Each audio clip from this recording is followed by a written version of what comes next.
Well, hello everybody. Welcome to the show today. Of course, this is comics, books, news for the 25th of April. We're about to get into May, damn. And I turned my air conditioner on, and it's not even May. It's the humidity you see. They do have a dehumidifier. I've never used that option. It's kind of weird too, because it's a windy, overcast day, but yet I'm dying from the humidity. But that's okay. That's what air conditioners are for. Although Thundara and I were having a conversation about how my air conditioner did lecture me upon changing from heat to cool, though, which is good. You see, in Japan, the appliances will even lecture you. Yes, yes. I like that. I like that for Japan. I don't want that over here. I don't want my appliances to speak to me at all, in fact. My dryer makes this little beep boop boop boop noise, and that's more than enough. That's enough out of you, dryer. I need you to dry my clothes. Shut Right. up.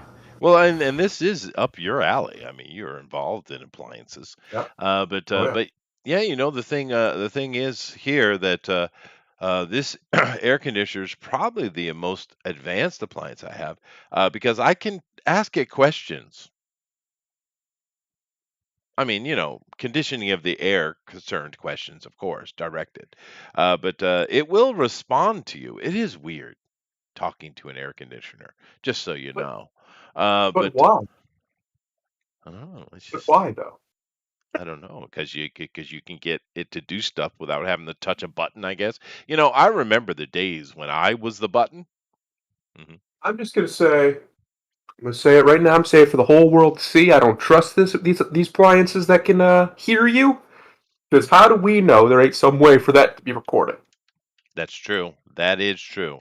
The interesting thing, my refrigerator doesn't actually speak. However, I can watch music videos, listen to music, and I can, what do they call it? Aircast. I can take my the phone or my iPad or stuff like that and throw information on it. I can search recipes. It has a huge. It doesn't look like it when you look at it. It looks like this just shiny black surface, but the entire face of one side is like a big video screen, a touch screen. It is That it is kind is of weird. preposterous to me. Yeah, yeah. But that's what it is. And I didn't buy some special super fancy one either. It's just kind of a refrigerator. Interesting. Yeah, it's Japan. It is what it is. Toilets talk to you here. Welcome. As they lift the seat for you. You don't even have to do that. And they have That's little preposterous. yeah, they have like little shower waterfall sounds so Man, people no wonder the men over there won't have sex with women. They're basically treated like children their whole lives. I know Jeez. that is fair, but when you're sitting down, if you're bladder shy, and then they have like a little shower button that it makes waterfall sounds, so you can make your noises without worrying about others hearing you. Of course, me, I'll make the biggest fart sound I possibly can to reverberate throughout the house, so I get a chuckle out of it. That's how I do. But you do have those options. It's got a little dryer setting that will dry your little tush after the shower. It's got a little thing that spritzes perfumed air out to make it smell good automatically, which is kind of nice. You don't have to pick up the spray. It just does it itself. It has a sensor for such Censor things. even. Yeah, yeah. This is preposterous. All you're telling me is there's a lot of things that can break in Japanese. A whole lot of things that can break. That's all I hear. Well, now, if I were still in the States, I would understand that comment and agree 100%. However, I'm in Japan. Therefore, things don't break. They have a weird philosophy here that when you sell something, if it comes back, it's kind of dishonorable, so they build it so that it doesn't come back. You know, Yeah, yeah. it must be nice. They don't sell that shit to people outside Japan though. You get the broken shit. Take it. Yeah, Whatever. we used to do that over here, and then people got real fucking greedy because we have all of the schematics and things to build toasters that last for 45, 60 years. Oh, sure. But Sure. they just don't do that. They just don't. They could. It's right there. You could do it. They just don't. Yeah. No, no. I can't have none of that. Dave says one time my dresser tried to eat me, but I was on acid at the time. Yeah, that's fair. Yeah, that's That'll fair. happen. Yeah, the thing is, I did take a little bit of the hallucinogens a couple of times. I really wasn't crazy into it, but I tried it out. But I've never actually in my life ever had a hallucination, good or bad. I guess I Oh, don't it's have the. funny you say that. I literally just had one the other day. Oh I no. have no idea why, but we were at a department store, and I was looking at shoes, and I look up, and I see this blonde girl walking on the other side of the little rack, right, the aisle. Hmm. And when I look, I go to the end of it, all right, just shopping. She wasn't there. Just wasn't there. And I said, "Oh, all right. Well, that was a hallucination. Don't know why that happened." Well, now I've had those things happen, but that is supernatural in nature. That's different. Yeah, yeah, That's it's different. probably a That's different. ghost. Yeah, That's what I'm going probably. with. It's Could be I'm true. crazy. That is true. Dave is announcing that Japan has yet built another Gundam, this time at a mall. There's actually several at malls. Not only do we have that, we have a Petla bar, which is on a big old flatbed truck like they have in the series that drives around Japan, goes to like little festivals and things like that, and they'll actually lift the thing up on the back of the trailer to stand full height. It's pretty cool, actually. We got a lot of that kind Pretty of cool. wasted material type of thing over here. Yeah. Yeah. But anyway, I noticed we got a couple other people in here. Hello, Grimlock. Hello, sir. How are you? I was just quietly listening as to you admitting that you've never been on a spirit quest. Um, Well, no, I tried. It just didn't work for me. I don't know. Some people just don't have a To brain be that on a spirit hallucinates. quest, Chester, you must first have a soul. That's fair. That's probably the Yeah, problem. Yeah, yeah, yeah. that is. That's probably the Get one issue. of them. Do like Angel and get one of them, Yeah. and then you can go on a spirit quest. It'll be Fair fine. enough. Fair enough. But Grimla, back in the '80s, I did imbibe very well. There's certain drugs I didn't touch because it's stupid. But I did try a few things here or there. Mainly, I was mainly go to drink at a party and have weed and stuff. But I really wasn't. I wasn't. I was a social animal. I didn't really sit on my own and do things you know. But yeah, no, I tried a few times, and one thing that's interesting about LSD in particular is that I would suggest. I know this is going to sound really weird to everybody, but I kind of think everyone on the planet should take acid once, personally. No, seriously, dude, because what LSD does, the clarity it brings is it's freaking it's a epiphiomatic. Can I use that Well, it word? has to be the right LSD, Chester. That's fair. It needs to be regulated and controlled. I get that, but it was when I took it the first or second time. I think I took it 4 times. But it was literally as if someone had taken dirty tape off of my eyes, and I saw the world for the first time.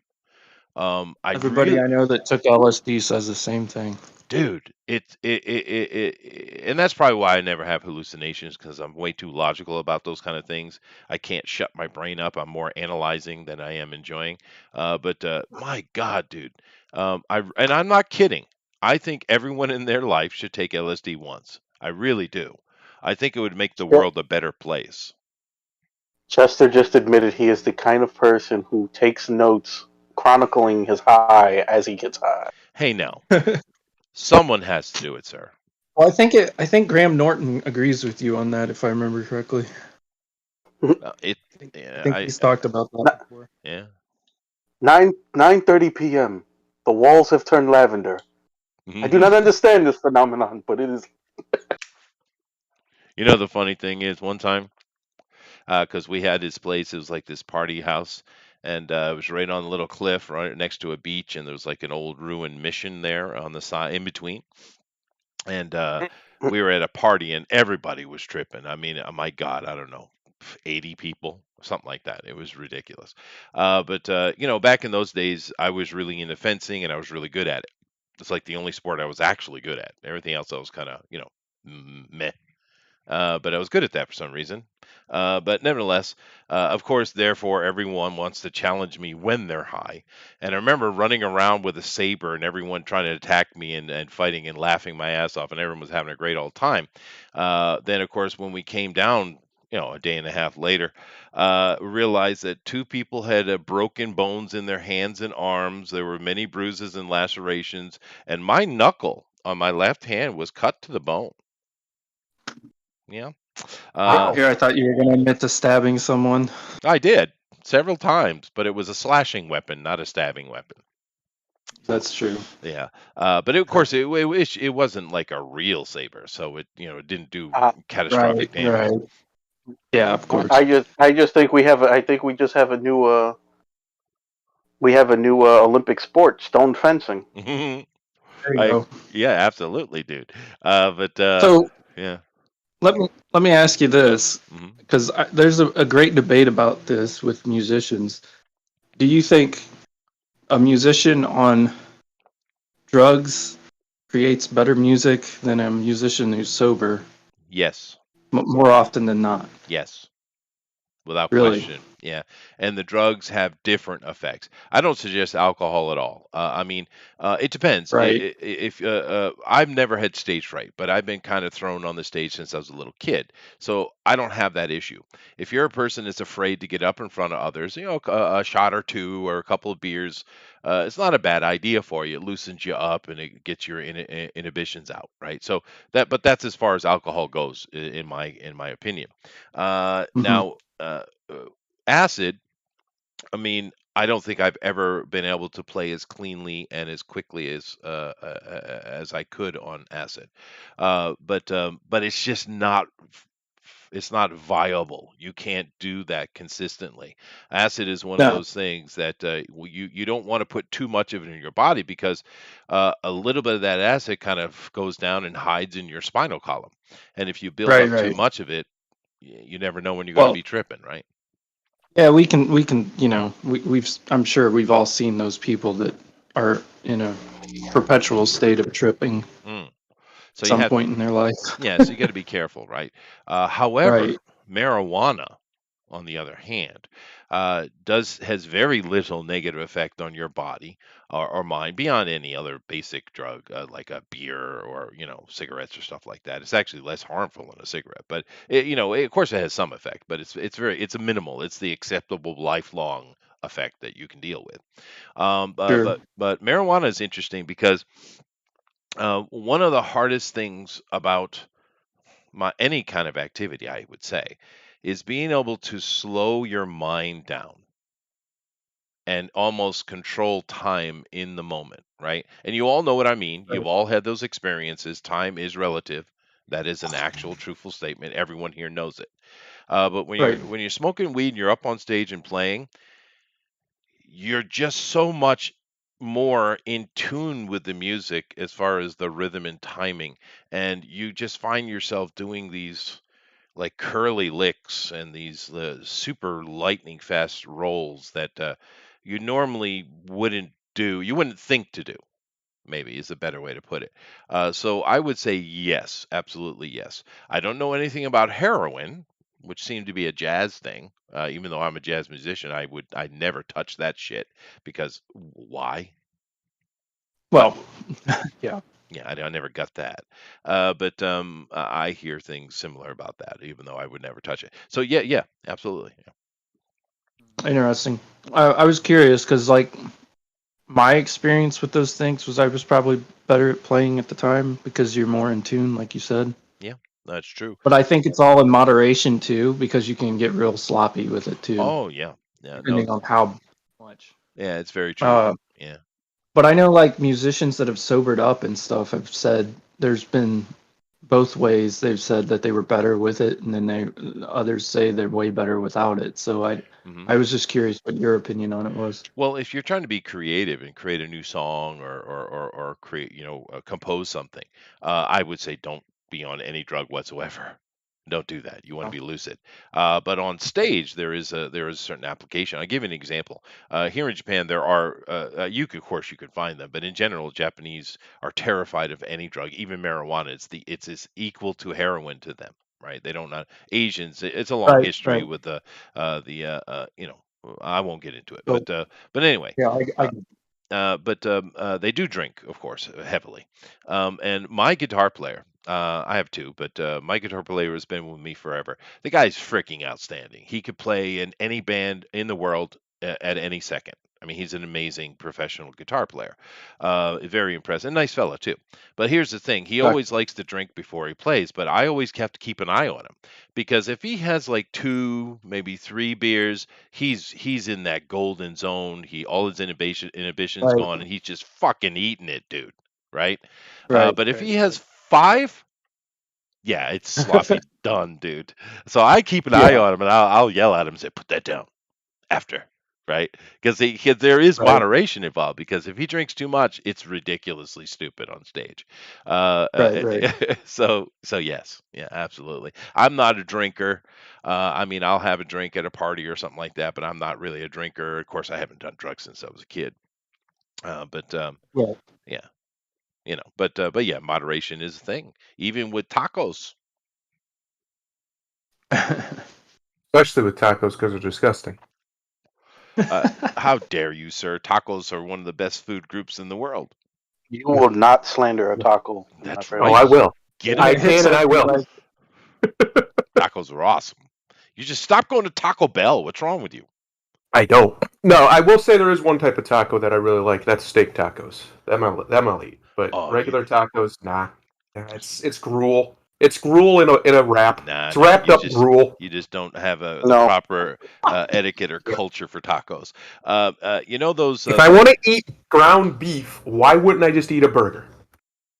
Well, have you ever seen those kebab shawarma things where it's like this big stack of meat? It's on a rotisserie, like a vertical rotisserie, and they'll shave off meat. You know what I mean? The Indian stuff. Yeah. Well, that came over to Mexico long ago, and it's actually the most popular type of taco is from that. And if you shave that off and you get one of those kind of tacos, oh my God, dude, that is insanely good. Yeah. And Devilish Borden is upset again about tacos. What are you? How devilish? Please. Yeah. Um, Now, Elrod says that weed destroys your memory and creativity. And it even works, makes you watch endless hours of reality TV. Yeah, no, I mean, like anything, whether it be drinking or weed or cigarettes or any kind of vice, you have to have moderation. It certainly has an effect, dude. There is no question about Yeah, that. like being smug. Yeah, no, well, no, there's no. You can just go with that. That's okay. you don't moderate being smug. No, God, no. You know, God, what are you talking about? Taco's bad. Thundero is a commie. Confirmed. I agree, Elrod. Incorrect. I agree. Listen, Mexico is literally a communist country now, so incorrect. Well, I don't think that's true. I would call it an oligarchy since it's run by cartels. Same difference. Okay, fine. I don't know that's true, but okay, fine. Yeah. No, the president is basically their communist party. Is it? Oh, yeah. Okay. Well, I mean, they're Yeah. not. They're controlled by the cartels. We know that. But we've had this conversation before, and I don't really. It's bizarre to me. There must be a reason for it. Mexico and several of these, Mesoamerica itself, as well as South America, there are so many resources, so many options, so many opportunities. They should be absolutely rolling in it, dude. But they're Yeah. not. I mean, where's the only Well, successful stuff in South America? Chile has done a good job, and that's because they literally their communist leader threw communism out, and good for them. Peru has had ups and downs, but they're literally run by Japanese, literally, right? And Argentina's had good and bad moments, right? But the rest of it is just a freaking shithole.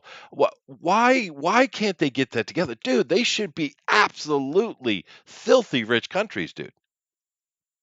They Especially really should, Mexico. especially Mexico should Mexico. be Yeah, up in our league with Canada and shit. Like they have more oil and gold than just about anywhere but like Africa, and yet somehow they're poor as hell. and they have beautiful water ports. It's not like Canada. that's Canada. that's because they're stupid. Okay, I mean, I was kind of trying to dodge around that. No, you, Yeah. you got There's also a lot of when you meddling have by that us. when you have that kind of stuff and you're still not doing well. It's because you're stupid. Yeah, I mean, I agree. and I could even understand if they didn't know they had those kind of resources. You've But they known them. know. You've known for a while. you're just stupid at that point. Yeah, they do have the lowest mean IQ on planet Earth. That's true. But I mean, it's obviously because white man came in and wiped them out, right? Like well, they're white took men. over. Yeah, a lot of them are white men. The president's a white man. Have you seen him? Yeah, no, And I there's not a brown man. I just think that the that mixing with those Southern Indians didn't really work well. They are a different group, but clearly the problem is we talked about this before, I'm sure, but when you have a political authority that Mhm. understands that the people need to have money so they can make money, you will thrive, right? Sure, Yeah. they're all criminals. I get it, but they need you to thrive in order for them to thrive. But down in those places, they don't have this. They have very short-term goals. I'm going to get rich. Fuck the rest of you. And of course, that's how it creates that kind of situation. But Yeah. anyway, Interesting you bring that up because so I watched this show called Tokyo Vice mm, recently, and it's about a American that becomes a journalist for the biggest newspaper in Tokyo. Asahi Shimbun. Yes, it's based on real story, Hmm. I guess, in the '90s when the Yakuza was up in real power, like big power. Mm, And there's a talking point at some point because they're trying to figure out like there's these suicides that are happening, but they're related to like a loan company that they think is like tied to the Yakuza. hmm But one of them's like, why would the Yakuza make these people suicide themselves? Because they don't make any money doing that. Right. And No, it's true. it's kind of what we were just saying. Yeah, no. Yakuza, of course, are still around, but you are right. The '90s, they had way too much power, but they're still around, and it's clear that they have interactions and deals with the governments and the police. Clearly, they do. I don't want to hear any of it. But Yeah, well, the yeah, show covers a lot of yeah. that. But one of the problems with suicide here in Asia, it's not just a Japanese problem. It's an Asian problem, especially this northeastern section, is the fact that there's so much pressure to succeed. And if you fail at something, if you make a mistake, it's that loss of face. A lot of people think that's only a Japanese thing. Mhm. It's not. The Chinese, Koreans, Thai, they think the same Yeah, way. And yeah, they talk about that idea in the show too, because like one of the guys like sets himself on fire, and yeah, his wife basically says he did it because For the Rock. Oh, because of honor, yeah, no, because sure. he wasn't an honorable man. No, and and I, they I thought that would make Grimlock laugh. Damn it. Yeah.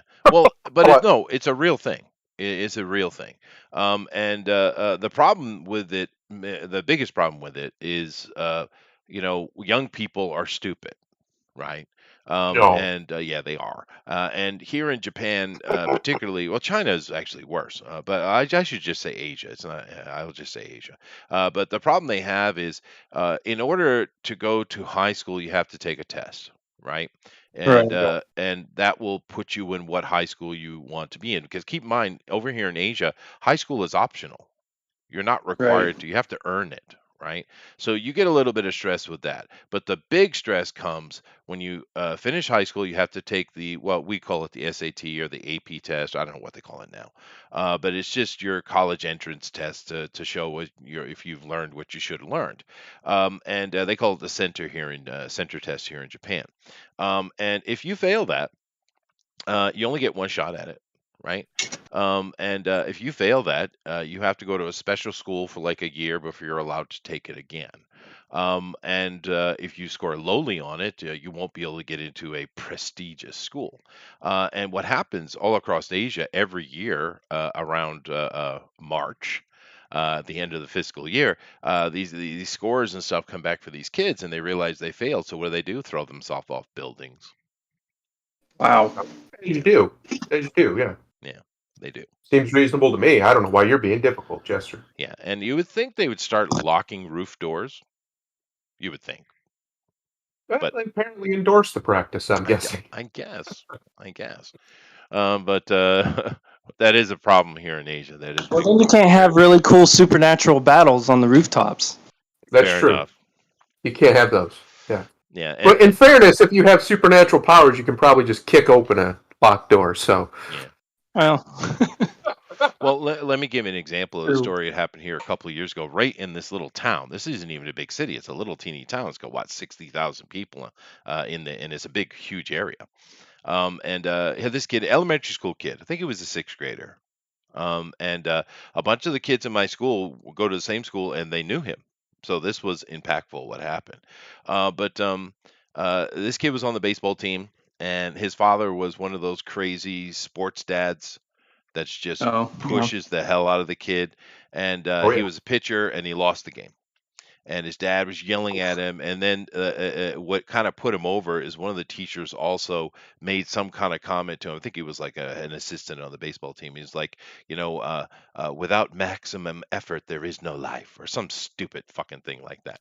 And so, what did the kid do? He climbed to the top of the school. It's like a 4-story, 3-story building, threw himself off and died. Sixth Jeez. grader. But did he give maximum effort when he I, did I it? I would say so. I'd But I say mean, that would be pretty at maximum.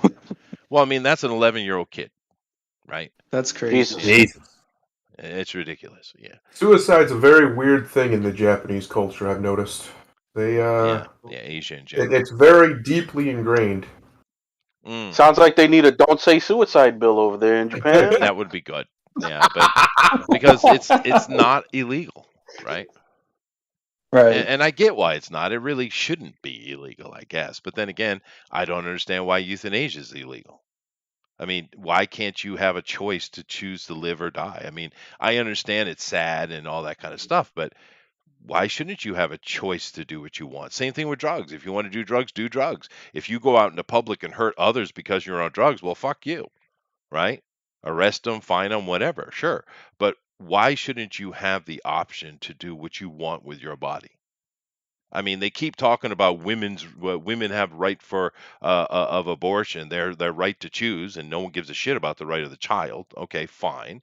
We have a right for people to cut up their genitals or slap fake tits on themselves or whatever. All that's fine, but the other stuff isn't fine. Where's the fucking line, dude? Wherever the left has decided the line is, so that they can use it for political power. That's Pretty it. much. That's simply it. Because all these lines are arbitrarily, typically drawn by either lefties or sometimes righties. But I mean, let's be honest, they never actually have say in the culture. So all of these arbitrary lines about how far you're allowed to take it, um, that's a big problem. Because I agree with you for the most part. Mhm. I think pretty Yeah. much in all instances, the government should not have the authority to tell me I can't put X into my body or keep X out of my body. Yeah. Right. I don't really see an argument against that logic, Hmm. and I would love for somebody to give me one because the reality of it is it really just comes down to trying to enforce morality with law, and that never works ever. We've done this before, guys. Even in America, we've tried it, and it Yeah. doesn't work. It just makes the black market bigger. That's all Well, it does. furries are allowed to exist. I mean, that should be the end of the Let's argument. not get crazy. All Yeah. right. Youth in Asia is illegal. No wonder there's so many old people there. Elrod, there is more truth in that joke than you realize, dude. This is one of the biggest complaints I have about Asian culture because they overall, even in China, but here Japan is a better example. They get things right. I mean, they're definitely way leaning in the right direction than the wrong direction for sure. But they're not perfect, right? Of course. Yeah. And one of the biggest problems here, I can't stand it. They don't let kids be kids, right? If they join their club, like say baseball, they're fanatical about it here in Asia, right? And Right. if they're in the baseball club, they're in the baseball club all year, and every freaking day they're having baseball practice. And if there's a free day like a red letter day, they're all day doing baseball practice. And that's just an example of one type of club. Expand that into all the clubs there are. They're identical. They get no free time. And I got in several arguments with sport coaches by saying, well, he's got to come to this. And I said, no, it's a long weekend. I'm taking my family to this place or that place, and you can fuck off. They Yeah. didn't like that much. Well, the other problem is that much training doesn't help If you train that much, you're actually overtraining on anything, no matter what you're doing. You Right. have to take a Right. break. You have to let your brain take a break. You Yeah, have to let but your muscles take a break. It's how And your exert body yourself. learns and grows. yeah, but If you continuously, constantly, endlessly train, you're not actually getting better. It's one of the reasons why they probably don't win every single sporting competition with other countries and stuff that don't do well, that. It's there are because they've physical overtrained. limitations. Yeah, but no, Well, but they you don't understand. There's a problem because Taoism, or here in Japan, Zen, is Yeah. Right. invasive in the culture, dude, and therefore they Yeah. believe you practice until it becomes unconscious. That's what Zen is, or Taoism is, right? Mhm. Right. And Right. if you're consciously, constantly practicing, that'll never happen. You I'm just have to saying shut it off. that's If how you they want it to work. become unconscious, you have to shut it off occasionally. Mhm. Have to. You Occasionally. must. It's how every great teacher teaches. They don't teach constantly. You have to shut off sometimes so that when you turn back on, it just is there. If Uh, you never shut off, then it's not unconscious. You're just never off. so you're telling me It's always on. you're telling me 1.5 billion people are wrong? Yes. Okay, yeah. fine. Okay, Yeah. you were trying to say something, Grimlock? Yeah, that's becoming a problem. That's become a problem, but I'll say that's kind of a problem in the West too, with that, with the overtraining of kids. Yeah, or the With undertraining. that, like Yeah. Coming well, back. with baseball in particular, like I've noticed the trend is becoming more and more often. I don't know if you're familiar with the term Tommy John, Nope. but Sounds like that a is gay one of Asian dude. well, no, Tommy John is the pitcher that was first known for the procedure of the UCL replacement, because pitching is not considered a natural motion for your arm. Uh-huh. And now with the way kids are training or overtraining, by the time those kids have gotten to college or their first season like in baseball, if they're pitching, they've already had Tommy John surgery, Huh. and that Jeez. used to Yeah. be rare. You Now guys it's keep gotten pretty common. you I've guys heard of keep that. I've heard of surprising me, that. man, with that stuff. I'm sorry, Adrian, go ahead. No, what he's talking about, I've heard of that. I've actually known a kid that worked with me that had to go get surgery because of that very reason. Huh.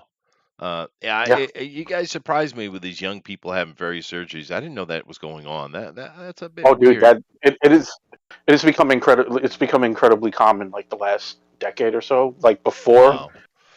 before when that you like well back in the day that was a career ender. Yeah. Now it's you replace the ligament about 12 to 18 months you're back. But now it's happening like you got kids in college have already gone through it because now the overtraining and Right. kids heart throwing harder than ever. Right. I mean, Yep. Yeah. No, I it's understand. it's kind of crazy. When I was a high school kid, I actually could throw a 96 mile an hour pitch, zero control, but it was pretty fast. Well, Chester, just all right. I'll give you an example of the difference. Hmm. There's a kid who he just made his major league debut. Hunter Green. He played for the national team. Hmm. He just in his second start he set the record for most pitches at 100 miles or higher Wow. in an outing. Yeah. He Yeah. threw 37 that was clocked at 100 miles or higher Yeah. in just a second start. So yeah, it's different. Yeah, no competition. I get that. I remember I didn't really do well with the pitching thing because I had like a 3 foot strike zone, something like that. Yeah, yeah, not good. But like I said, I was only good at one sport. Everything else I was meh. I Should have don't been know. a sumo. Uh, You was born I for it. probably would have been good sumo. That's true. I almost got into it. But I was like, I was too busy because I was trying to dig and because I had just gone through a catastrophe. Because my daughter was diagnosed with leukemia when she was 2, and the doctors came to me and said, well, you can go with the normal thing, and she has like about a 20 or 15% chance of survival. We do have this experimental new stuff that gives her a 50-50 chance, but you have to pay for that yourself. You guys realize I dropped well over 200 grand for that. Oof, oof. Yeah. So it Ouch. absolutely wiped me out, right? Yeah. So I when mean, I it's your daughter. It's yeah, I mean it's stupid. It's that isn't an option, right? But then I kind of almost was starting from not a completely, but when I moved over here to Japan, I did have a chunk of money to kind of set up a new house and get a car and all that kind of stuff. But I was like flat zero, dude. So I had to go out just bust my ass to try to get back up, get to where I am now. 20 years of hard work, dude. Uh, Yeah. but but because man, it sucks when you get wiped out. I was kind of riding high at that time. I was like, yeah, all right, got money in the bank, I'm doing good, that kind of, you know what I mean, and that kind of Hmm. positivity thinking, and I just go wiped out, dude, just simply to try to save my daughter's life, and she lived, so cool. But man, dude, and so when we get in these conversations about the socializing of medicine in America, I kind of get the socialist side of it. I do get it. It kind of I grinds would against I my would be nature. fine with it. I'd be fine with it if our government Oh wasn't yeah, so damn incompetent. Yeah, That's my exactly. real complaint about it. yeah, That is a big Less problem. about whether or not it's a in principle the right thing. It probably is, but you have to have competent government, and the American government is just the level of incompetence is unfathomable. oh yeah, It's it's bad. Not fair. unbelievable. Yeah, it's really bad. That's true. And I'm kind of wondering how long it's going to take us before we step up and say, all right, we just need to scrub this shit completely off and That's start enough. over. I Because think we're it's getting close. insane, I dude. really do. Yeah. I Um, think it's going to take more people because most likely what's going to happen in November is a bloodbath one way, right? That's what yeah, everybody's predicting. That's what all the sure. telltale signs are saying. But once people do that and it still fixes nothing, Hmm. I really think people are getting tired of that because Oh we've yeah. been having this battle with Washington back and forth, back and forth, back and forth for a very long time, and we keep losing. But the Yeah, problem there's been Washington has is that the people are supposed to have the power, and at the end of the day, once all the nonsense gets wiped away, the people always have the power. If more people in the world realized that, they wouldn't have to live in certain conditions. But because they've been conditioned, like in China, since birth, otherwise, that's why they get what they have. Yeah. Yep. It's the idea that government is from the consent of the governed isn't an idea, right? It's not an ideological statement. It's a fact. Yeah. It's a actual fact of society. If you have a civilization, all of them are exist by the consent of the governed, even the bad ones. Yeah. Yeah, but keep in mind, you can't compare American thinking, and I mean just simple, the standard American, to most places in the world. Over here Correct. in Asia, as an example, though it's not just here, you have the most prominent proverb would be the nail that stands up gets hammered down, whereas in Yep. America, the squeaky wheel gets the grease, right? Right. And this is not an unimportant distinction. It's very important Mm. because Right. over here, you're trained from birth to be part of the community. You are not special unto yourself. Whereas in America, you're taught to be exceptional, right? Because a Right. lot of times when you hear people like in Einstein and those other ones who complained about the idea of American exceptionalism, I don't think people really understand exactly what they meant by that, right?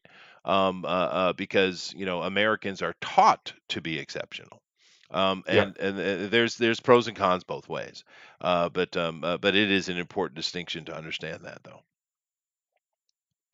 Yep. I agree. Yeah, I think, like I said yesterday, Americans need to find their gratitude again. We used to be the most grateful people.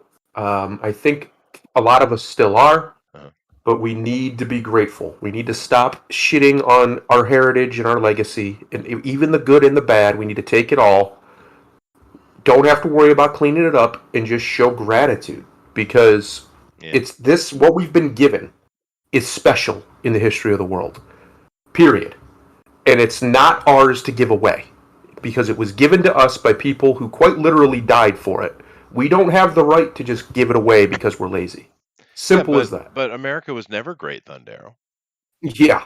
Okay. Yeah, That's from But people they who tried. clearly never left America. yeah, Or they have and they've gone to Scandinavia and they're like, well, what's the big difference? No. yeah. No. No, it is You've true. never been to the It is places true. I've been to. Trust me, America's great as fuck. And no, it Period. is. The opportunities are amazing. I do have a Yep. question before we move on to today's stuff, though. What Yep. do you guys think about the DeSantis effect, though? What do you mean? Well, meaning that that dude is like, no, screw you. We're fighting back. We're not going to cower to you like Republicans have been doing for decades. We're Yep. going to stand up. We're going to stand up for what we believe in, and we're going to push against you. I And love it. so do I. And as you should, as a governor, you should do that. But we Yeah. know that the Republican or conservative governors throughout America don't do that. If CNN or something like that Um, says something harmful, they're Yep. like, "Oh, I'm sorry, CNN."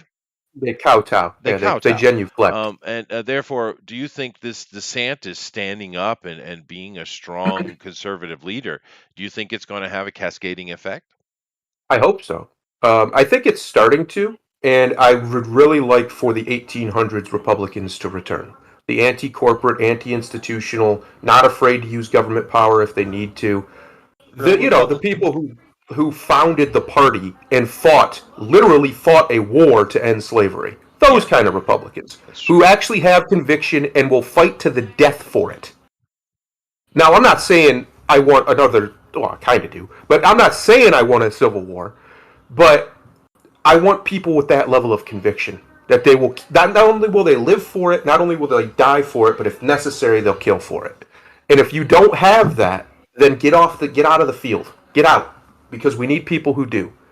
And I think this. I don't know if DeSantis has enough conviction to kill for it, but he seems to have enough to die for it, and that's good. That's where we want because, like I said, this heritage that we've been given as Americans is more important than any of us and we must defend it and protect it. We have to. We don't have a choice. There's no second chance here. Where are we going to go?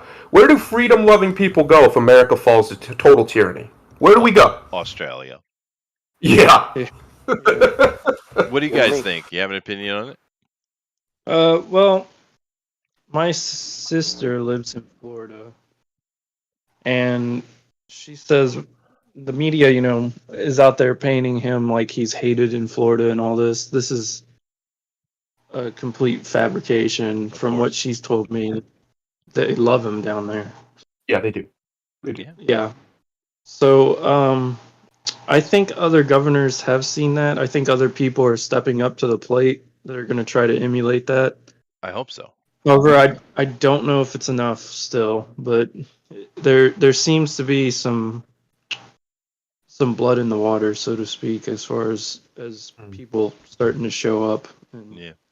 starting to be more like he is. More, no, we're not going to take that anymore. Well, they should be. I agree. Grimlock, you have an opinion on that? Nope. It's big gulp time. I do. No, I'll believe it when I see it. When it comes to the other ones, I think that Yeah. DeSantis, for the most part, is an outlier because it's too easy. It's way too politician, and as I said before, until you start putting some serious threat of consequences on these motherfuckers, they can literally fuck up hundreds of thousands of people's lives, millions of people's lives, and walk away with it like, whatever. No, Yeah. I like that DeSantis is actually doing what the people are asking him because he remembers that he's a public servant. I hope that's the reason he's doing it. I think he's just I know everybody likes I know everybody likes to would like to think that, but having a backbone is not a particular popular thing, especially amongst politicians. Right. Mm-hmm. I mean, it's why the little weasels run to begin with. That's unfortunate. Yeah, it's just one of those things that is broken in society. It's like, say police, right? Because we know there's been trouble with police, and I don't think anybody here is under delusions that the police force does need some kind of overhauling. But one of the problems you have, and it's just one example of a plethora of examples, that who is the person that tends to gravitate toward wanting to become a cop? Well, it tends to be, not all, but it tends to be the ones who are the bully assholes in school because they want that That's badge right. and gun. And that's broken. That's 100%. exactly who we don't want, right? Or you have the occasional like person that was the big troublemaker in high school, but he like straightened up his life later. Something like that, Yep. yeah. But I mean, that you can make Those, the same example with judges. You can make it with oh politicians, yeah, and et cetera, et cetera. It's a problem and not an easy one to I, fix. I really welcome, and I hope we are seeing it. It's already happening in the grassroots of the Republican Party. It's been happening for a long time. A return to anti-institutionalism. The Republican Party sold out a long time ago, to the corporates and to the institutions and started leaning on them as if they were coming from God Himself. And that is repugnant to the foundations of the party. Repugnant. Yeah, Just as the Democrats are largely repugnant to the foundations of the Democrat Party in many ways, the Republicans also did. They changed drastically. They are not the party of Teddy Roosevelt anymore. no, But they that's true. need to be again.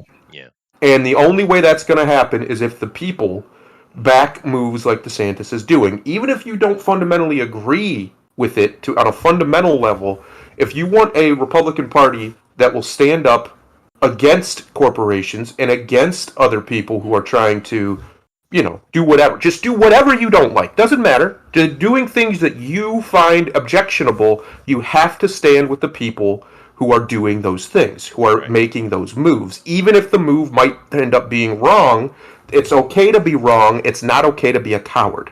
Yeah, Simple as that. And I hope DeSantis and other Republicans are learning that their job is not to get elected. Their job is not to kowtow to corporations and keep them happy. Their job, their number one and first duty, is to the people. yeah. It's to Period. govern. Yes. Literally, it's in the name even. Yeah. Yes. But the funny thing, a lot of people I think don't realize where the Republican Party comes from.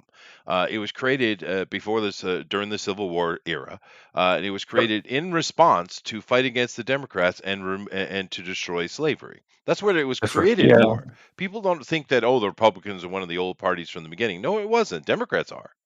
But the It's yeah, Republicans were directly meant to come in and knock down slavery. And it's funny, like I mentioned yesterday with Charlton Heston, is a good example because he was highly beloved in Hollywood. He was the president or in charge of every artistic organization you can imagine.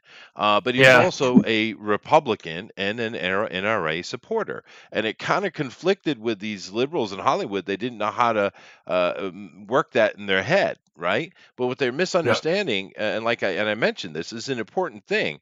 That same guy, Charlton Heston, marched with Martin Luther King across that bridge and was in Washington with him during that famous speech. Charlton Heston was a guy who was a true Republican, an yeah, actual Republican. right. Yeah. We need to get back to the Charlton Heston era. That's what we need. We need more of that. Well, Truth and progs are justice, like baby. completely flabbergasted by anybody who has an artistic bone in their body being not prog.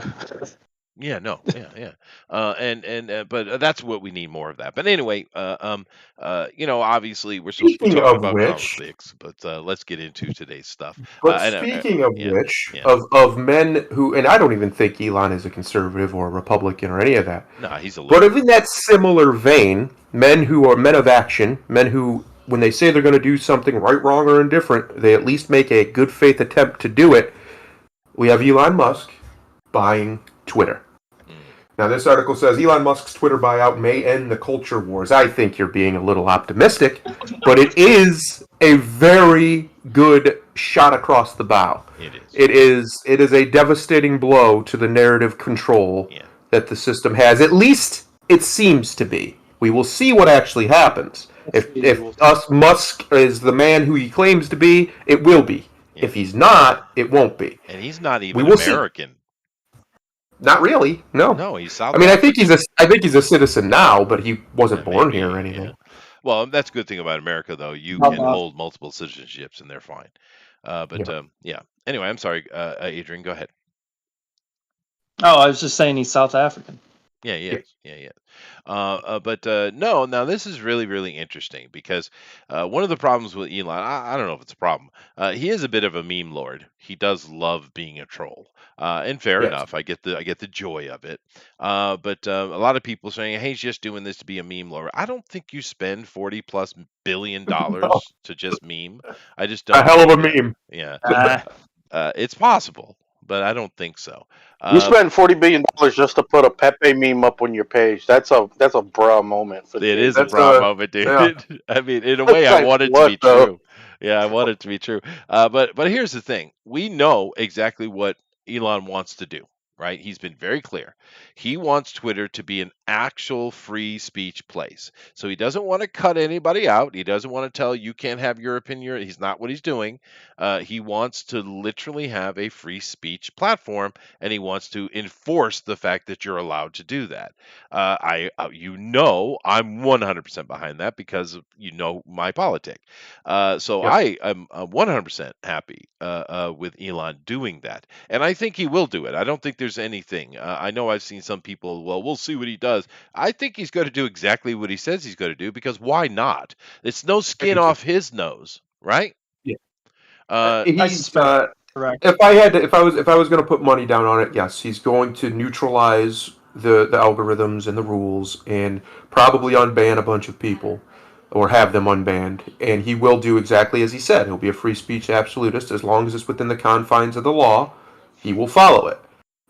And he was not going to subject Twitter to German law. Did you know that a lot of Americans are subjected to German law on Twitter for some reason? Yeah. If you get there are people who have been banned and suspended and blah blah blah, and it will literally tell them based on German law that this has happened, and I'm like, yeah, yeah, no. what? I think I've been very clear on this channel, Thundero. Fuck Germany.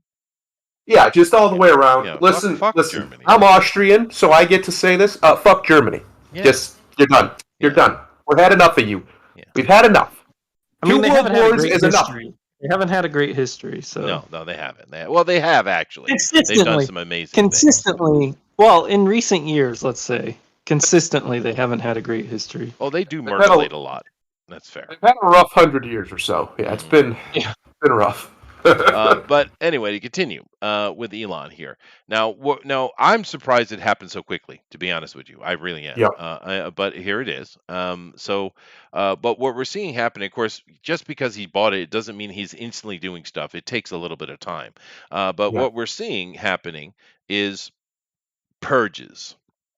So these idiots over there at Twitter that still have a little bit of authority for however many seconds that last are basically purging whoever they don't like, and it seems like they're also doing some purges to make it look bad, right? But Now the thing I mentioned this to you earlier, Thundero. The thing is, a lot of these liberals do things, and they don't realize that yeah, that's illegal. You can go to Yeah. jail for that. Yeah, yeah. Yeah, If Elon, they're oblivious. Elon, if Elon looks at this and he's like, you know what, they did this maliciously Of because they knew course. we were getting ready to take over. Yeah, that's not legal, guys. You can't be making changes now, unless there's something in the agreement that says they're allowed to. Very possible, but I doubt it. You can't be making changes like that when you're it being bought, right? Yeah, In the process here, which is probably going to take, I don't know, at least probably by the end of the year before he gets control of anything, probably. at Yeah, least. yeah. But regardless, that's illegal, guys. You got to be very careful. Now, Elon probably won't do anything about it, but he could. Yeah. No, He this could. is the most hostile of takeovers. Just, keep Oh, that in mind. absolutely, Yeah. Uh, absolutely. but um but yeah, I Which don't is know. interesting because it seems like Jack, old Jack Dorsey, the founder of the damn website, is completely on board with it and is all but endorsing Elon's takeover of it. He He's just great. wants a golden parachute, dude. Well, he's Don't you getting a believe it? 980 something million dollars will probably be his payout for this. So, yeah, it ain't gonna suck for him. Yeah. That's true. No, he seems pretty happy. Yeah, yeah, yeah, I think so. It is interesting, dude, that this came and it hit so hard and so fast. And It's good because Twitter is an absolute cesspool, but it's an unfair cesspool, right? If it were fair and people are allowed to just bang at each other but left and right, then that would be, well, whatever. That's what the site is. Now I've seen some people, and I'll get into this in a minute. And I'll save that. I'll get into that in a minute. But have been some suggestions and hints of what they think Elon will do, and in regards to various things. But I have a feeling he's not going to change the things that they think he's going to change. Therefore, I'm going to come back to this conversation because we do have a comic book take on it.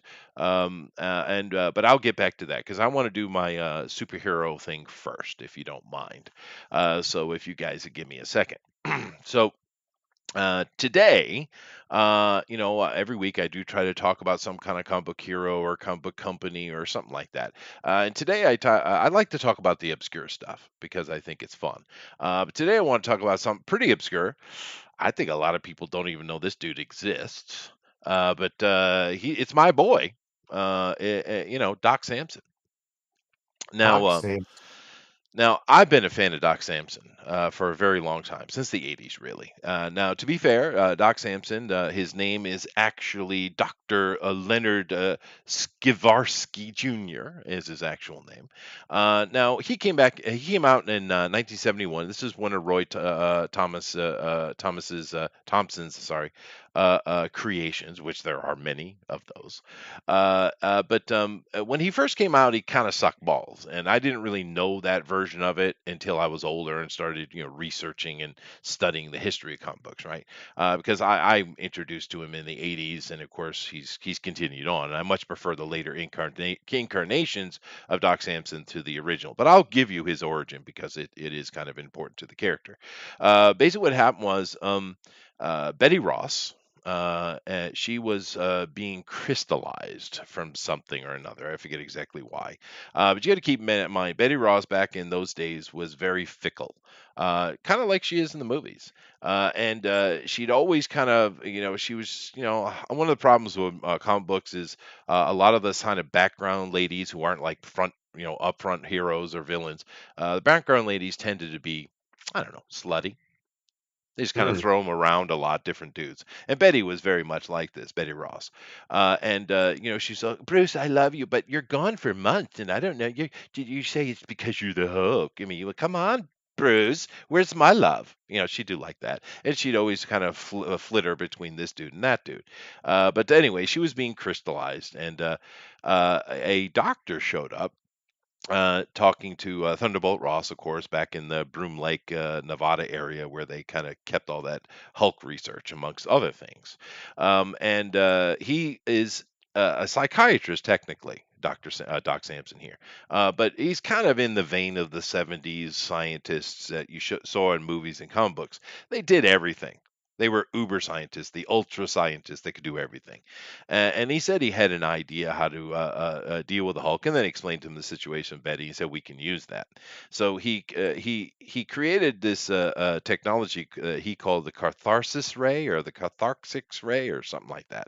And what they did is they kind of tricked the Hulk by showing him an image of crystallizing Betty, projecting it on a wall, and they were able to capture the Hulk and brought him in. And what he did was he used this ray to take away the gamma energy from Bruce and store it in the machine, and therefore there's no more Hulk. I mean, they actually cured him, just so you know. I know modern incarnations never talk about that, but they did actually cure the Hulk one time, and I'll get into what happened. However, they used some of the energy captured from the Hulk as gamma energy, and they were able to save Betty. Right, the Hulk is, Bruce, of course, is passed out in a chamber, and this guy here, Doctor Skivansky, when he was first introduced, he was a dick. He was just straight up dick. Very arrogant, just a ridiculous, type of scientist type of dude. And he decided that he needed to, because he was this brilliant, incredibly intelligent guy. He needed to also have a physicality behind him so he could be the Ultraman.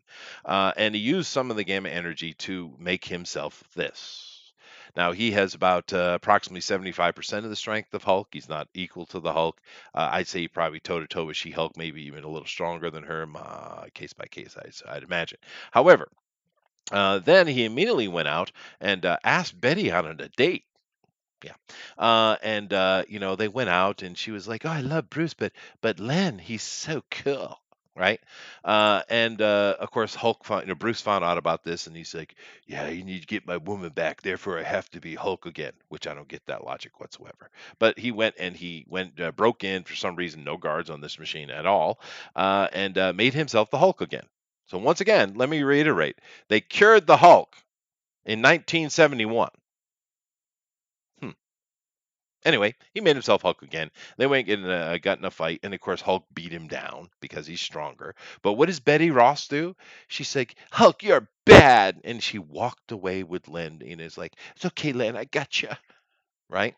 And this kind of continued and with Bruce and all that kind of stuff. I don't like this version of Doc Samson, but that is where he comes from. Now, the later version of Doc Samson, he is brought in to basically be one of the Hulk Busters, right? To kind of help because they had that thing, but he's much cooler. He's very intelligent. Like I said, he is a psychiatrist technically, but he's capable of anything really. And his time as a Hulkbuster and trying to help Bruce and deal with the Hulk, and he can go toe to toe with the Hulk for a little while. These later incarnations of Doc Samson are much cooler, and he's done he kind of one of those side characters that shows up a lot, and I've always dug him. He's just this cool scientist dude that's trying to fix the situation, which of course is never fix it, even though in 1971 they did, right? But Doc Samson, like I said, mostly he's only going to be in the Hulk stuff because he's Hulk related. He's one of the gamma type affected people, and he's always kind of cool. He's a side character. I get it. He's not a main character. He's had his own limited runs and stuff like that. But I just always kind of dug the character, and when I found out his origin, I didn't like it. But it is what it is. So, what do you guys think of Doc Samson? Yeah, I've always liked Doc Samson when he shows up. I haven't read like a ton of stuff. Like I didn't know his origin, but I always found his character to be kind of allied to the Hulk. Yeah, yeah, yeah. The later version is much cooler. Doc Savage is different, excessively so. That's the man of what's he called? The man of bronze or something like that. Doc Savage. Man of Bronze, the Man of Bronze. Cool, but he's more like the old turn of the century adventure type dude, right? This very different character. But anyway, like I said, I never really cared for his original origin, but what they did with him later was cool. And he's had many of his own little runs. He's still doing stuff in modern stuff. They haven't made him gay, by the way, Grimlock. I shouldn't talk so loudly. But Why? because they might do it to him. But they turned him into a Don't give cool them guy. my. I'm sorry, Grimlock. What? Grimlock? Big gulp time. I get it. Okay. But anyway, there you go. Doc Samson. Interesting character. You can find several little runs on him. He shows up in a lot of Hulk comics as well. Like I said, he's part of the Hulkbuster team to try to deal with and contain the Hulk, is what they've really done with him in modern times. And he's always this kind of cool guy. He's very sympathetic, really, in the modern version of Doc Samson. He's not that arrogant, just asshole that he was when he first came out. He wasn't a villain. He's just a dick. He's arrogant, dickhead.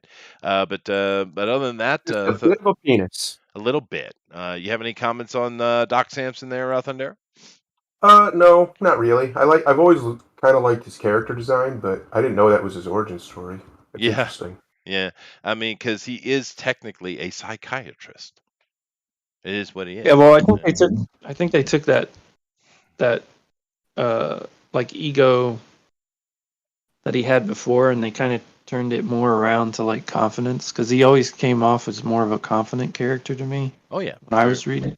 but he's compassionate though, right? Yeah, Yeah. compassionate, like Yeah, much better version because he doesn't hate the Hulk.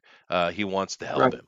But I mean, I made that point pretty strong a couple times and it's interesting that I understand why Marvel doesn't want to talk about it, but do keep in mind in 1971, Doc Samson created a machine that cured the Hulk. The Hulk made him. Right. Bruce Banner made himself the Hulk again, and we know the story of Hulk. We know that it is psychologically based. We know this now after Right. all this history of the Hulk, and it's the strangest thing because there's no way that Bruce Banner would make himself the Hulk again, especially not for a woman. I always thought that was weird too. Yeah, it's dumb, dude. But then again, the '70s had some dumb shit. Let's just be fair. Yeah. Yeah. Yeah. Let's just be fair. Well, didn't they deal with some of the same stuff we're dealing with now in the 70s too? Yeah, The they comic did. book. They did, but it was more lighthearted dumbness instead of this mean-spirited shit we got now. Oh Right? yeah. It's less mean spirited, sure. Yeah. But here you do have a character in Doc Samson, one of the few people that can actually go toe to toe with the Hulk. There's not many, right? And he can do it. And I've actually enjoyed some of his interactions with She-Hulk. Now I don't recall if they ever put him in a romantic situation with her. They probably did. I mean, she slept with everybody, Yeah, I right? wondered about that. I Yeah. wondered if that was. But I always kind of thought he would be actually a good, permanent match for her. Actually, Yeah. although I I agree. did kind of like her run with Hercules, though, where they were So, dating. Yeah. in the World War Hulk storyline, hmm what side was he on? Oh, he was definitely on the side of I think no. Oh, dude, I can't remember. I'm pretty sure he must have been against the Hulk, because he's always trying to contain the Hulk. It's his whole thing, right? He's a Hulkbuster. I don't remember, dude. I don't Well, remember. I would think that would be the case, but they did some really funky stuff with that story. So. They did. They did.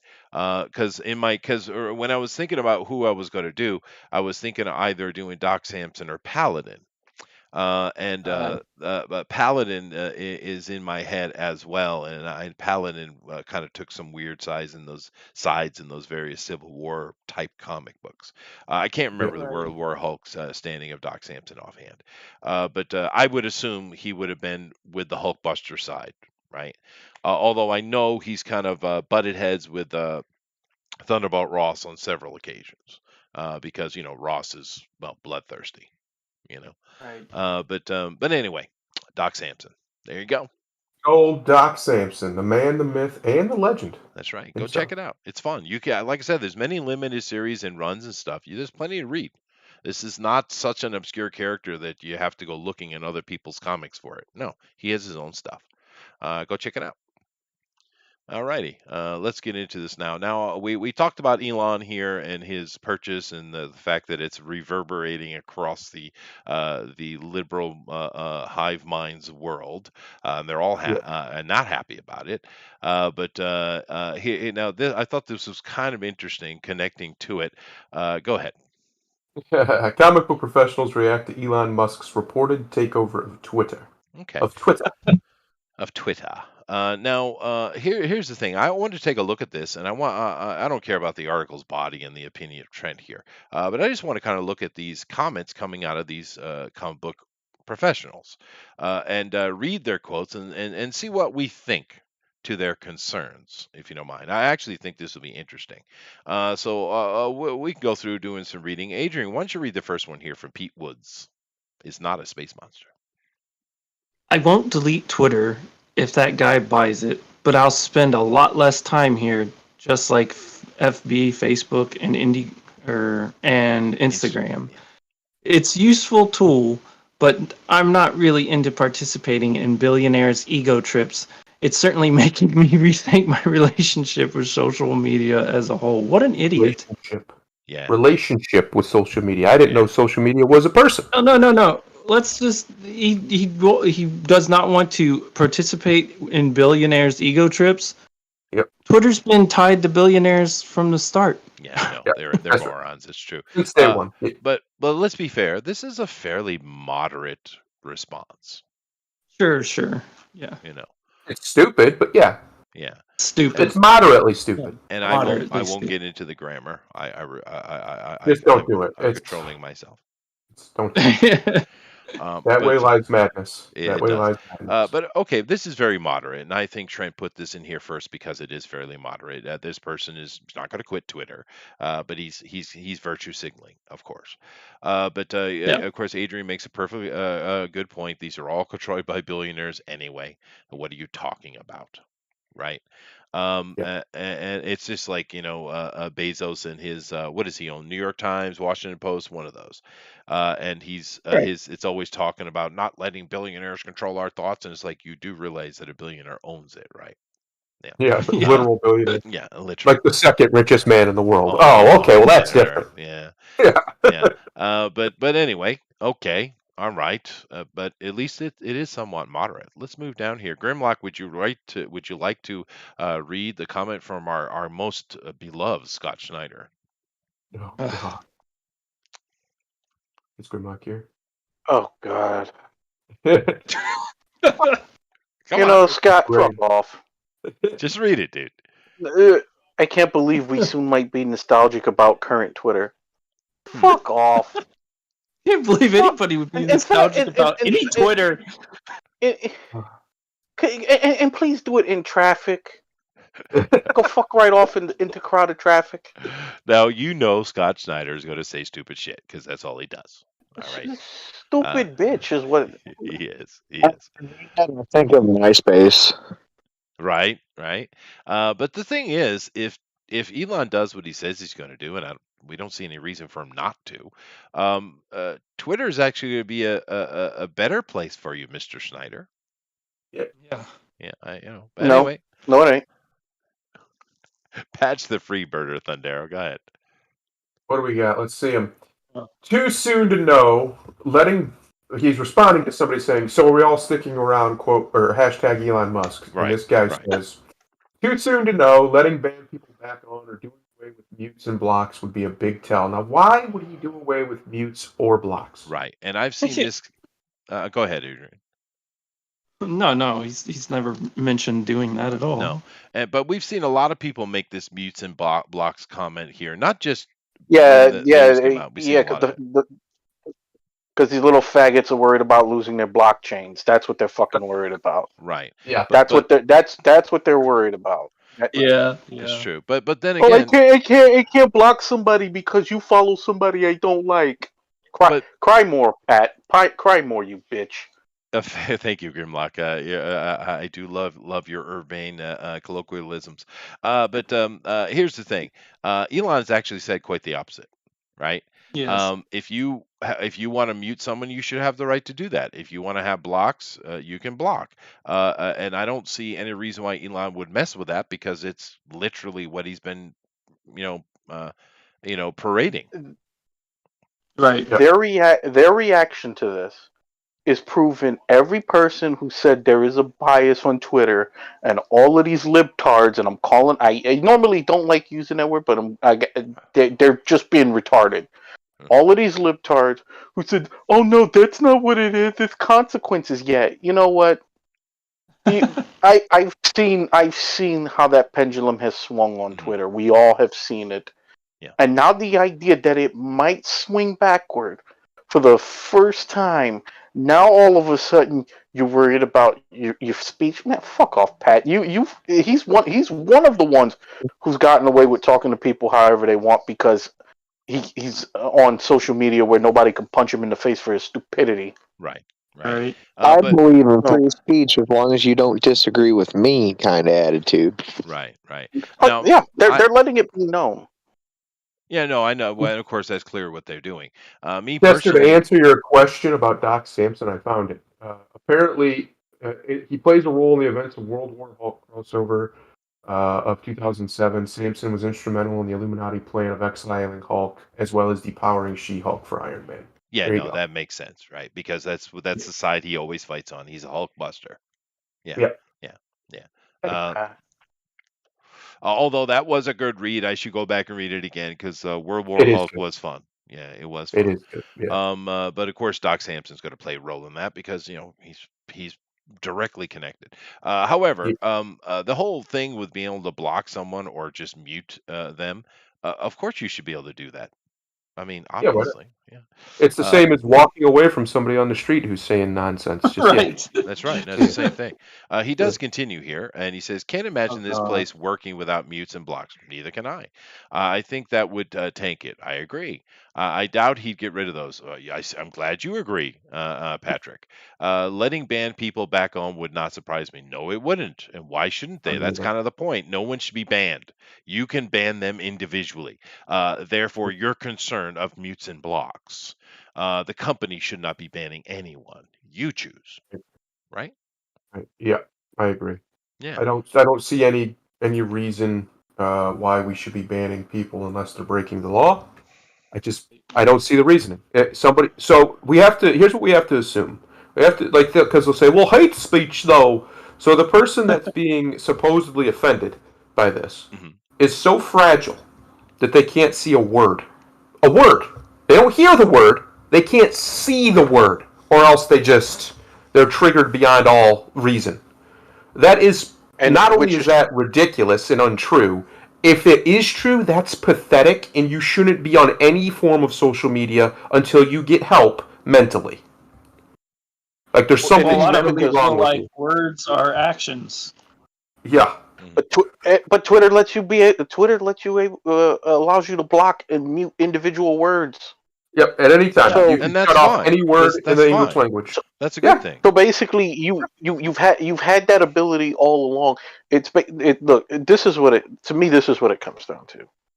For as ever long as this quote unquote culture war has gone on, this is the first significant move, a proactive move rather, by a non-liberal person. Yep. In this space, because everything else has been reactionary at best. And any results in these culture wars have been middling at best. A lot of the good that has come out of it was more circumstantial than anything. Like for as much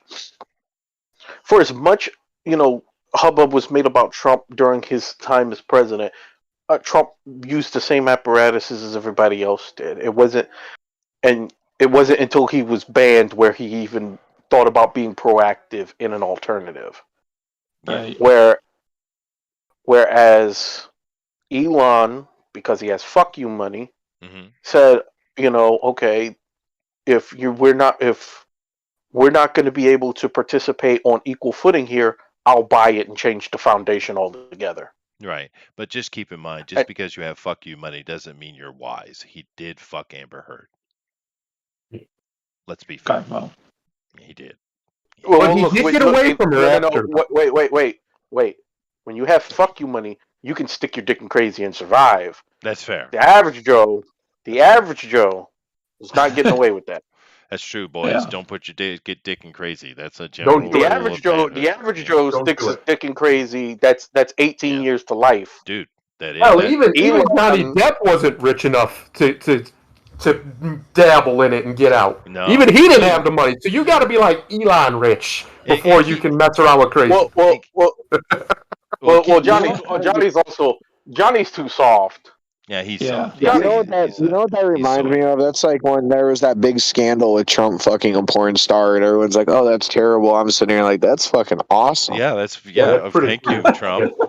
Yeah, vicarious living. Thank you, Trump. Imagine that a rich guy. The other truth to that is they point out him fucking a porn star, but come on, we know that those other guys, a bunch of those people have done the same thing. Yeah, sure, of course, yeah. One of their big favorite presidents. One of their big favorite presidents, Marilyn Monroe and many other women, Mr. JFK. Oh, yeah. Like, come on, let's calm down. Yeah, no, that's true. Eric says he would fuck Amber Heard too. She's hot. I don't care how crazy she is. But have you seen her at this trial? Have you seen her at this trial? She looks horrible. I mean, she's horrible. She's aged in like years. She is. Not only hit that wall, she bounced off of it and hit that bitch again. She looks rough. Keep in mind, this years of turmoil and pain for Johnny Depp came out of a single year of marriage. Yes. But anyway, let's get back to this here. Now, I have to say, Patrick Zurcher here has always has an opinion, of course. But this is a fairly controlled response, actually. Yes. It's not Compared quite to a the other movie. stupid shit that he said, yes. Yes, it is Yeah. for him. Yeah. And I don't disagree, and I don't think you got a problem, Patrick. I think it's going to be exactly what you think. Anyway, he does continue, however, Adrian. Oh God. When a billionaire doesn't pay his taxes, that impacts There it society. is. Less money for a lot of things, including teachers. Fewer teachers equal poorly educated students. Uh-huh. If the billionaire is your political hero, well, you get the failing society you ask for. God, he was doing Well, so good. it didn't Doing take so long, good. did Come it, on. Chester? Doing Didn't take good. long. God Went damn it, downhill. Patrick. Bad Uh, going. yeah, he should just All stop right, it right there. But all right, Mr. Zurcher. This is how we know you do literally no research on anything you talk I about. know, Yes. dude. They really Elon don't Musk understand Nailing taxes, the wall. dude. himself. Elon Musk himself, as an individual man, has paid more in taxes than literally 95% of the country combined. Yeah, that's One true. man. And he did it intentionally. He didn't have to. Yeah, He's he didn't have to. once again He chose meme to. lording. Yep. Yeah.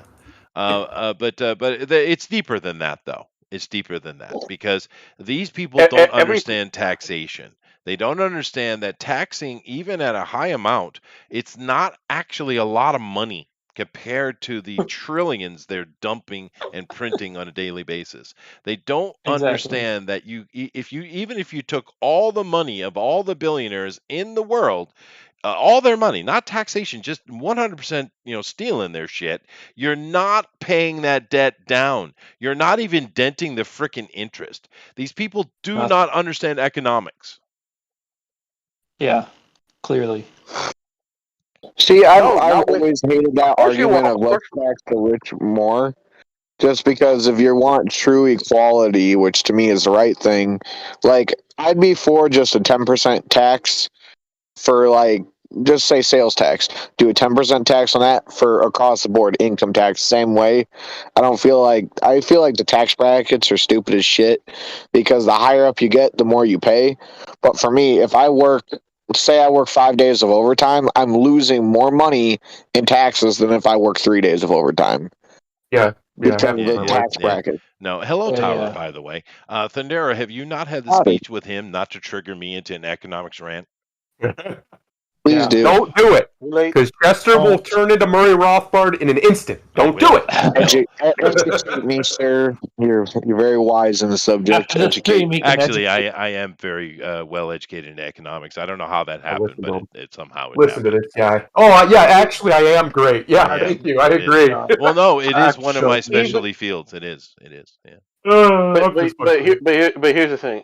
Elon Musk and us, we're not equals. No. And even if Oh, even if it was a flat rate of 10%, he's still paying way more than we Way are. more. His Yeah, yeah, way he more. yeah. he Way has more. paid more. He has probably paid more in taxes this month than the combined earning power of everybody in this chat's lifetime already. I mean, Yeah. He's already That's true. surpassed that. So this Patrick Zurcher will never pay the amount of taxes that Elon Musk pays. I'm No. positive. No. I get a kind of feeling that Patrick doesn't and shower he's not daily a good enough anyway. artist to get the kind of money. Yeah. I don't Like, understand yeah. the idea of like eat the rich in the sense like why does everyone have to hate on somebody? Like, yeah, did he probably earn some of his money in shady ways? I'm not gonna say he doesn't, but you got men like Musk where they invested in some kind of smart idea. People like it. Like Benzo's great example. If you hate him so much, stop buying from Amazon because you're just making him richer. Tower, you wasn't here when I previously had this rant, but it's simple. We have a culture built on narcissism and envy. People hate people Yes. who hate other people for things that they don't have that they think they deserve but haven't earned. Patrick Yeah. Zurcher is Yeah. like many other people who think that he could afford to give it to us. Even if he did, why the fuck do you deserve it? Yeah. What the fuck have you Yeah, Yeah, done exactly exactly. right. Douglas, I other don't than say that you necessarily want like it? the guy. I don't like the guy's ideology myself personally, but you can't hate the guy. He made a business, did really well with the business.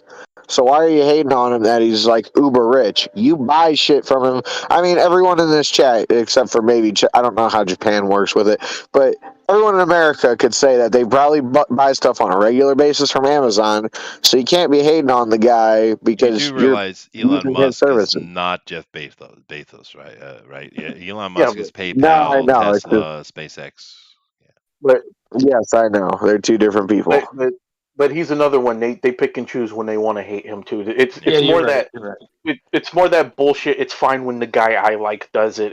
It's horror. It's Hitler when the guy I don't like it does it. Of And course. for Of these course. people, Oh yeah, these yeah. people, it's like have a cyanide champagne. Oh my Have some God. Yes. cyanide Ah, champagne. Well, the funny thing is, though, speaking of envy, cyanide uh, champagne. I love it. It's penis a great name envy, for a band. it could It be. is. Penis envy is really the interesting topic for me because my God, dude.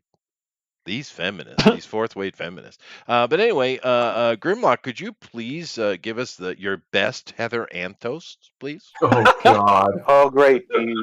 The sorriest work slut in comics has another brain dead opinion. Oh joy, we get to read this shit out loud.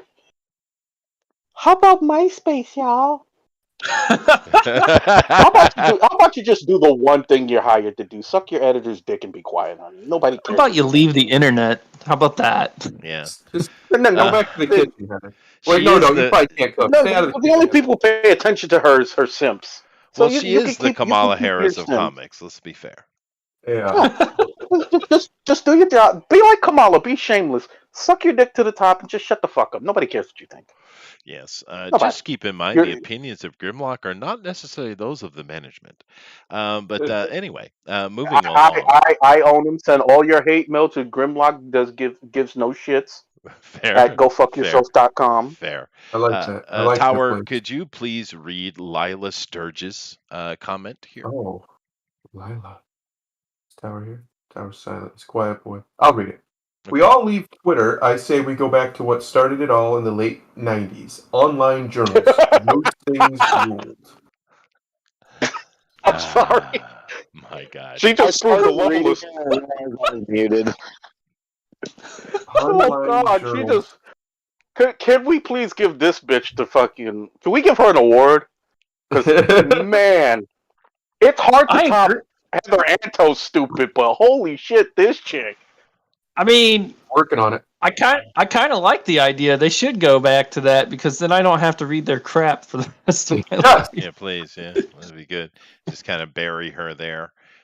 So are you with us, Tower? Are you with us? Yes, yes, Does All yes. right. she? So here we I, go. She really says Our, go I back wrote it. to the late '90s. I know, Holy right? shit, Uh, she has no idea the monkey paw she just unleashed on the fucking That's world with that right. before one. I was Uh, born. now, Tower, I would like you to read Saladin Ahmed. How many people believe that's his actual name? Oh yeah. Go ahead. Oh man. If I Bro, follow you you got to and keep you off the like to Fed keep list, in you know. Now, come on now. Go if I ahead, Tower. follow you and you like to keep in Sorry. touch outside of Twitter, please DM me and your contact info. Fair enough. Just step out of the world, Saladin. You go disappear People somewhere. are purging themselves. I love it. Yeah.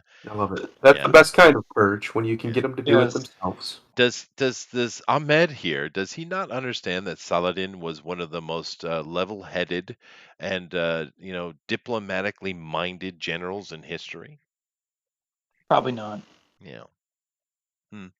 Well, Why I'm I sure like how this Saladin's says that 7 he doesn't followers want. would be upset to see him go. Why am if I'm reading this, am I the only one who's reading this like this? This guy essentially doesn't want to use Twitter, but if you want to talk to him outside Twitter, you have to message him on Twitter. Yeah, I Yeah. know. Is Right, that how right, I'm reading right. that? Yeah, it is how That's you're dumb reading as it. shit. Yes. He continues though, and he Oh, says he gets a little moderate here, and he says not deleting, but this will become an automated announcement account soon. Dipping a toe back in Twitter after 6 months of using it only for announcements has underscored that this thing has become useless to me for socializing, networking, political work, fun, etc. Fair enough, dude. Fair enough. Good. Yeah. I wish more would do that. Yeah, fine. Don't Yeah. let the door Oh, hit you. Wance Saladin. Well, Saladin hasn't been relevant in 4 years. The last time he was because he was crying about the Yeah, shade of a I don't corn even know in who the this back of guy a is. cereal Yeah. box. Tower. Yeah. Grimlock, Yeah. go ahead. I mean, Please. he has the esteemed Peter Darker writer that nobody reads. Yeah, nobody will miss you if you go. Yeah. And do keep in mind, Celadin was making noise many years ago. That's true. But he continues now. Now we saw with old Patrick there, he had a kind of a moderate response, and he lost it in the third tweet. So Thundera, let's see what happens.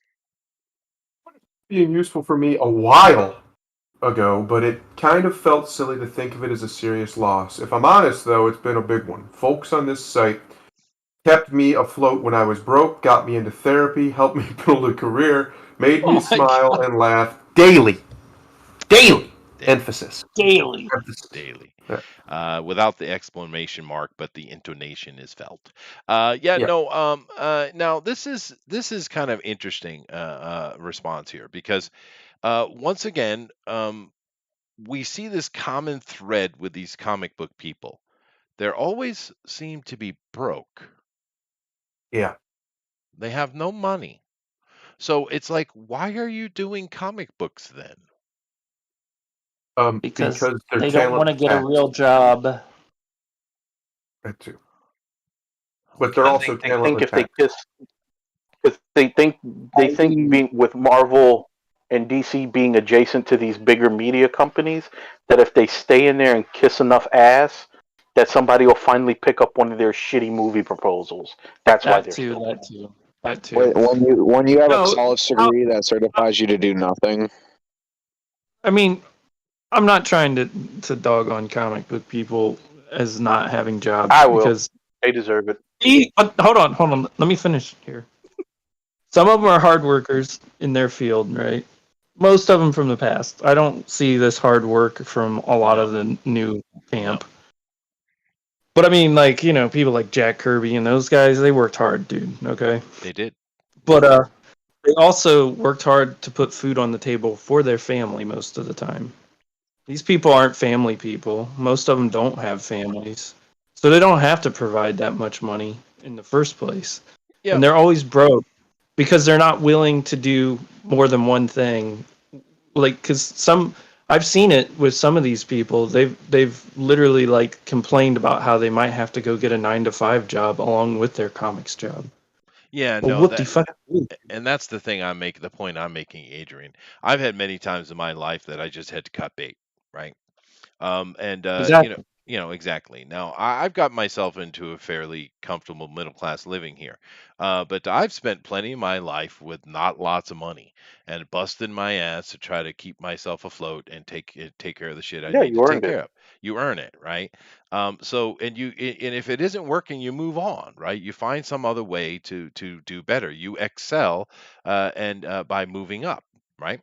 And that it just gets me how these guys always seem to have these money woes, and it's like, well, maybe you should be doing something else, or doing more. But this next line also gets me. Get me into therapy.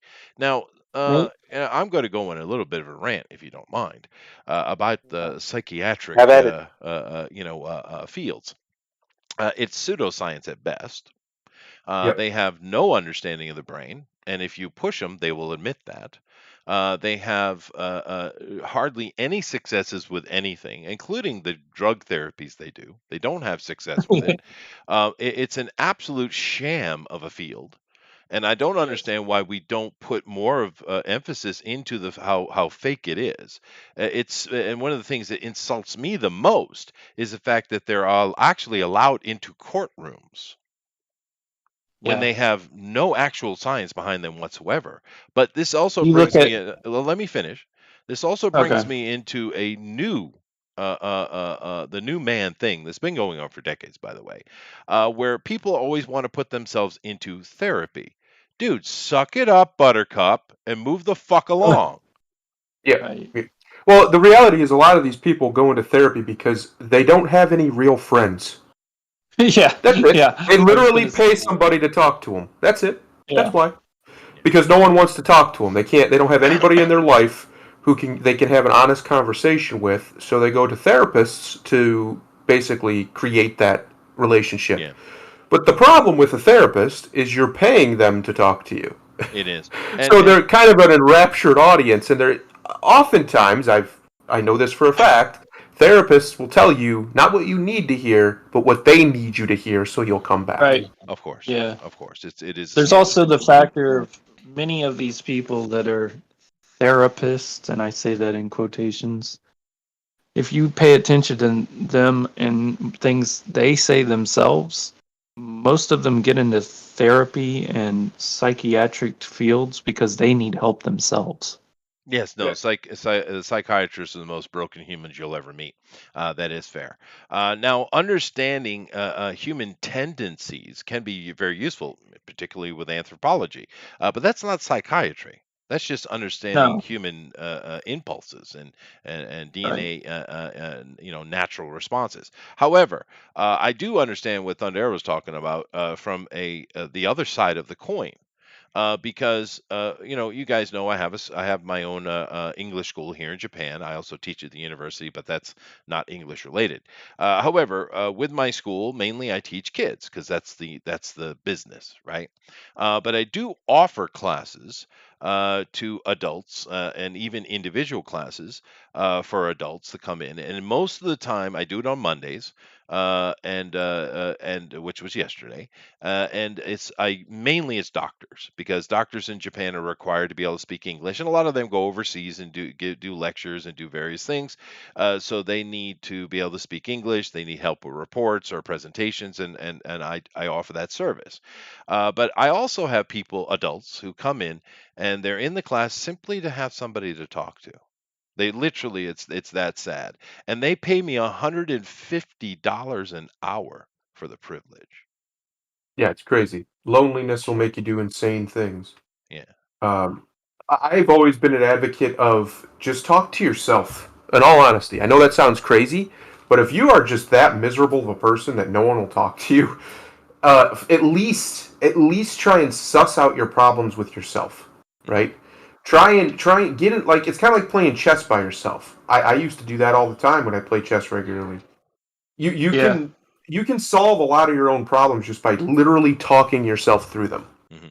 But people don't do that because they think it's weird or whatever. It's you're a crazy person. I'm not saying having like full on hour long conversations with yourself, but talk to yourself. You're a person and be like, hey, what's going on, bud? Calm down. Get in the mirror. Have a conversation with yourself. And a lot of the things you're dealing with, you'll get past relatively quickly Oh yeah, I if tell you just myself to fuck off on a regular basis. all the time I do. Like right all the now, time. I've been losing weight like this. My stomach like, hey, you're hungry. I'm like, no, you're not. Shut up. I do it all the time. No, Yeah, you're not. You're fine. You just ate 2 hours ago. You're fine. yeah. Shut up. You have to be able to talk to yourself in a way Yeah, that's healthy. yeah. And if you have trouble making friends, it's really not that hard. Just be friendly, and Mhm. eventually someone will respond. That's it. Yeah, you might have some people who think you're weird or treat you different or whatever. So what? That's Oh, dude, okay. Doesn't matter what It's they think. easy to make friends.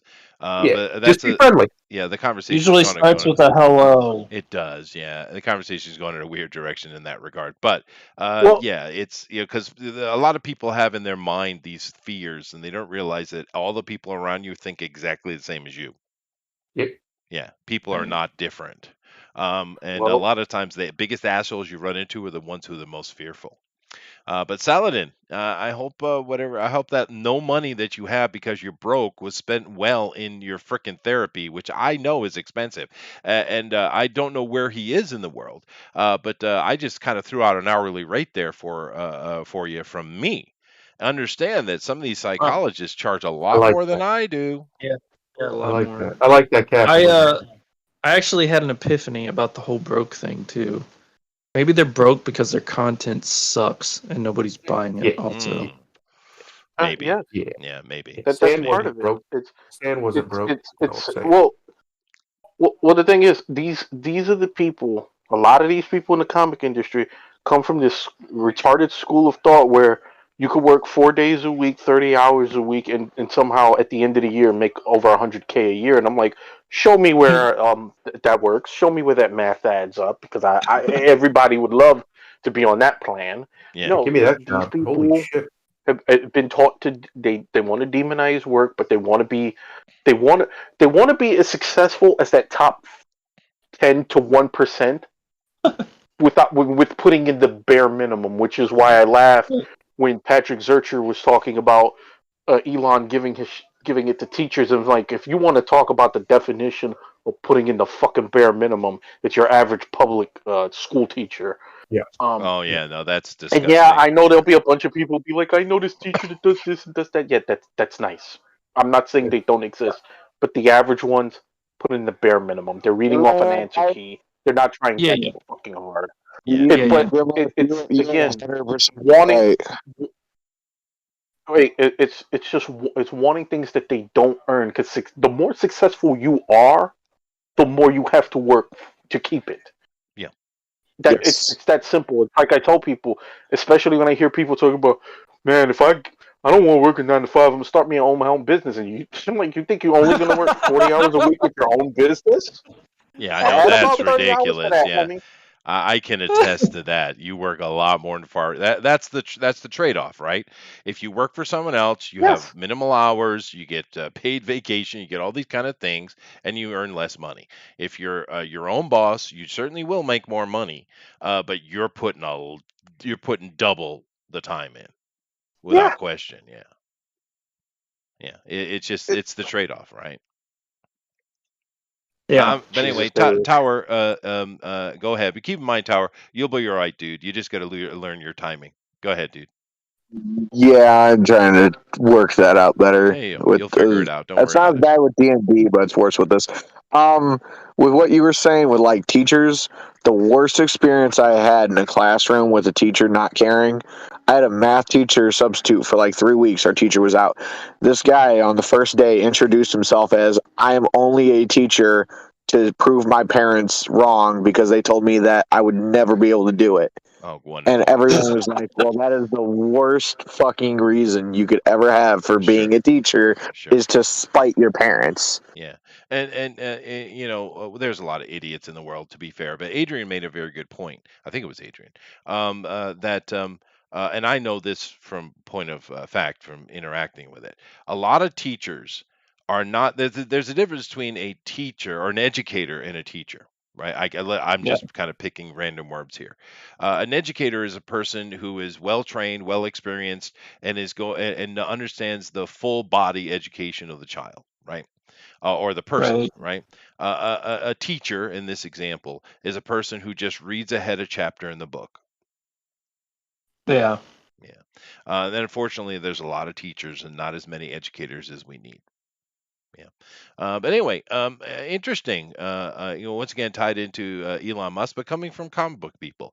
And I'm surprised actually, but by the amount of moderate responses actually, because it's almost as if they're sad. Because It's usually probably they're more more, than being sad. yeah, They don't want to leave Twitter. they They're don't. obsessed with They Twitter. That's are, the reality. because usually they're more Yeah, because hyperbolic, right? Look, what he well, just said about like getting through his hard times and stuff. Like, do you have a friend in real life, dude? Like, seriously, no. if Twitter is what gets you through your hard times, you're a freaking loser. Yeah, it's not Yeah. good, dude. It's really not Well, good. well, also, I've said this before. People have dope. Everybody talks about drug addictions and everything.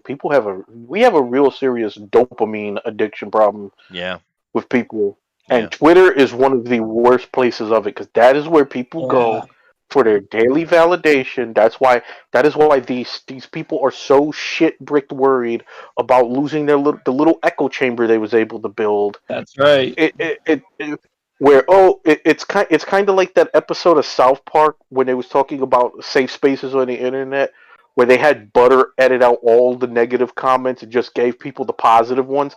That's what they're Yeah. worried about. They're worried about somebody's after running blockchains for 5 years. They're worried about being told that they suck again. yeah. No Yep. fair. Yeah, And, and it's yeah. like, hey, maybe Solomon, you've been in the industry almost a decade now. Maybe, just maybe, taking a shot in the dark here. If you write a fucking good book for a change, you'd get more money back on your royalties, and you wouldn't need Twitter for Sure, your therapy. You can afford one. that's true. Yeah. That's Maybe true. you, Hmm. maybe you could afford something more expensive than a store brand bologna to Yeah, eat oh for no, dinner. hey, Maybe, I like me some bologna though. But yeah, I maybe get if you my have one, you wouldn't need yeah, therapy. yeah. Well, I get my Might, dopamine might, might. reaction out of naked wife time. Well, that's because you're But a warm-blooded male. Thank you. Correct. Yeah. there's something else entirely. Anyway, all right. Let's see what Captain Canada. Captain Canada. He says most teachers I had, I called them markers because all they do is mark papers and very rarely teach. Yeah, no. Unfortunately, there is a problem. We do need better educators. We do need, and it's not just a problem in America. It's all over the world. Even in Japan, we have a little bit of that problem. But yeah, no. It's people get into careers for the wrong reasons often. But nevertheless, let's go ahead and kind of shift gears here a little bit into something cool and fun. No controversies whatsoever. Boom. The Northman Review, a gory Viking epic forged in boisterous greatness. I like that. Yes, this I like movie I, is that. getting. I like that description. Yeah, no, Yeah. That's this a good headline. It is, and this movie is getting great reviews. But let's be fair. This fellow here, name is Robert Eggers. This is his third movie that I know of, and each one of them has. I haven't seen this one yet, but the other two were really good. To give an example here, his movie The Witch was really good. Right. This one right here, which turned my thinking on Pattinson. The Lighthouse Yeah. is, of course, he's got William Dafoe, which that helps. Helps a bit, But yeah. it's a Doesn't really suck. good That's a movie. lot. But this is very interesting with this creation. And this is Skarsgård, of course, is the main character in this, and he's playing Amlet. Now, Amlet is is he a historical character? He probably was real-ish, but Yeah, it's a real enough. real enough, but it's a well-known story, and he was a Dane, and it involves Lapland and Norway and all kinds of all over the Scandinavian world, and I'm looking forward to seeing it. Now, of course, a lot of people these days are mentioning yes that Shakespeare's Hamlet was based on Amlet. Yes, it is, but the I'm looking forward to watching the movie because it sounds awesome. But I'm kind of curious how close they are going to be to the Amlet story. Therefore, I thought I would kind of give you a Crypt Notes version of the story of Amlet. If you guys don't mind. Now, Amlet's dad was killed by his brother. His brother was jealous of all the success and stuff like that. Now, keep in mind, this is a saga, so it's done in a fantastical way. That's why I said he's kind of real. But the problem that would happen in many cultures, this isn't necessarily a Scandinavian thing, that with royalty, particular chiefs and things like that, if they kill or they take over, they tend to kill all the other children, kind of like lions do, right? Uh, Yeah. and and Amlet was well aware of this because he was older. He wasn't like a little teeny kid, and he the only way he could think to save himself was by kind of playing into a pathos, a cultural aspect of Scandinavia, whereas crazy people, simpletons, the insane, were considered kind of semi-holy, and you don't kill that, right? Right. So he Yeah. basically just kind of started acting like an idiot, crazy person, and he kept it up for quite a while. Therefore, the brother that murdered his father couldn't just outright kill him, and he knew that it's bullshit. Right, he knew that, but he was trying to figure ways to catch him, and he tried all kind of different things to try to catch him in it. But Amlet, one of the things about Amlet in his story is he's very clever. He's very, very clever. He's so clever almost to be supernatural in his cleverness, right? And it never worked for him. Now, one of the final yeah, options that this usurper king, of course, he took his mom as his own, his brother's wife as his own bride, which was very standard in those times. So he said, "Well, I can't get rid of him, so I'm just going to send him to England." And along he sent a note. And when he sent it to England with two of his people, the idea was that the English king would kill him for him in a foreign land, right? But Amlet, of course, being very clever, he found the letter on the travel and he rewrote the letter and forged the king's name. And instead, he ended up going to England. The two guys were with him, ended up getting killed. He took the English princess as his bride, and he ended up getting another wife later too, by the way. And he stayed there for quite a while. Then he decided he needed to go back and take back his inheritance. He goes back and he plays some scams. He kind of chastises his mother, and there's a big go read it. It's an interesting story. But in the end, he does kill the usurper. Right now, the interesting Yep. thing, that's not the end of the story, right? Because now Mhm. he's kind of got his throne back. He chastises people for not no one raising their hand to kill his father's murderer, right? And he kind of laid the guilt trip on people pretty heavy. But now with his two wives, and one of his wives was extremely loyal. And he went to make war basically with the Scandinavian world, and he kicked ass, dude. He just tore through the Scandinavian world, killing people and kings left and right, pissing people off. And in the end, in his last battle against Wittek, I think was the king he was fighting at that time, he ended up dying in that battle. And his wife, who was alongside him, an actual shield maiden, she said that, "Fine, you can take me as a part of your prize," as she cut her throat and died on the field. Freaking epic, dude. So it's a tragedy, and that's probably what interest Lord Bacon or one of the other guys in his crew that wrote that play. But of course, Hamlet was taken off of it and then done in an English point of view rather than the Scandinavian one. However, that's the kind of layout of what the story of Hamlet is. It's a Scandinavian tragedy that has insanity in it. It has ultra warfare in it. It has trickery and cleverness and devotion and betrayal and loyalty and sex and everything you need in a good story, dude. It's really, really, Mhm. really great story. And if you go read the original epic of or Edda, sorry, of it, it's great. It's a great story. I actually prefer it over the Hamlet play. 100%, right? And if anybody who's into history and stuff, everyone's read it. It's like one of those standard things. Like you've read the story of Hamlet. You've also read the story of Beowulf, right? I mean, everybody, right? Uh, Yeah. so uh, I think it's pretty cool that we finally get the original version of the story here with Yep. frickin' Skarsgård, who look how he ripped himself out for this movie, Oh yeah, dude. he ripped himself out for this movie, big Yeah, he time. looks like a beast. Yeah, I've seen some reviews of it that say it's not that good of a movie, and blah, blah, but it comes from the typical sort of person. yeah, fair enough. It's a shame because it looks like this movie isn't doing as well as they hoped it would, which is a very big shame because I want more movies like this. And Adrian and I are going to go tomorrow night and see it with Yeah, the wives. So we'll let you know. But the people who I see that love it are all people I probably would agree with. yeah, So Yeah, I yeah, and agree. it just looks. I mean, you'd have to really screw it up. That what we've seen of it looks like a great movie. So it would have to be a complete clusterfuck to yeah. get it wrong. Well, this guy So makes good movies, I and have a and they don't friend make big who money. I'm sorry. Go ahead, I have a Adrian. friend I have a friend who went and saw it on opening night. He's kind of a moderately kind of guy, you know. Mhm. He loved it. He said it was great. Yeah, He says it's fantastic. He said it is brutal at some point. and it Like it should be. gets brutal by the Yeah, should be. And I'm really curious to see how much of the story they tell, and how much do they stick to it. But like I said, this guy's a good a good movie maker. This guy, Eggers guy.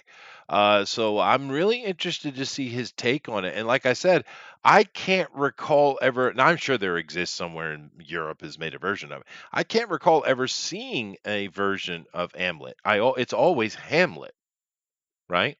Yeah, I don't recall that. Yeah. But you go Skarsgård. I mean, God damn, dude. And yes, you're right, Thundero. Some of the people that are complaining and say they're all white. Of course, they're fucking all white. You dick.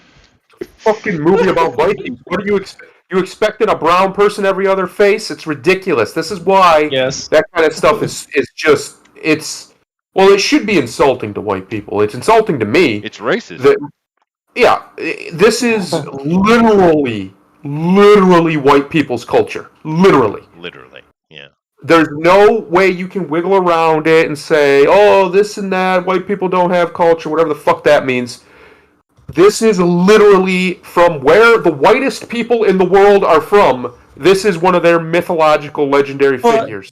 But where's the black Viking leader lady? Jarl In their lady. head. You gotta have that In their head. Jarl. In their head. Jarl. in their head. They see black jarls in their head. Yeah. And keep in In their mind, diseased head. well, sure, but that change in Vikings, what is it, Rise of Valhalla, whatever they call it, that is an actual historical dude that got Black Yeah. Lady Yep. replaced. This is Well, they more of like a to kind of make an legend excuse character. well, it's a fictional historical. No, it's not. It's fictional. straight up I historical. know. No, Yeah, I know. yeah. It's But insulting. yeah, no, it is insulting. And my God, dude, I'm really looking forward to this. I know I've tried to tamper my expectations these days, but Same. oh, Yeah, I think it's going to be good. I think. Well, I'll know. I'll know tomorrow. This time tomorrow, I'll know. yeah, But it everything about it just looks correct. yeah. Well, It looks correct. the problem I have is the same thing with comic book movies.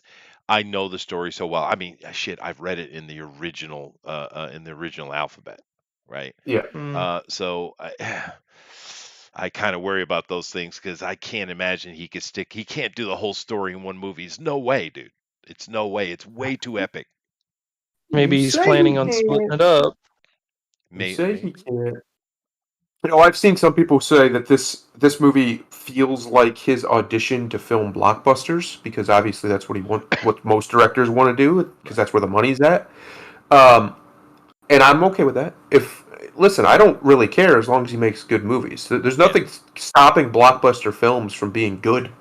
There's nothing, there's no rule that says when you make a big budget blockbuster movie, it has to suck. I know it would seem that way, the way Hollywood's been going, but that's just not the case. In a technically way of thinking of things, blockbuster movies didn't typically suck back in the day. That's true. Yeah, That's right. but keep in mind, a lot of these old epics and Eddas and sagas and all that kind of stuff out of Scandinavia, the Sklods would sit and they would tell the story and orate it over hours and hours, right? And Right. keeping in mind the skill of these people, it's not written down. That is all passed down and trained through oral memory. And this is a long one. Beowulf's fairly long, but this is much longer than Beowulf. So this would have been it might even be multiple. They split it over multiple days when a Sklod was telling this story. It's a lot of information to put in a single movie, dude. It really is. We'll see. We'll see. We will see. Yeah. I think we'll probably just get most of the main beats. It Probably. seems very from what I've seen. I've seen some of the reviews say it's very much your standard like historical movie at the start, and then about halfway through it turns into hyper violence. And I'm like, I love everything you're saying to me right now. Yeah, yeah. Yes, we need more of that, please. And I'm assuming this is one of the wives here, and this a very interesting and attractive Scandinavian girl. Very interesting face she's got, but it must be one of the wives. I don't know which one it would be. But I'm just, and of course that must be his mother. Who I'm interesting how they're going. Nicole Kidman plays his mom. Nicole Kidman, yeah, but because he's actually, he does fight for his mother's honor, but he also chastises his mother so easily laying with her husband's murderer, right? She's not this pure character. She is painted in the story as being, well, it's kind of the theme of it is no one stood up for his dad, and this is the thing that pisses him off the most because no one Right. was. They were all cowards, and his mother is prominent on that list. So I wonder how Nicole's going to play that. I hope they play it straight because that would be cool.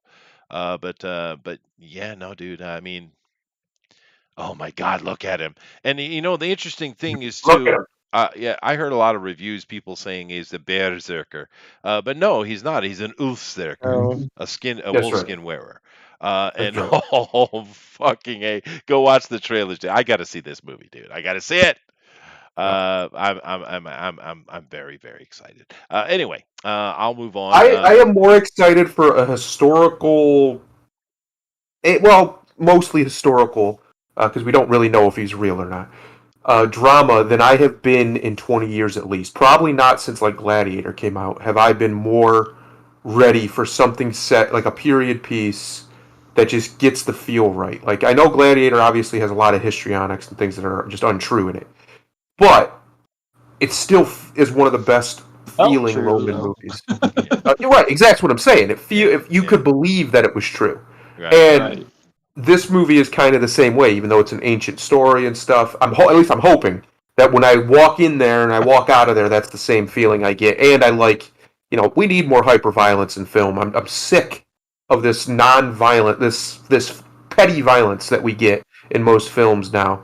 Oh, you talk about I want scrawny women throwing around 300-pound men? now Yeah. that, and also the fact that I watch dudes get punched in the face 45 times and they look fine. They look like Yeah, they're just about to Right. take a picture, that's true. and that's Yeah. Yeah. ridiculous. Now, That's absurd. don't take the comment I made out of context. He was a real dude. It's just the story has been Right, fluffed, right, right? Because correct. Right. all the kings that are mentioned in it are real historical people. It's Right. just the question was did he get lost to his actual documentation get lost in history because well he basically kind of got everything stolen from him, right? Or was it just kind of a creative way to look at the dynamics of dynamics at that time? That's the question, right? So keep in mind, a Yeah, lot of Yeah. this story is actually did happen. We just don't know how it happened, right? right. So Right. Chester, ban Rabbit. Get him out of here. He's banned. I'm banning him. Get him out. How dare he why? besmirch Gladiator? That son of a bitch. Aw, don't hate on Gladiator. It does look great though, Rabbit. I agree. I'm excited. Anyway, anyone else have anything to say on this? I'll shut up. Oh, thank God. Oh no, I have nothing else. Yeah, I'm just No, I'm excited about it. excited. We're gonna go see it tomorrow. I believe around 7 o'clock. Um, and yeah, it should be a good time. I'm, Yeah, I'm really looking forward to it. I'm starting to I dig this was from Eggers that guy, first dude. trailer. That first trailer, man, I was like, ooh, ooh. It just kept going, ooh, ooh. Yeah, Like I just, yeah, Yeah. oh, yeah. And it has some of the kind of the shamanistic Vision Quest stuff in it too. It looks like. yeah. Yeah. Yeah, I'm that's pretty kind of sure. neat. Go ahead, dude. No, I was saying, yeah, I'm pretty sure it has some of that aspect of things.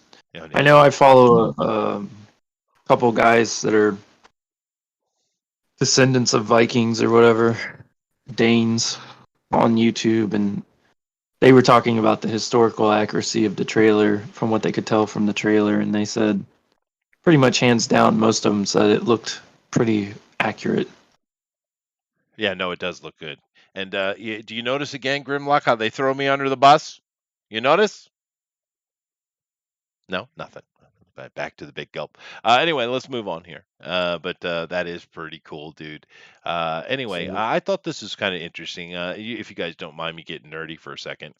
oh boy, here we go. Dragonlance and Spelljammer creators say they have no involvement with new Dungeons and Dragons products based on their works. Of course I believe not. Tracy Hickman got canceled not too Yeah, long ago. Yes, and yeah, Margaret Weiss as well. Uh, but yeah. uh, Yes. but but here's the thing. Yes, there are some things to complain about. New D&D, there's many things to complain about, but not all of it is bad. There is some good, solid stuff does come out. It's just kind of laced with this stupid wokeness these days. However, Right. Dragonlance has come out with every edition. Let's be fair, okay? but Spelljammer has not. And those of us in the nerddom have been begging for Spelljammers for freaking years, dude. Dude. And of course, Adrian mentioned Tracy Hickman with that. So I'm far more excited about that than Margaret Weis's Dragonlance, although she is epically awesome, right? But to be fair, I'm very, very, very, very, very excited about it because keep in mind, you guys say the comic books, Chester. Yep, they had comic books. They did. See, I cover my There ass. you I go. have the whole Spelljammer Yeah, comic no, book set. they were great, dude. Anyway, let's take a look at the Dragonlance teaser first, and then we'll take a look at the Spelljammer, the one I'm really excited about. I haven't watched these. I held off for you guys. See, love. Okay, here we go.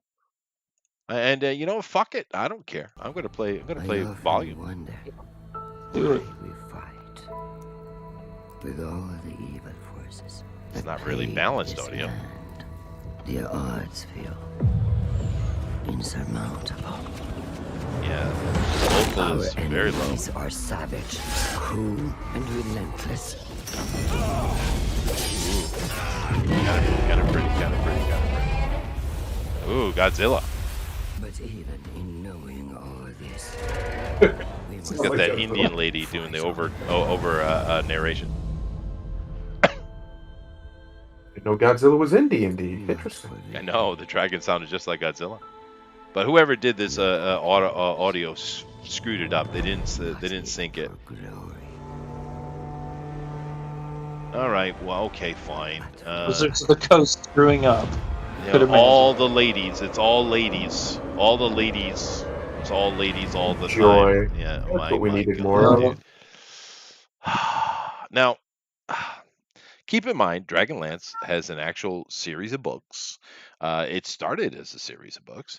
There's animated movies of this. There are actual heroes in Dragonlance, but they've been replaced. Okay.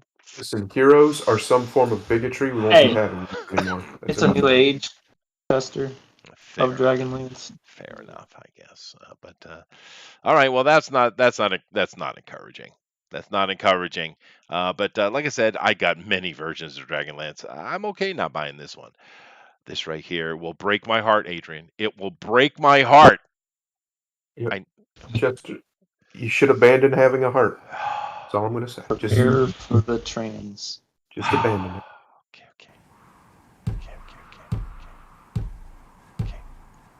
All right, here we go. I voyaged far in skies unknown. Oh, it's a bad singer. Uh-oh. It's a very bad singer. Uh-oh. Unforetold. It's a very bad From singer. Uh-oh. stars and darkness deep. Shouldn't do this. Asian elf. Find my way back home. Oh, to a better singer? Or To the wind our cautions Ooh, we got some good backup singers. Adventures Ooh, look. Our wills of stone. We journeyed seeking treasure bright, and now we sail for home. Home. Yeah, sea chanty, right? A sea shanty, sorry. Hi, Asian mom and dad elf. Or half elf, I guess. why he's are half there Asian elves? Where'd they come from? I don't know. Oh no! Inclusive. Inclusivity. That's where it came from. With dreams of riches unforetold, we venture off to shores unknown. Oh, space hamsters! Ship across the stars to treasure far from home. Okay, now that didn't irritate me like the first one. Okay, good. Whew. Okay. Made them think that making a song was a good idea for that, though. Brett is it's a correct in the chat shit. there. That is a shittier version of a much better WoW cinematic. It's true, correct. Brett. You're right. It could have been worse, dude. It could have been. It could have It could have been. been. It could have been.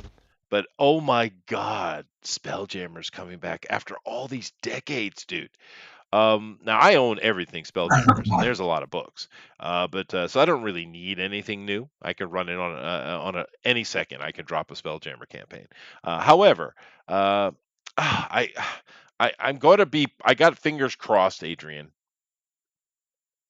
I do. So there was was that like sometime at the beginning of the year, or was that last year? They had a big announcement of the new races, They did and have some silly stuff. Yeah, you're right. some of the races they included were races from Dragonlance and Spelljammer Right, and Dark Sun. right. They had the Thryking from Dark Sun, so I'm wondering if Dark Sun may be coming back as well. Well, that once again, that's been in many editions as well. Spelljammer is the interesting Sure. one because it's been Spelljammer's been solo. farther, a long time coming. Yeah, second edition. Yeah, I haven't seen it since. Right. So I'm happy. I own a bunch of Dark Sun stuff as well. But and that would be cool. Do a But Spelljammer campaign on the Tuesday night sometime. I should actually, and maybe what I'll do is when this comes out, I'll buy it and I'll read it, and I won't have an aneurysm, and I'll run a new Spelljammer campaign in 5th edition. Yeah, like I said, I could run it anyway. I mean, it's easy to adapt from one edition to the Right. next, but Yeah. yeah, I am excited about it. I know you're all yelling at me, Chester. Why don't you learn? But Yeah. oh god, dude, more Spelljammer, please. Many times do they have to teach you this lesson, old man? I know, Brett said, dude. I know. Brett said next campaign setting that we're going to ruin is Greyhawk. Yeah, no, it's true. That's true. That's probably true, Brett. But we They can own hope. the rights to Greyhawk still? Well, I would assume so. But the thing with it is, I'm a bit concerned by the name of it though, because it's called Spelljammer. What do they call it? Spelljammer Adventures in Space. So is this going to be just a collection of modules, or is it going to be an Yeah. actual campaign matrix? Well, so my guess is it's going to be like they've been doing a lot of things lately where it's a bunch of stuff you can use for adventures or your campaign. I hope so. But they haven't really, I mean, they really done anything that's campaign related type stuff for a long time. Like, because Yeah. this is the problem with like Critical Role isn't necessarily guilty of this, but the people who followed Critical Role are very guilty of this, of not sticking with a campaign for very long Sure. and just doing individual adventures. And an individual adventure is fun, but it's way different than when you create a character and they're living in a campaign world Right. where you're making decisions to keep that character alive. It's a whole different dynamic. It is. And It's a lot different. of that It's with changed. a lot of these hipster D&D type people, it's lost that campaign aspect. It's true. Now that things have changed, and I, if you want to blame something for it, it's the Adventure League that did it. Yeah, And 100%. those little one-off adventures is really what did it. And to be fair, it's brought a lot of people in the hobby good enough, because one of the great things about tabletop role playing, you do whatever you want to do. It doesn't True. matter what kind of politics they put in. You don't need to adopt that. It's not like a video game that you're stuck playing it, right? Forced with it. Yeah, Right. you can make your own decisions. And I am more leaning toward, personally, like you had said, with the campaign run, and we've had a few good ones here on this channel. We just got out of a real long run with Bill. We went all the way up to what, basically 20th level with those characters, which is pretty cool. Yeah. But Adrian, I will definitely run a Spelljammer campaign. It'll be fun. Spelljammer is wonderful. I love it. Anyway, so 2 fun things in a row, Thundero. Dare I curse us? I wouldn't recommend it. No. But anyway, let's continue on to see what else other journeys we have in us today. Okay. Manga continues to outperform Western comics as new volumes of Jujutsu Kaisen and One Piece sell over 1 million copies to Japanese fans in 1 week. Yeah. Yeah. Right. Yeah. No. This is why when people say things like, well, the market's changed and people aren't interested in print anymore, that's stupid. That's just untrue. Yes, yeah. Now, Untrue statement. now keep in mind that One Piece is got the finale is finally hitting, so that's everyone's certainly going to buy that. And Jujutsu Kaisen is the big thing right now. It is what everyone's talking about. So, and one of the things Japanese do that's certainly different than the West is if you put out manga and it becomes popular, the first thing that happens with it is they'll do a colorized version and sell it in its own little book, right? Aside from being in a big trade, because they start in trades, they don't go to trades, right? And Right. then once you get that colorized individual book that you can buy and collect, if that continues to sell and make money, what they'll do is they'll make an anime of it, right? That's the process. That's how Japan works. Of course, we don't have that aspect over in the West, really. So these two have already gone through that process long ago, and they are in the anime setting. One Piece has been going, what, 20 years? Yeah. Something in anime 25. version, right? And Yeah, Nine- 97. 90 something, I think. 97, yeah. 97, 25 years. yeah, very long. And Jujutsu Kaisen is also in anime version right now. So it's been going for I don't know About when to it be a started. season 2. Yeah. But it is the hotness in Japan. It is the ultra hotness. For a while there, we had the Demon Blade, which I think you guys call it Demon Slayer or something like that. Demon Yeah. Hunter. Well, the one that came out just a few years ago, that was real Demon- Oh, popular. yeah, Demon Slayer. Yeah, yeah. Yeah. But and I was like, okay, we're going to be into this for a few years, but then it just disappeared, and this Jujutsu Kaisen just kind of took over, and it's like everywhere. I haven't even seen it. Any of you guys seen this Kaisen anime? Oh, yeah. Oh, yeah. I'm a fan. What's the premise? Uh, Oh, that's a complicated thing to say. It's Boy, it's is that. it's a shonen fight anime, of course, battle anime Okay. or battle manga, whatever.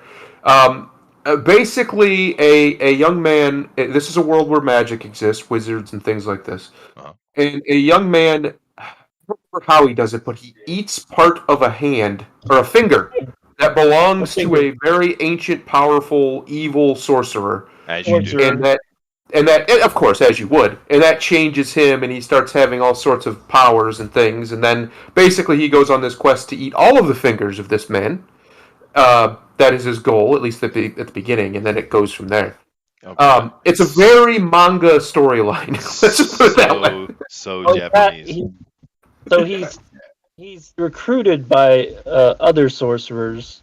Yeah. To do this task, and then allegedly after he's done this task, they're gonna kill him. Oh, sure, of course, as you would.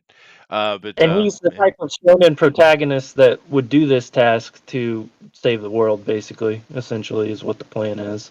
I get Because it. if this guy, if this sorcerer that is kind of in him at the same time after he's ate this finger, Mhm. if he is released fully, then yeah, shit's gonna hit the fan Right. basically. Self-sacrifice, pretty standard. Yeah. Right, but they also are curse, just like they go after bad curses. So Yeah. in a spiritual curses in a spiritual form. I get it. So it's very similar to like Yu Yu Hakusho or Bleach Oh, okay. or Shaman King, those kind of stories. The creator of it is even said that he's took a lot of inspiration from Bleach. Like that's Yeah. where it came from. Easily seen. Yeah, and no, it's pretty good. It's actually not bad at all. If you like shonen battle animes or Mhm. battle mangas, it's as good as any of them. I'd say, if not better. The only one I really liked was Full Metal. Probably one of the best Alchemist. ones out there. I love Full Metal Alchemist. It's a Yeah, great one. it was Which, great. by the way, it's made by a girl. Don't tell them that That because doesn't they matter. they think that that's impossible. That could never be the case. You see. Yeah. Yeah, well. Yeah. Hint. Demon Slayer, or Demon Sword, or whatever, is also made by a female. So. Yeah, well, actually, here in Japan, like I said, manga there's more female readers than male, right? Yeah, I They believe that. drive the industry. Yeah. And of course, there's a one of the good things that well, I don't know, an American point of view would probably be a little skewed on this, but one of the things that I think Japan does really well is cradle to grave. And what I mean by this is that you go to school, you go through the system, they put you in the trade school or the university you need to be in for what you do, and you have some choice in a little bit. You go and you do that, you study that, you become very, very good at that one thing, and you live your life and then you die. And therefore, going from high school into some career study is very easy. I mean, you have to be a real, real bad idiot not to end up in some secure position somewhere. That's how they do that, and they do it really, really, really well. And Yeah, that, I admire that about Japan quite a yeah, bit.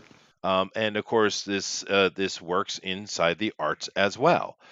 So if you're an artist in school, you might even go to a high school trade school where you're studying and practicing art, and then you go into the system, working for one of the big companies, and you work your way up.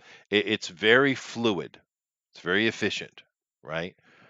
So the amount of artists they have working here is wow, ridiculous. Yeah, it's Right. impressive. Let's see here. Roger says, "Hey Chester, let me ask, what's the new cyberpunk manga that's currently out? Do you know?" Nope. I don't know shit about manga, dude. I'm I not. would say the last one that I read was cyberpunk-esque, was No Guns Life. Okay, well there you go. We got someone to answer your question, Roger. Yeah, I don't know a lot about that. I don't read Japanese manga. I don't watch much anime.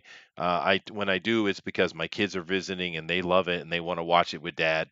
They want to have that kind of experience, and I'm happy to do it. So I sit through some shit like Bleach. Listen to this guy.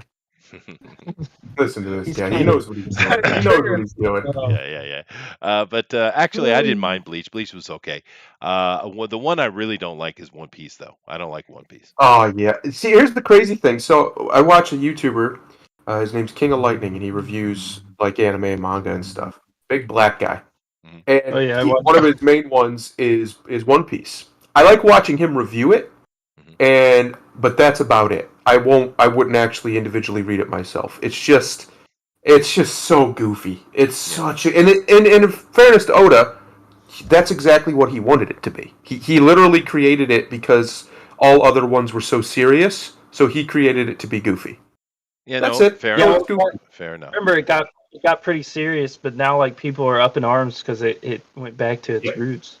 being goofy again. Yeah, they Yeah. don't like that. Well, you know, my kids have the entire run of the manga for One Piece sitting just in the other room, right? Yeah. Uh, Good the Lord. entire run. And I'm sure they're buying the new stuff. And one thing I have to say about One Piece, however, is the manga art is stellar light years better than the anime. It's Oh yeah, really good art, dude. Yeah, yeah. yeah, I agree. Yeah. It's Uh, very stylized, but for the style it is, oh, it's it's gorgeous. Yeah. way Just to better show you than. how silly it's become, Chester, in the latest chapter, Luffy Mhm. literally does basically a twirl around while grabbing onto a lightning bolt. He twirls around it like it's a pole. Oh wow. That's how silly his powers have become now. He A got all lightning Yeah. bolt. he got all Gal Gadot on us, huh? All right, fine. I personally like the Hey, panel hey, where hey, hey, hey. Luffy is a Dusty Rhodes fan. Do not at him. That's Okay? true. That's true. I personally like the panel where he just takes the dragon dude and jump ropes him. Yeah, he uses him as a jump rope. That Big, makes big sense. flying serpent guy. Oh, Yeah. Luffy.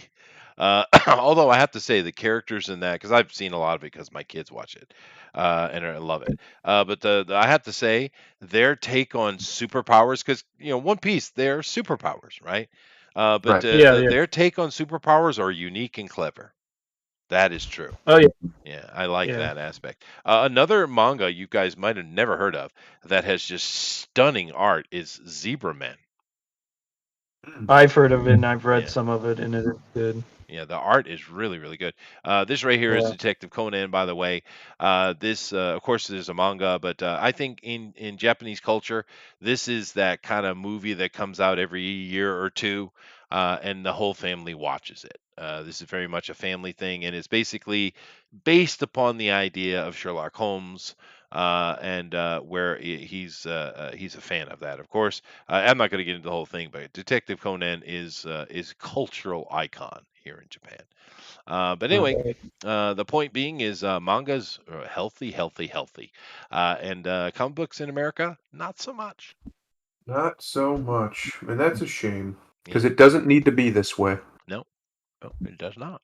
Yeah. But anyway, moving along.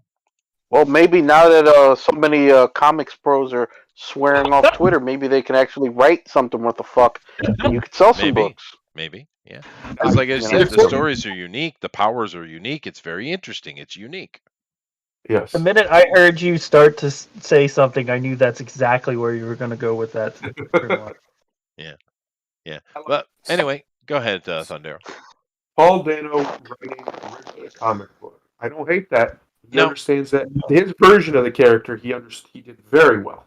Well, Very now, and this is really a very interesting article because, who's Paul Dano? Well, Paul Dano, I'm sorry, Paul Dano is the guy who plays the Riddler in the movie. Yes. He's writing a Black Label comic book. What? I mean, he can't do any worse than any of these other idiots going on. But wow, that's interesting, don't you think? The actor is writing the book. I like that. Yeah. That kind of tells me that he values not? that character, right? He takes Yeah. that character seriously enough to put even more time into it, and that's good. We need more actors who give a shit. Yeah. Speaking on that, if you watched any of Johnny Depp's testimony when he was talking about Jack Sparrow and Disney, he was nearly in tears because he feels like they robbed something from him. Well, they did. And he put a lot of himself in that character. He worked very hard on it, and he did make it his own. That's good. That's a good thing. You want your actors to have connection to the characters they play. You don't want it to just become factory swill that they just spew out whenever requested. So I think this is a good sign. I think it's a good thing, and I think one of the reasons that movie is so good is because the actors actually give a shit about what they're doing. Yeah. No, and fair enough. And Riddler Year One is what they're calling it, which could be interesting. I just thought it was really different that the actor is writing this for an actual. This is a run. This isn't a single one shot. It's a run. And I thought that was really interesting. Now, Steven Subek is the guy doing the art, and he's. I brought this up just to show it. He's a pretty good artist, dude. He's pretty good. He did his Elric stuff is really good, dude. It is good. Yeah. Oh yeah, he's good. So it's going to be a pretty book too. Wow. I mean, you don't see that headline every day, dude. No, I like it. It's interesting. I got one that could top it if they would let him do it, because I think he'd do it. Let Henry Cavill write a Superman story. Oh my God, dude. please. Yeah, let him. Yeah. That I would remember sell. watching Henry. Let's be honest. How could it hurt anything? He couldn't do worse. It's literally impossible. No, and you know what you do? You know what you do with that? The inside cover, not the outside cover. The inside cover, the top page cover, is you take one of those really great metal miniatures they have, give it to Henry, let him paint the Superman miniature, and have that photographed on the inside cover. Oh yeah, that would I sell. like So, that. yeah. I don't That's a hate that great- one bit. Yeah. But cool. I got nothing but Go for it. good to say. I think it's awesome. I just didn't expect that. But he's got a great artist working with him, and of course he's got to have plenty of people help him out to help him to do how you're supposed to do it. So good for this guy, man. And honestly, I heard some complaints. We haven't talked about the Batman so much. Well, Thundera did, but I haven't really got into it so much. But a lot of people I heard complaining about this Dano's version of the Riddler, about various things, and I don't know why, because I thought he did a great job beginning to end. I watched it I this like that. weekend. I don't understand the complaints. Yeah, I mean, he's- honestly, I thought it did a good job. I thought his take on him was pretty good. Yeah, he's out his freaking mind, as he should be. Yeah, And the Riddler is out of his freaking mind. He So is. Yeah. So I really enjoyed that. Of course, you guys know my comment about Pattinson. Like I said, it's almost as Batman isn't even there, but it doesn't matter because everything around him. And you know what came to my mind as I was watching the movie? There's a great quote from Chuck Norris. You want to hear a Chuck Norris quote? I'm going to give you one. Always want to hear Chuck Norris quote. Chuck Norris did his very first movie, and keep in mind, he was really good friends with Steve McQueen. Because yeah, Steve had come to him and said, "Hey, can you teach me some karate or whatever he was training him?" And he's like, "Sure." But they became really good friends, and he made his first movie, and he watched it. I guess Steve was with him when when he was able to watch it back, and he was like, "Oh my God, it sucks so bad! Oh my God, it sucks so bad!" Chuck Norris is really worried, and Steve was like, "Well, it's not that bad." But he gave him some advice, and he said, "Here's the thing: don't talk so much. Be Yeah, quiet. Let your co-stars fill in all the details, and then when something important needs to be said, that's when you speak." And that's of right. course, if you ever seen a Chuck Norris movie, you know that's exactly how he plays it. And Steve McQueen, that's interesting. taking advice from Steve McQueen, it's not a bad idea. Yeah, you could do No, worse. You could do a lot worse. I mean it's one of the reasons why The Man with No Name and Clint Eastwood work so well in those films. Hmm. Very true. But Pattinson took that to the nth degree in this movie. So I don't really have The much to word, say about Pattinson. However, I do want to talk about a couple other characters. The guy playing Falcone, I can't remember his name, because I know him from the Transformers series. Turturro. yeah, Yeah, yeah, Dave yeah. yeah. Turturro. He was really good as Falcone, dude. That's the best Yeah, Falcone I've seen. yeah, he's good. He was He's a Yeah, great actor. creepy. It was good. he played that. He played that role so well. He did. And of course, freaking Colin Farrell. God Yeah, damn it. That guy yeah. he's just an acting He's a machine. chameleon. My Is what he is. sister did not. My sister did not believe me that was Colin Farrell. I had to prove it to her. Well, you know the problem with the movies, we didn't have more Colin Farrell. Yeah, Well, I agree. that's the problem with many things. I like. Yeah. I've always liked Colin Farrell. I've always thought he got an undue level of hatred from a lot of people. Yeah, I no, never quite he's understood a why. solid actor, dude. But the I can't remember his name, but the actor is a really good actor that played Gordon. Most of his scenes are a little weird because he's like, "Oh, come on, man," he's got this kind of thing going on. But then there's a couple scenes where he actually speaks for a while, and it's excellent. It's excellent. Yeah, The I agree. Catwoman girl did exactly what she needed to do. That's right. No complaints. Um, yeah, it's a solid movie, dude. It's a very solid movie. Yeah, Even though Batman's not really in it. I It's like weird. how they got the atmosphere of Gotham City very good They in did. that I film. liked it. Yeah, It doesn't like Gotham City in the old trilogy, like the Dark Knight and all that. It felt like New York City, right? But Gotham City in the comics, although based off of like New York or something, is sure. not New York. And the only other thing that I can recall Batman being really good, correct? I mean, some of the Michael Keaton stuff, yeah, it had its own character too. But Sure. Tim uh, Burton, yeah. Batman in an animated series, and I believe that this guy was the guy that did this film was definitely a fan of Batman the animated series. It seems to come off Yeah. in the film even. Yeah, I'd take that, especially all the shadow work and stuff they did. Yeah, Yeah, no, it was very solid. And one thing I really loved about it was Catwoman was very effective at being a burglar because that's what she is. She could fight the right, normal henchman type thing fairly well.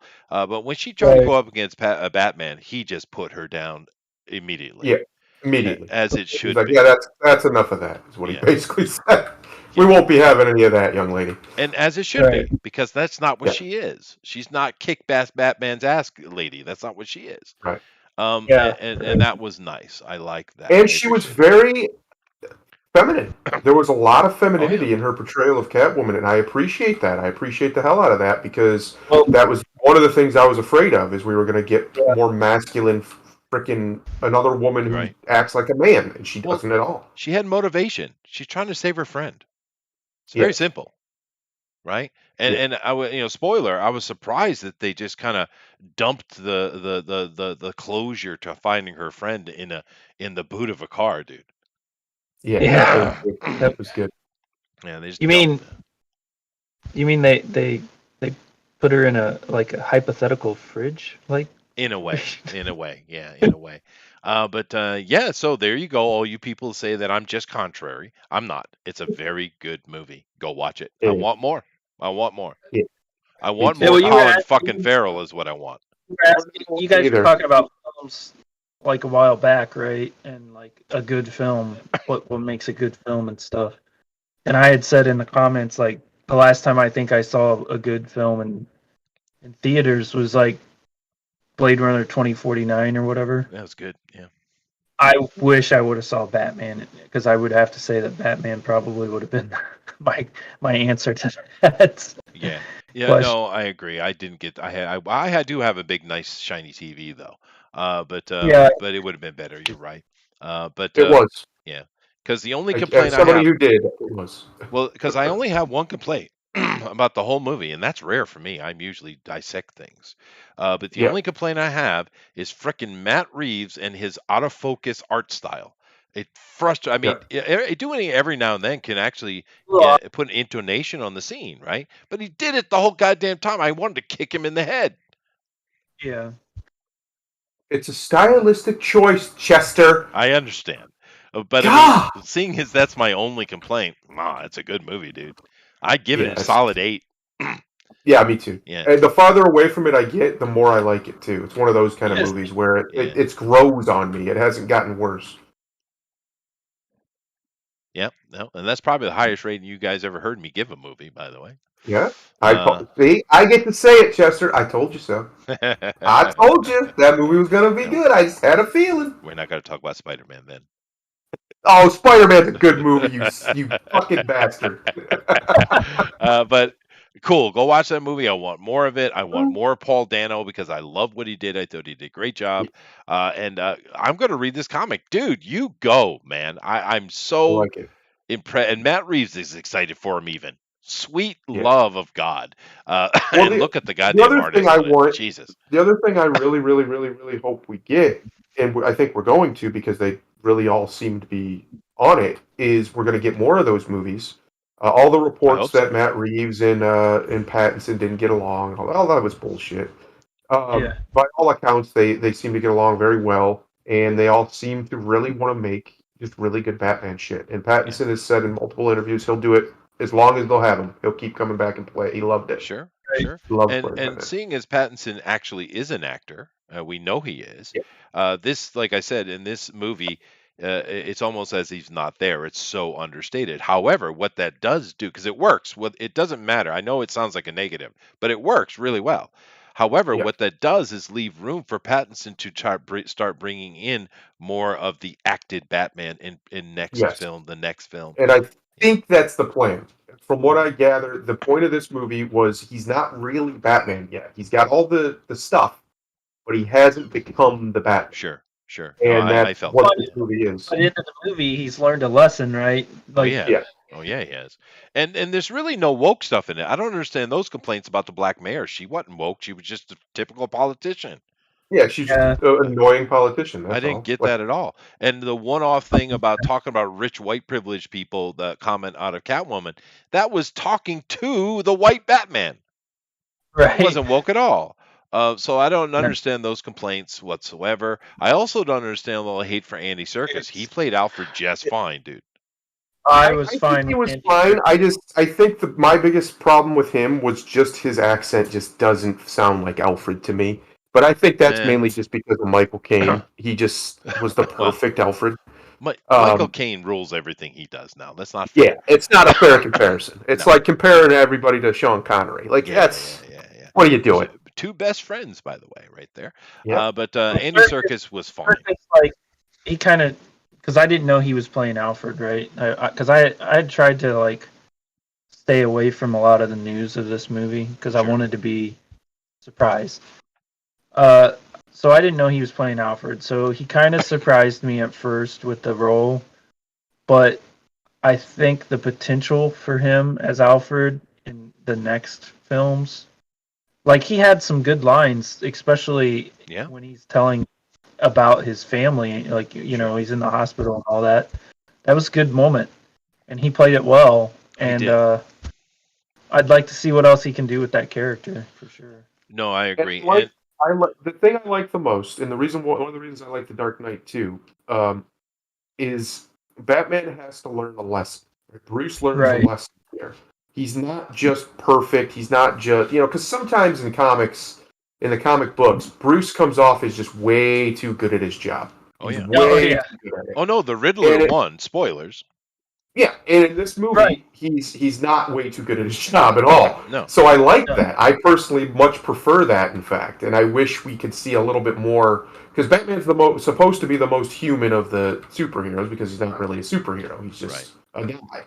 Yeah. And we don't really get to see that much because, like I said, he always has the plan. He always makes the right choice. It gets a little bit Mary Sue-ish in a way because he very often is just correct because he's Batman, right? That's Sure. the meme. Why did I win? Because I'm Batman, right? Yeah, well, no, Right. there's only one who's best at what he does, and it's Wolverine. Let's be fair. That's true. Um, And I like that. I hope we get to see a much more flawed Batman. I know a lot of people didn't like the angstiness of his Bruce Wayne, but it's because he's not Bruce Wayne yet. Not really. Yeah. He's still No. figuring himself out. No, well, and in the movie, with the deleted scene with the Joker, Yep. he even makes the comment that you are this costume. That is who you are. Yes. And Bruce Right. Wayne is the character. It hasn't been developed yet. But Right. just to add another thing to the Andy Serkis Alfred thing, um, in the kind of middle of the film there, where I thought they were, oh great, now the Waynes are all evil and horrible people because they Oh, always yeah, want to yeah. make the family evil and bad. Right, And I'm right. like, oh fuck you. But then Andy Serkis brought that right back, Yeah. and it was He great. did. And that's what that movie does very well. It subverts your expectations the right way because you Yeah. expect everything to kind of go sideways, especially with the overall tone of the movie, the way all the characters are. It seems like a world where there's no good guys. And by the end of it, that's just not what happens. And it doesn't commit the mortal sin. I'm going to spoil a little bit of a spoiler of the bad guy knows who Batman is. I am so sick of that. And this movie teases you like he does, and he doesn't. Yeah. I love Yeah. that. Did you guys notice they gender swapped Martinez? Yes. But it wasn't I male did. to female; it was female to male. Did you notice that? Yeah. That kind of threw me off too It because did. when I was that like, first happened, it's like, wait a minute, did they just change? They They did. did. Yeah. They did. It's almost like a wink, wink. I'm kind of wondering: is Matt Reeves secretly angsty? He might be. Yeah. Yeah, maybe. I don't Could know. be. But I loved it. It was really, really good. Listen, Elon Musk on Twitter now. Anything's possible. Anything's Anything. possible. But I can't wait. I want more of it. I definitely want more of it, and I'm so happy. I mean, it's unfortunately kill Falcone, but they kind of have to. I understand with the storyline because that guy was creepy as hell. It was perfect. He could still pop up in flashbacks or Eh, something, maybe. depending on what story Maybe. they're telling. But I want he was Penguin one all day. Oh my god, yeah. Yes, That me is too. honestly the best performance in a Batman movie since Ledger. He Yeah. is so good, you would I never agree. know that's him. Have no idea. Yeah. Just No, like when you watch Ledger's Joker, you have no idea that that's him unless somebody you tell. Like if you didn't know going in, you wouldn't know. There's no way you'd know that that's him. Because you actually love him. It's not Yeah. like, because he's scuzzy, skeezy gangster is what he is, but he's like, hey, yeah, but it's the way it is, right? Hey, I mean, it's honest. Yeah, it's like Lovable it's scumball. yeah, and he played it so perfectly. I can't wait. I'm sorry, Adrian. Go ahead, dude. Oh well, they've been playing in the comics. They've played the whole penguin gangster thing for a while, like nightclub owner. Yeah, he was great. Like I wanted more of him in the film too. Yeah. Now I'm glad they did that because Penguin has always been, he's always kind of interacted with the gangster world, but he is a club owner. That's kind of what he is. He's kind of the neutral ground, Switzerland in a way, for many of the mob bosses to come and kind of communicate. So I'm glad they did that. It was really, really cool. But anyway, I don't know what they're doing next, but I think they made money. Oh yeah, they did. They made lots of money. The other thing that I like about it is it gets. I think even though it's a less technologically advanced Batmobile, I like that the Batmobile is kind of its own character, and Yeah, it doesn't overstay its welcome. yeah, He gives the Batmobile its time to shine. You get that awesome lead up where he's revving the engine, just trying to intimidate him, and then it's just so well done. Reeves understands clearly psychology in how to play this character who understands psychology, because that's exactly what Batman keeps doing. He does it all throughout the movie, and he does it here as well. I was so happy. yeah, Yeah, well, the revving up, like you're talking about the part where they introduced them up Batmobile, and like that's plays into the other factor that I really liked really well, and me and you have talked about this in our own chats, like the fear factor that he Sure. puts into villains. That's true. And he Oh, did yeah. he did a rev stall as well with it. I Right. was like, oh, that's badass. But that scene where the convenience of the trailer falling down and he can make the jump through the fire, but him coming through the fire and landing and immediately just because he's going so fast, he just absolutely takes out Penguin's Mercedes or Yeah. BMW, whatever it is, and frickin' Penguin's the look on his face. Fuck. It was great, dude. It was great. Anyway, let's move on. But interesting little turn here with the Riddler actor getting to do a book. Maybe they should do more of that. I hope it's good. I mean, you never know; it might even be ghostwritten. But anyway, let's move on here. We got a couple other things here. We've had some fun here. It's been positive news. Good news all around. James Gunn reveals his Guardians of the Galaxy holiday special wrap gift. That's Wait, what? nice. Well, no, because they just finished. They wrapped. I mean, they finished. Oh, holiday special Yeah. wrap. Right, Okay, right, I right. see. I It's a see. pun. Okay. I see. But I what see. James Gunn did was he gave to all the actors here in the movie, he gave them Guardians of the Galaxy's ornaments for their tree. Aw, Aw. aw. I did see that Mr. Gunn, probably a pedophile Mr. Gunn, has been out here and has made multiple times now. He's been defending Chris Pratt from the woke mob who keeps trying to, get him Yeah. fired from everything. Robert Downey And Jr. and Mr. Gunn just not having that. He's like, no, that's ridiculous. Chris Pratt's a wonderful human being. Stop being fake Yeah. outraged, basically. They do hate them some Chris Pratt though, and I don't know why, Oh because I've boy. never heard a bullshit statement from him ever.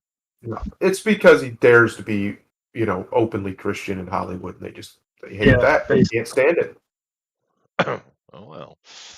But anyway, this was just a little thing I thought was cute. That's a clever wrap gift, isn't it? Yeah, Yeah, I that's like pretty it. Yeah. funny. Yeah. I actually wouldn't mind owning them. I'd put them on my tree. I would. I would definitely put these on my tree. They should sell these, but they probably won't because it's a specific gift. But nevertheless, he even gave them out to the bosses, which is kind of cool. But nevertheless, cute, cool. Also, Guardians of the Galaxy 3 coming. There you go. But I know we've had a lot of fun here, guys, for quite a while. But I do have to end on a negative. I do apologize. Uh-oh, here we go. Here we go. Uh-oh. Oh boy, here it is. Oh boy. Ta-Nehisi Coates' nerfed Superman rumors include parallels to racism. No, Ta-Nehisi Coates is an actual asshole. He's not a good human. Now, we particularly Grimlock, who has fallen asleep on us, he really gives it hard to all of these kind of woke tards.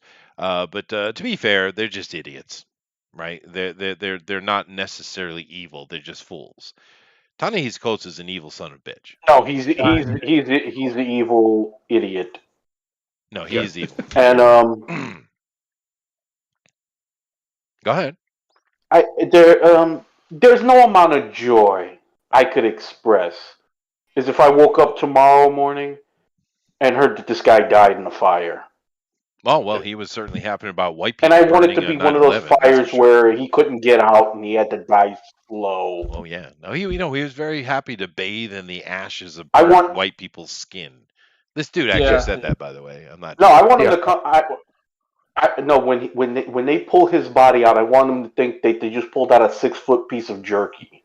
Yeah, Because now I I want get you. Superman to I knew murder. I'd wake you up with that. I knew it. But here's the thing. I can't Um, stand this dude.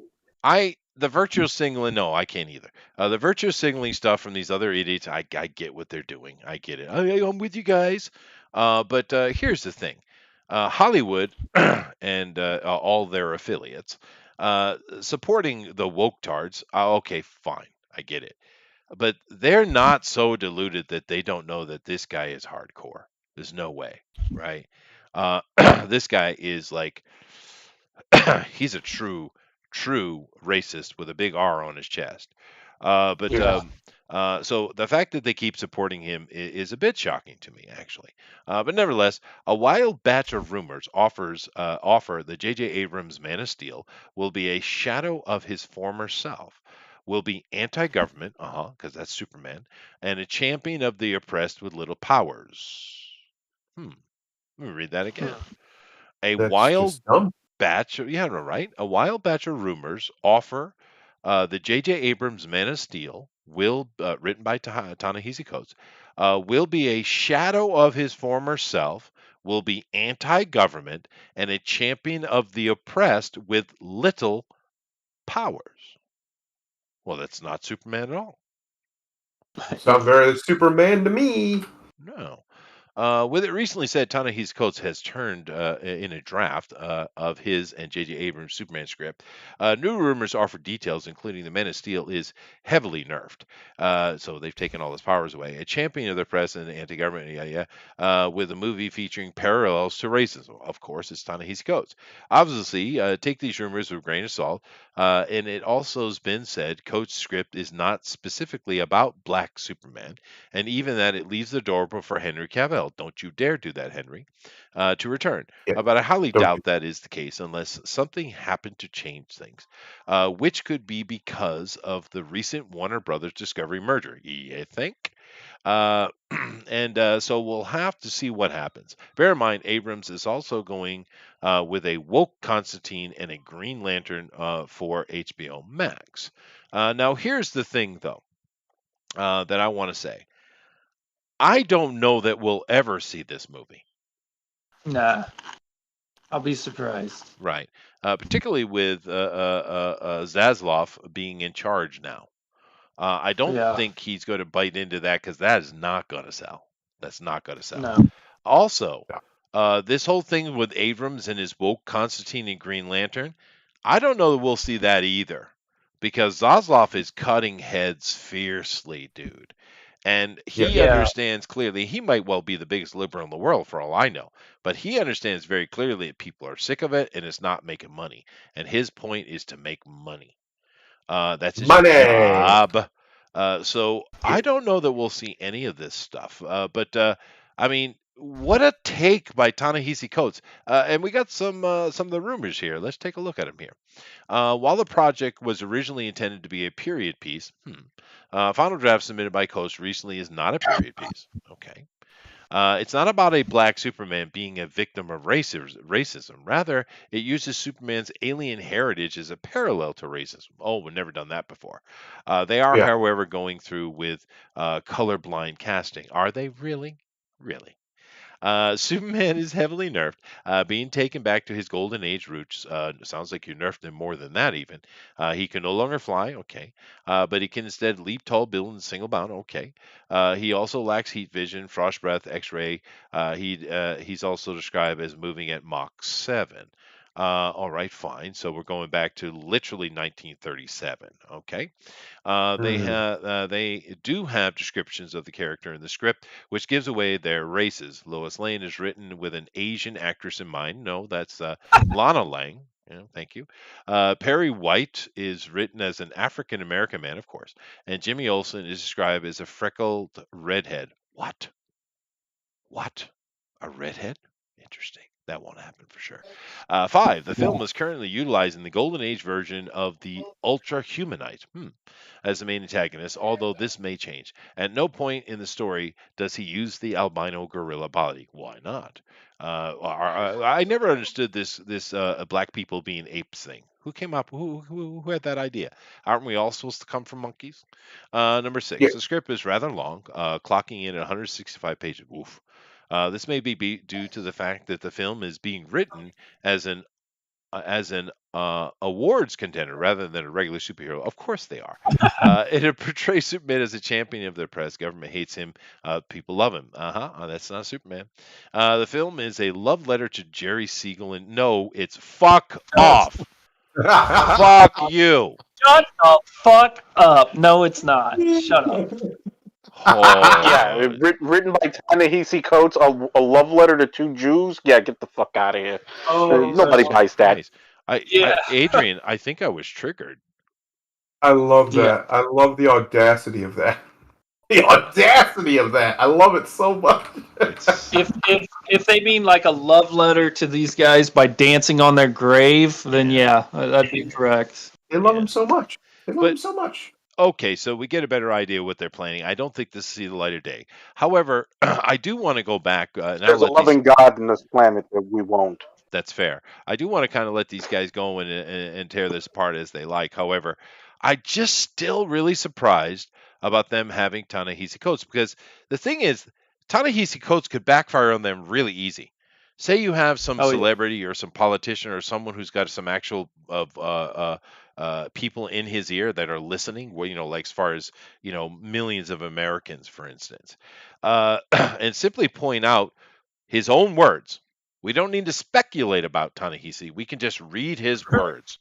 And that Right. would backfire so freaking spectacularly on Warner Brothers that they're actually employing a real racist, a real hateful racist. This guy goes further than freaking Malcolm X would go. Right. Well, let's not just forget that. Do not work- tarnish Malcolm X by putting this working- sorry coon in the same sentence. You know Right. what I mean. Working with this guy is kind of like a powder keg in the first place. It is. Not just because of what he said, but what he could say. Like Right? what, or just working with him. Like he seems like somebody that could easily get disgruntled with a company because they don't want to do things his way or whatever. Right. But I'm He's- just saying it's dangerous. It's a powder keg, as you said. Volatile. It's dangerous. Volatile is the word. Yeah. Volatile. Yeah. Go ahead, Well, Grimlock. Eat him. it's Ta-Nehisi Coates. If there isn't proof of, if you need more proof of, it's fine when they do it. You look no further than Ta-Nehisi Coates. I've said it Yeah. before. I'll say it again. If Ta-Nehisi Coates was a white dude from Alabama named Teddy Coates, and he wrote a piece about not liking black people, do you think Disney would have hired him? No. He certainly wouldn't have a job at Warner Brothers. And to show what a lying coon he is, you hate white people so much, but the moment some Jews opened their wallet just slightly, you came running like somebody called the dinner bell. Yeah. You miserable, lying, no good. I was gonna go there, but I don't want your channel to be nuked for what I would like to see happen to him. Dude, you I'll said just coon I'll, like 5 I'll, times. I'll hint and just say thank. I'll just hint and say thank God. His white daddy president, Dementia Joe, just outlawed it. Fair. Yeah. Yeah. Thundero? Sorry. Oh, Seth. I have nothing to Yeah. say. I don't care what they call this movie if it ever gets made, which I don't think it will. It won't be Superman. Just point blank period. There's one Superman. His name's Kal-El or Clark Kent. He Yep. comes from Kansas and he's a white boy. Yep. No, that's it. Yeah. That's it. It's the end of it. Like, Yeah. we don't have to change Superman. If you want to make, there's plenty of black Supermen out there that There already are. exist They are. that are pretty cool characters. Yeah. Why don't you make that movie? Why don't we get an actually good Steel movie? That would be nice. Well, now you're Yes, just talking crazy. We don't talk about I- Shaquille O'Neal. I'm sorry.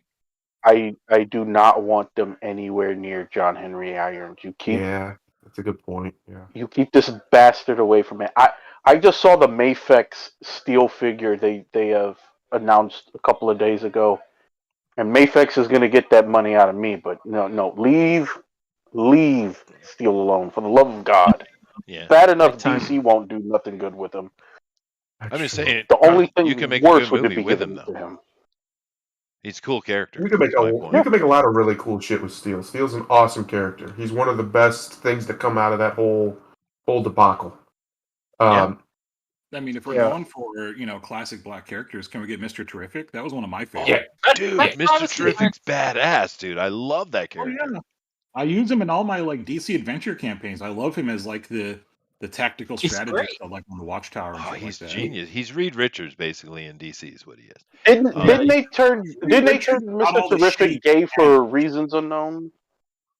Did they? I don't know. Sounds like something Think they they do. did.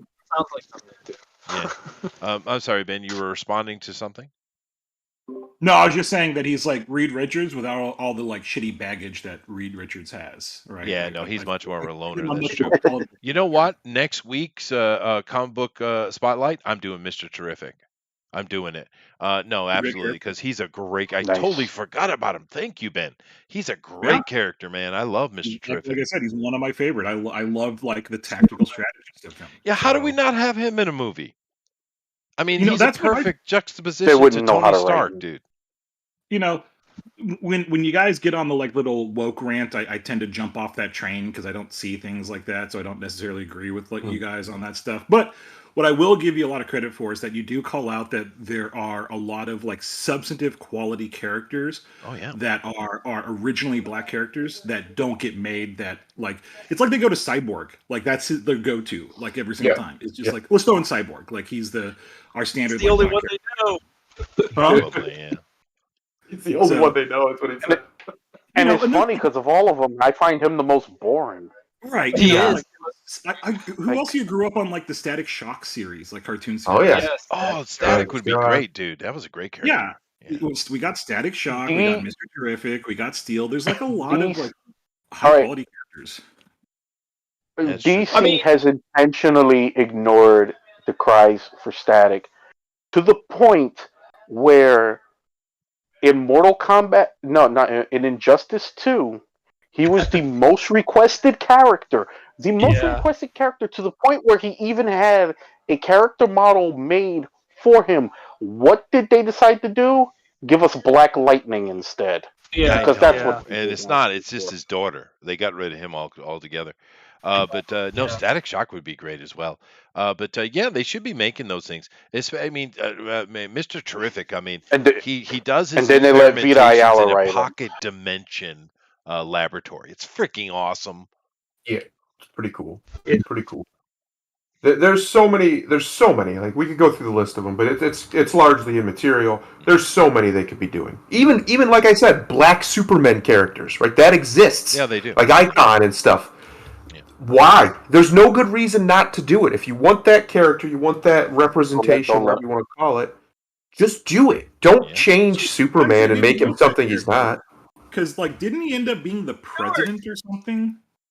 Yeah, He did. Yeah. In Earth, Yeah. I think. I believe so. What about Yes. Jon Stewart? They haven't. I mean, okay, I know they messed up Green Lantern, but Yeah. Jon Stewart's like one of my favorite Green Lanterns. Yeah, he's good. Green Second Lantern. to, second to Kyle Rayner. Like Kyle Rayner's my favorite, but after him, Jon Stewart's my favorite. I'm You not a don't huge get to Paul speak Stewart anymore, sir. fan. You can just hate it. No, but no, Jon Stewart is much more of a military man. He's much more controlled. They all have their little aspects. Kyle Rayner is he's the ultra Green Lantern, really. It could be worse. Like Guy Gardner might be my favorite. Oh, like fuck off, dude. God. You know the buttons. This isn't fair. Is there a Not person fair. that has that opinion? Like, legitimately, does that opinion actually exist that Guy Gardner's their favorite? Because I don't. Yeah, believe it. no. He knows where to poke. He knows where it hurts. I do. I think- Known you I too think- long. That's true, dude. I think Vance Fiver might have liked Guy. I'm not sure. Yeah. Oh, but God. but no, and the good thing about Mr. Terrific, since he's mentioned, he's got balls. Oh Yeah. yeah. Come on, that was a good one. Give me chuckles. That was good. That That was was bad. good. That was okay. Thank you. Good stuff. See, I can This pun. is why too. I'm hoping this new Blade is as good as this actor can make it. Oh, he's a because good actor, dude. first of all, I want more Blade movies. I love Blade. Blade's an awesome Blade's cool. character. But you know what I really want, and we'll probably never get again, is Spawn. That's who I really wanted. A good Spawn movie. That's what I'd like to see. A rated R Spawn movie. Oh Yeah. And yeah, look how dude. and Yeah. look how long it took. And look how long it took fans to get a Blade movie again after practically begging for Yeah. 20 fucking years. Oh, and not to mentioning, not even getting a steady series. I think he might have got what 2 miniseries in that 20-year period, and just show up sporadically in books when people was begging for him when he was at his peak. And no, they're like, nah, fuck you. We'll make a black Spider-Man. Fuck Blade. Yeah. Yeah, no, it's Now, We don't it's need. unfortunate, weird. and with Spawn too. But I mean, Ben, I know that we stand on the wall. I get your point, but you have to agree that Ta-Nehisi Coates is an absolute scumbag, dude. It's pretty bad. I mean, I've listened to a lot of stuff. I've listened to his debates with like Glenn Lowry and Michael Warder, and you know some of the exchange I have with Michael Eric Dyson. It's Michael Eric Dyson's even worse. Ugh. But do you like Glenn Lowry and Michael Warder? I like Glenn Lowry. I haven't paid much attention to Warder, but yeah, if I could throw Michael Eric Dyson from a moving train, I wouldn't shed a tear. I Oh, try to Jesus. like drink from a very diverse like source of like media like that. I'll watch like Abba and Preach and stuff like that also just to kind of Yeah, get more I middle of like the road Abba and stuff. Preach. Yeah. Um, Oh yeah, I I think what you could say is that for Ta-Nehisi Coates, I think his career started off genuine, but then he got a little full of himself, maybe within the. Racist, because he is an Well, actual racist, Ben. that's his An whole career. actual That is his racist. entire career. That's Yeah. like I said, Ben. You would have never if you would have wrote a story talking about you not liking black people, you wouldn't have gotten a job at Marvel writing a black an character. It article would have not never specifically fucking about happened. him declaring that he didn't like black people, but he took like a sensitivity test and he was surprised that like he had a preference for African Americans. Like I'm not sure that article actually him said was like declaring explicitly that he hated white people, but he took Oh like a my God, sensitivity test. you have He's then he's written multiple yeah, you've pieces. not read It's not Ta-Nehisi one Coates, dude. particular He piece. has a lot of material. I might not be up on all of it, so No. I'm more than That's his happy. claim to fame. He has an award for social justice. This is Yeah. his claim to fame. Like I Let know. let I me know. give you a his main support base is white liberals who make their kids write poems about being sorry for being born white. That's yes, his no, fan he base. does. But let me Because give you black people don't like him. let me give you a quote from him, Ben, back 20 years ago. Yeah. And 9/11, he was in New York, and he was so proud to be standing in the ashes of white people's death. Yeah, it's pretty fucked up. That's Ta-Nehisi Coates, dude. Yeah, that's bad. I'm not gonna, He's standing like, in. don't I'll have to make look me. at it. I don't want to be the guy that. Yeah. No, I mean, because there's plenty of stuff who just get hyperbolic or they're just making political plays or virtue signaling, and I get that, and I understand it, and we might joke about it and kind of jab at them, but I don't take it so seriously because I get what they're doing, no different than what we're doing. But there are some people, no matter what their color is, who are just bad people, right? Yeah. And Ta-Nehisi Coates is one of those dudes. He's an Can you an send me evil that racist. article? Because I'm not familiar with that quote, and I'd Just like go to look see Ta-Nehisi Coates 9/11 quotes. Just go look at it. You'll find Yeah. it. But 9/11. he said a lot of bad stuff, dude. He's a Okay. really bad dude. And like I said, there are other people who are bad dudes. I'm sure you can find plenty of white dudes who are bad dudes. And I'm not putting him in the same category as the virtue signalers that we kind of tit for tat with, just for fun, really. He's not in that category. He's a bad dude. No. There's a difference between virtue signaling and him. Yeah, The yeah. virtue signalers are mostly spineless. Jerry Conway, for example, is spineless. Oh, Mhm. Jerry. Ta-Nehisi Coates is just no. That's again, if no white dude on this panel could write the shit that he wrote about No. other races and get a job as high profile as the jobs he's gotten in the last 10 years. Think They he'd wouldn't get have done it. They arrested. wouldn't be. They would not be singing your praises. And it doesn't matter what part of the political aisle you stand on. You wouldn't have gotten away with it. You That's couldn't just even the truth. write one. You couldn't even write one and have it come out where you said I prefer white people over black people. Like if you put that out publicly, there's Yeah. no way Yeah, Disney and that's Marvel's tame. gonna. That's nothing. Yeah, That's there's no nothing. way. Yeah. You couldn't even get away with that. And that's as milk toast as it gets. Yeah, like who is that that scumbag white dude that he's always talking about how the ape mind of the black man, and I mean he's a real actual racist. He's a real scumbag. He's part of that Mind? well, no, you know who I'm talking about. He's always I trying to know get who he's himself in I the talking do, about. but I don't press. know that quote. Well, no, it's one of his things. He thinks It, black people it's are it's different his brain. Yeah, it's one of his arguments for black people having a lower IQ. I know who you're talking about. I can't think of the little yeah, yeah, prick's yeah. name. He's got like some online newspaper or something like that. But that's an evil shithead. Jared Taylor? Is that who you're talking about? No, that doesn't sound right. Doesn't Yeah. sound right. Because I don't think he's ever said anything like that. He might have, but I don't think And, he has. and I'm sure there are dozens, You're if not not talking about Charles hundreds, of Murray, are people you? that could be. Sorry, say that again. You're not talking about Charles Murray, are you? No, no, Okay. no. But I mean, that doesn't mean that Charles Murray doesn't fit into that category. I'm just giving an example. It doesn't matter what color you are. Hate is hate, right? And we do see a lot of this kind of toxic virtue signaling hate, and that's not good. It's not good for their soul, and it's certainly not good for the conversation. It's certainly not good for the culture. But Ta-Nehisi Coates is a whole nother level of conversation. It's a different thing. He's just an evil man.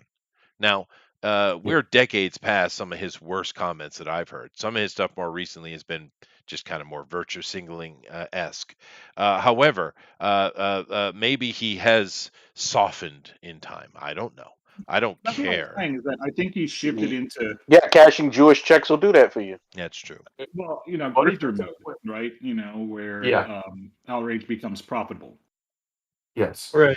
Yeah. Yeah. And that's a serious problem. That's one of the reasons why I think, one of the key reasons why there's so much negativity now in just our culture, is because of it makes money. It's profitable. Right. But I mean, Oh, yeah. it comes into this kind of thing for me, though. Do you forgive the crimes of Fidel Castro just because he saw the writing on the wall and let the Russians kill Che Guevara because he was a psychopath? I mean, do we forgive Fidel for having the common sense to get that absolute insane murderous bastard out from around him? Do we forgive Fidel? No, we don't. And don't forget the great reading program he put down in Cuba. It was very great, very successful. Yeah. Well, yeah, because he still went on to kill a lot of people, right? In his what 60-year regime or something. Yeah, that's my Yes. point. No. Fidel Castro was not a good dude. I mean, some of the initial ideas, like if you go back and watch that movie created by Errol Flynn, I know, weird. But if you go watch that movie, the Cuban, I can't remember his name, but you find Errol Flynn's movie on Cuba. He actually went and talked with Fidel during the Civil War and everything. However, some of the concepts, the ideas of the initial revolution make sense. I can understand that. But Fidel Castro was a horrible, evil human being. He killed lots of people. If he had a bigger country, more money, more power, millions more would have died. However, comparatively, Che Guevara is one of the nightmare Jack the Ripper type of humans that has existed in humanity that was given power. The point I'm just trying to make is Fidel Castro was a horrible human being. He's not a good dude. But he got rid of a much worse cancer in Che Guevara. But we don't forgive Fidel for nevertheless. We don't do it, right? Yeah. Well, a bad guy taking out another bad guy. Is Yeah. Still a bad guy. Yeah. And he didn't even have the balls to take him out himself. He let the Russians assassinate him, right? Yeah, that's true. Yeah. Right. But anyway, I'm sorry. Ta-Nehisi Coates is a sensitive subject, Ben, because he's a really bad I dude. can tell. Holy shit. Yeah. Yeah. No, But he's just the type of person who has absolutely no business writing anything relating to Superman. Period. And in an official capacity, it's just it's an dangerous. insult. It's to the dangerous entire legacy of that character. It is, but it's also dangerous for Warner Brothers. I don't understand the play because if that comes out and it gets pushed by some media, that would be devastating to Warner Brothers because he's a bad dude. I mean, some really nasty stuff has come out of his mouth. You can't forgive that. You can't. Yeah, I mean, you can make all kinds of virtue signaling racial comments these days and get away with it. Fair enough. But you can't step that back, dude. I don't Yeah, but understand what Warner Brothers is doing. It's dangerous, dude. that's not just racist. That's bringing up 9/11, and Yeah. 9/11 is a very sensitive subject for a lot of people. Oh, sure. And it should be. It should be. Yeah, Yeah. yeah. So anyway, but it's that movie's not going to get made anyway. It's not going to happen, especially with Zavlov over there in charge of Warner Brothers now. We're going to see a lot of things shelved, I think. But I'm kind of wondering the kickback on that because Warner Brothers is going to be doing a lot of things trying to make money. They're going to play on the Joker movie. They're going to play in the Batman. They're going to try to make money, and that's good. I wonder if it's going to have a kickback over or an effect on Disney because Disney went for a decade, made a lot of money, and made some fun movies, but they're kind of going in the wrong direction right now.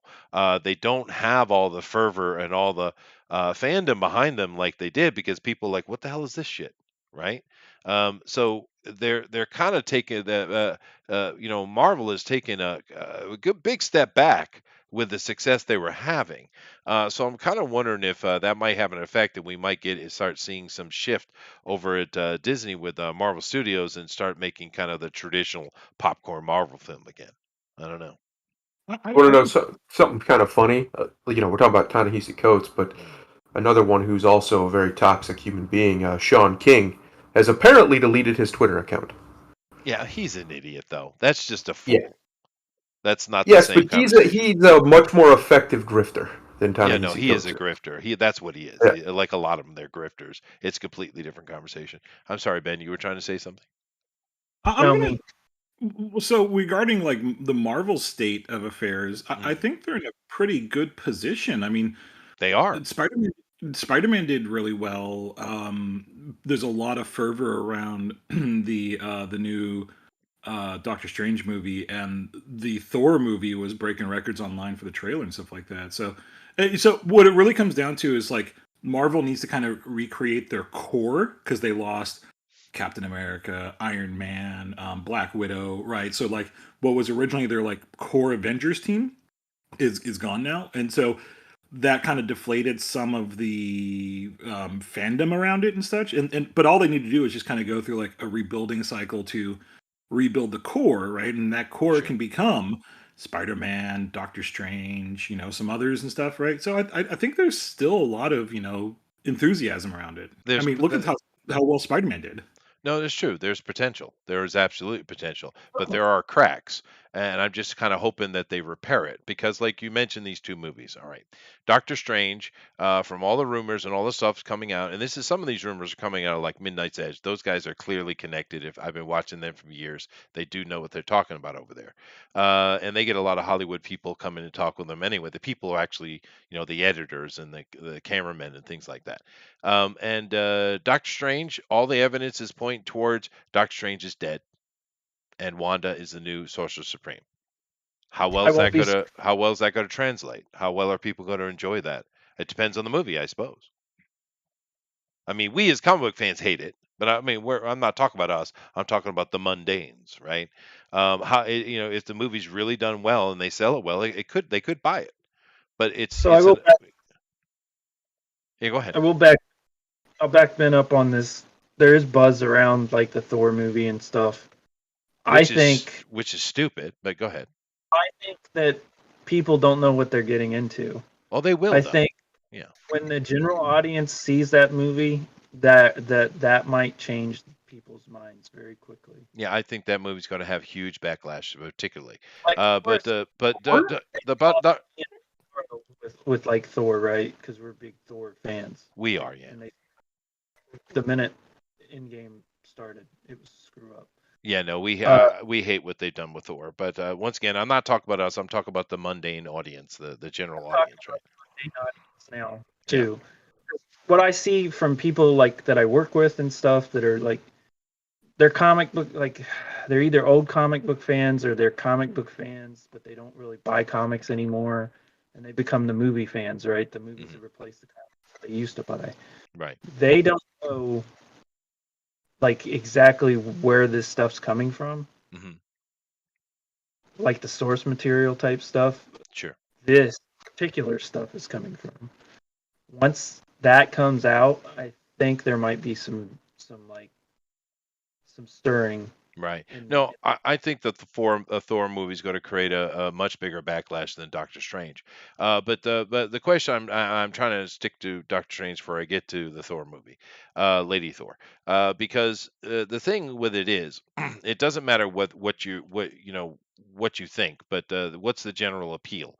Cumberbatch is he's liked, he's got charisma, people enjoy him playing Doctor Strange, they enjoy him in doing everything he wants to do. However, William Dafoe showed in that Spider-Man movie he ain't got shit. William Dafoe outacted the hell out of him in that movie. Well, However, yeah, the general audience loves Benedict Cumberbatch. The problem with this Olsen girl is she doesn't have really strong charisma. I see some acting talent here or there. She has her moments. She definitely does. But she does not have the draw that Cumberbatch does. Right? He So won't have. she just doesn't, and it's just simply that's who she is, and that's fine. I think she's fine to play Scarlet Witch, but I don't know that you can replace Cumberbatch with her and have success with it. I get what Ben's saying; they're trying to replace the old team. I get it, and that's fine. But I think it's a poor choice, right? When we mm, get into the Thor movie, it's the continued train, not only in the movies and in the Disney Plus, but also in the comic books, of just constantly kicking Thor in the balls, degrading him, yeah, tearing him down, making him less. It's just more of it. Now, the whole Lady Thor thing, if you read the storyline, it was well written, actually. It was. Yeah, yeah, So there could be some positivity come out of that. But continually kicking Thor in the balls, the problem you're going to have with this is Hemsworth. His main appeal, I think he could be a great Thor, but his main appeal is ladies like him when he takes his shirt off, you see. yeah. He's pretty. He's a Yeah. pretty boy. And I don't need to see Portman's tits. I have no Eh, need for it or desire. they're not. They're not Well, special. I'm assuming they're not. She's just kind of scrawny actress, and fair enough. comic wasn't Lady Thor in the comic. The problem was how they treated Thor along Yes, with Lady. yeah, because they did write that well. That whole storyline actually is pretty well done. But I'm just saying, I'm not trying to talk from my point of view. I'm trying to talk from the general public's point of view, right? I don't think Uh, re- Natalie Portman playing Thor that they're going to be that hepped on it because I don't think it's going to be that great. because she's not very popular. People don't really like her, and you see a lot of complaints that come out of Endgame and Ragnarok and various things like that. People, there's some certain things that they like, but one of the consistent complaints we've seen is they don't enjoy what they're seeing with Hemsworth's character. Right now, they don't understand that there's intention behind that. Maybe they do, but this is what I'm talking about. You just mentioned, Ben, these two movies that are coming forward, and I don't know that they're going to have a big positive effect like you think. I mean, we're just like mentally masturbating at this point, I right? know, Because we don't know, right? Right? I but know you have some rumors and stuff like that, did but I like, make an incorrect point? I think a few. Then please elaborate. Well, I mean, you're talking about Fat Thor, right? I'm not And just that. Crying on Mama's shoulder, hold Fat on, Thor. hold Yeah, on, yeah. hold on. You covered a Gay lot of Thor, territory. Gay Thor. Gay That Thor. Gay Thor. Yeah. Did you not What do see you the trailer? Mm-hmm. what gay Thor are you talking about? He's all gayed up for Chris Pratt's Star Lord. Oh, it's just the goofy stuff. He's I'm not. sure it is. I'm sure it's a goof, but You're it's just. still present. That's just Chris Hemsworth. Like he likes to do his improv stuff, But he's right? not funny. Well, that's a whole different conversation. he got the impression that he was funny from the Ghostbusters film, Fair enough. and Yeah. that's perfectly fine to criticize. I'm not gonna fight you on that at all, right? Bunch of women laughed at him because he's pretty, so now he thinks he's hilarious. Right. Oh fuck! You know, Me, please. And that's another thing they're underestimating is how many women go to this movie just to see Chris with his shirt off. Yeah. Sure. They're not going to see Natalie Portman. Yeah, no, I get it. Let Ben make his point, though. Go ahead, dude. So first of all, we have to. There, I think there's a good point in the rehabilitation of Natalie's character, right? Because it was one of those like really kind of. I get really tired of the female character that's just there to prove that the male character is straight. Yes, right? the not gays. Yeah. The not gays, right? And there's been lots of movies I think that have been really successful and done really well that don't suffer the not gays, right? And that, especially in the first Thor film, was incredibly egregious. The not gays that was forced into that and continued on into the second film. It did. And so when it comes to the concept, and it follows the storyline for the comics of her journey into becoming Miss Thor, I'm totally fine with that. And I think there's an interesting story to be told there that gets us away from either the not gays or the ladies in refrigerators, right? And so I mean that's a real thing. Yeah, right? I know. It's a real thing to some asshole. Yeah, go ahead. They could put her in the refrigerator. Jane Foster was never an interesting character. Amen. You have Sif. You have Sif right Sif there. right there. Your Sif is right a global there. person. Like this is one of the things that gets frustrating about these conversations is like you like I appreciate your guys' perspective. I always do. But you really do have a very narrow view of these comics and these storylines sometimes, right? And I understand where it comes from. It comes from a place of love, and that's why I don't fight you guys too much on it, right? I just said that Lady Thor was well written, Well, dude. No, I realize my point of view isn't the be all end all, but who the hell was sitting there going, man, I can't wait to see Jane Foster take the spotlight? Yeah, that's a good question. Many people were. I have Who? multiple friends who are excited about that. Are you Mostly kidding me? female People No, are I'm excited about Natalie fucking Portman being Thor. Yes. Well, you need better I'm friends, just saying Ben. I'm just saying Jane Foster, the character, because I'm like, look, and this is not even against having the strong female character, because I'm sitting here saying you have Sif. You know what I You would do have Sif. there. If they had Emily Blunt playing Jane Foster or something like that, I'd probably be more on board. But freaking Natalie Portman. I'm gonna be honest. I still wouldn't care. You know what? You could have literally put Emily's a good Lamb actress, Chop though, in dude. place of as Jane Foster, and it would have been the same for me. She put in the work. She got in the gym. She put on muscle because she wanted to represent the character in a certain way. She complained about it, but she did it, right? And Give her there's a point to lot of that. there's a lot of other actresses who probably would have tried to cheat a little bit, right? With body doubles or maybe a little bit of sprinkling of CGI. And Natalie said it was really hard because she's a bit older and it's harder to put on muscle, but she put the work in. So because of that, I'm more than willing to give her the shot and see how she does with the role, right? So I think there is the possibility of an interesting storyline to be told there. All right, so you didn't answer the point that I was actually making, and this is let me sum it up tighter for you. Well, I got like 3 other voices like interrupting me. So No, give me I your understand that. I understand that. Let me give you let me condense it. Okay. point. In the movie, and they did this in the comic books too, but I'm going to stay out of that. I'm going to leave it in the MCU. Okay. Here's the thing. In the movie, first movie wasn't good.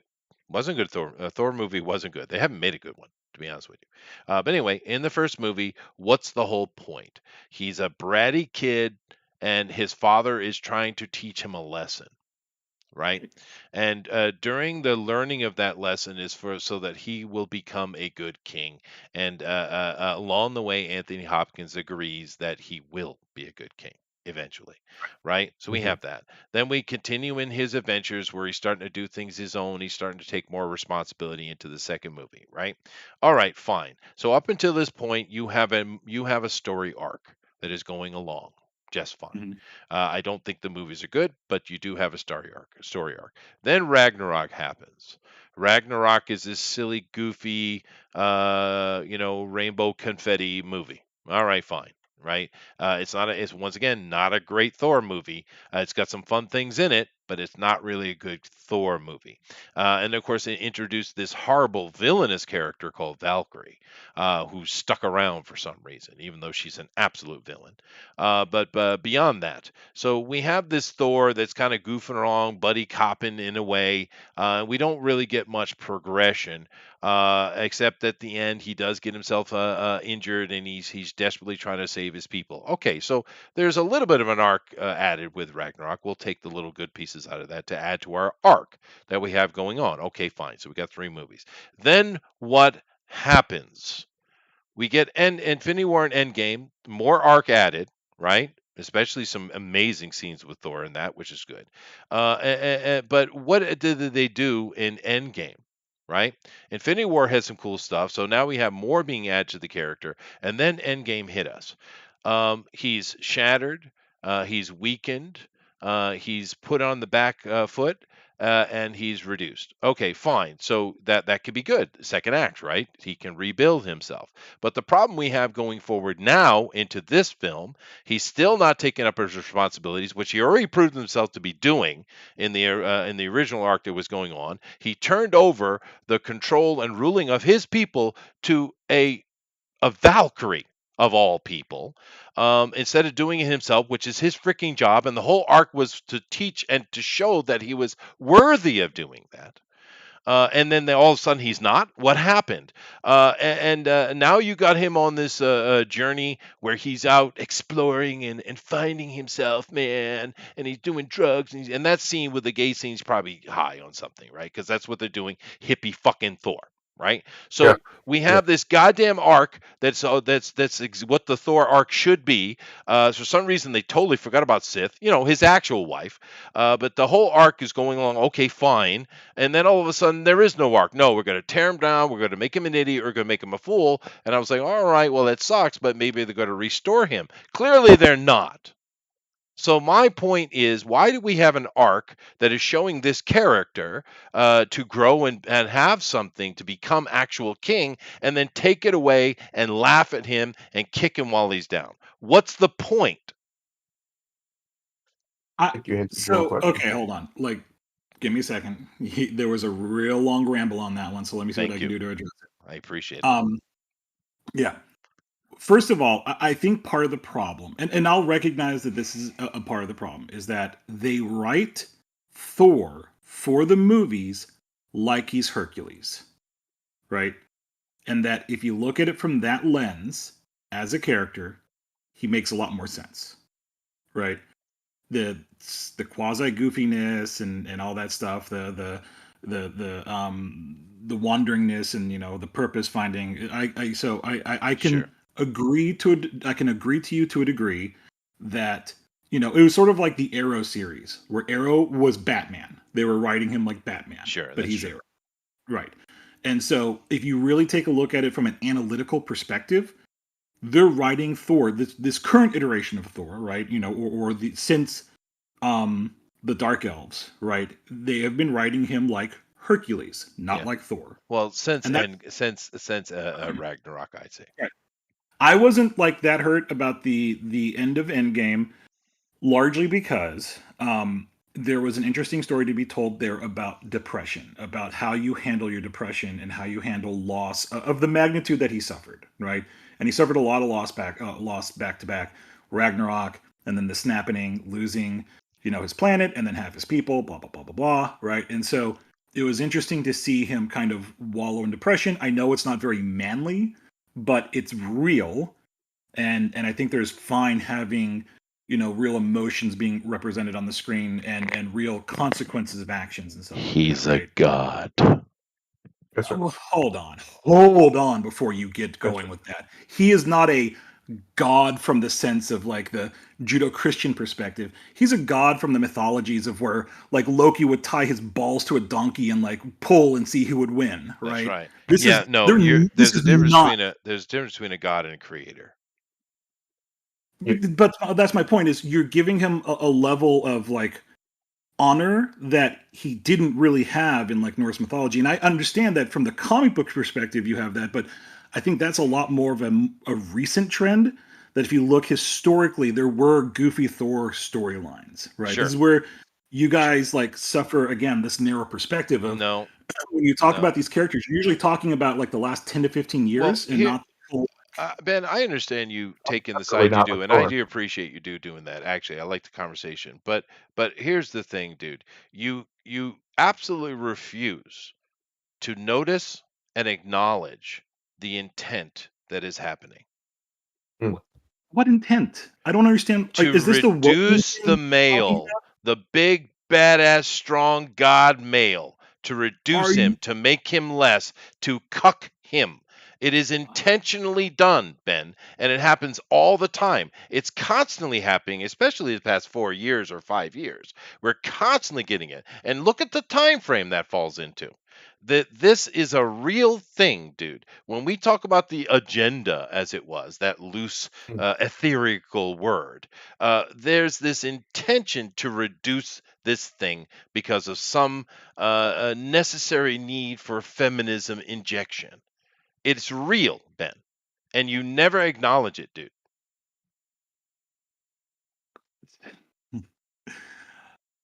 So this is yeah, okay. This is a whole different conversation that we need to address, and I understand like where you're coming from to a degree. Yeah. I don't think it's as egregious as you say it is.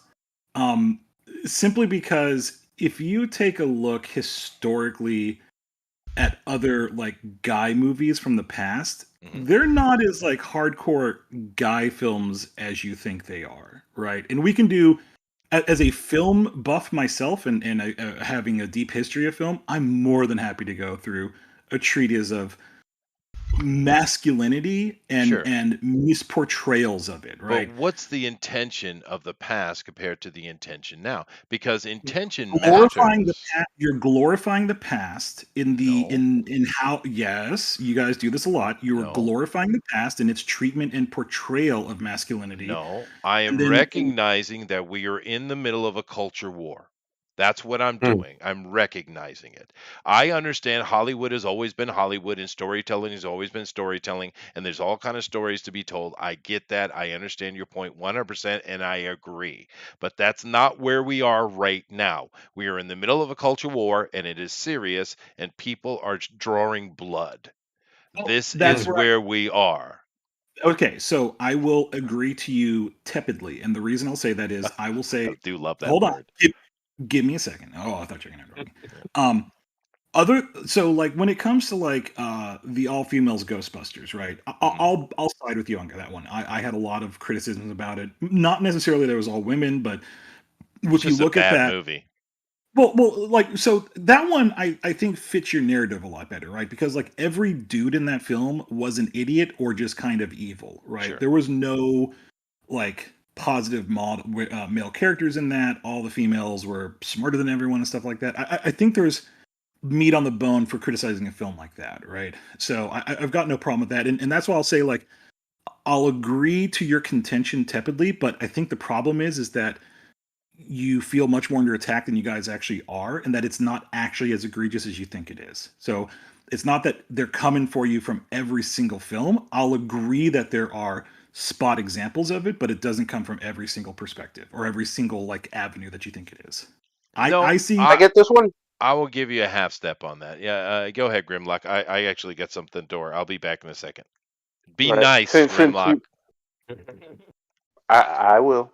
Yeah, it's Since like you 4 versus mentioned 1, Grimlock. Come on. since you mentioned Ghostbusters 2016, you can almost consider that one ground zero because not only was it the forced uh, the girl power nonsense, it was a franchise that was already that was taken and changed for no other reason.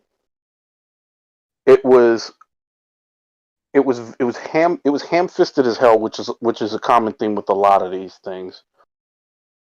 And it wasn't just that okay, the girls was made to look, and truthfully, the girls weren't all that bright in that movie either. For the few scenes that you could actually stomach in that, they're playing horrible caricatures of the original four, which they constantly said, "Oh, this is going to be different from that," which it wasn't.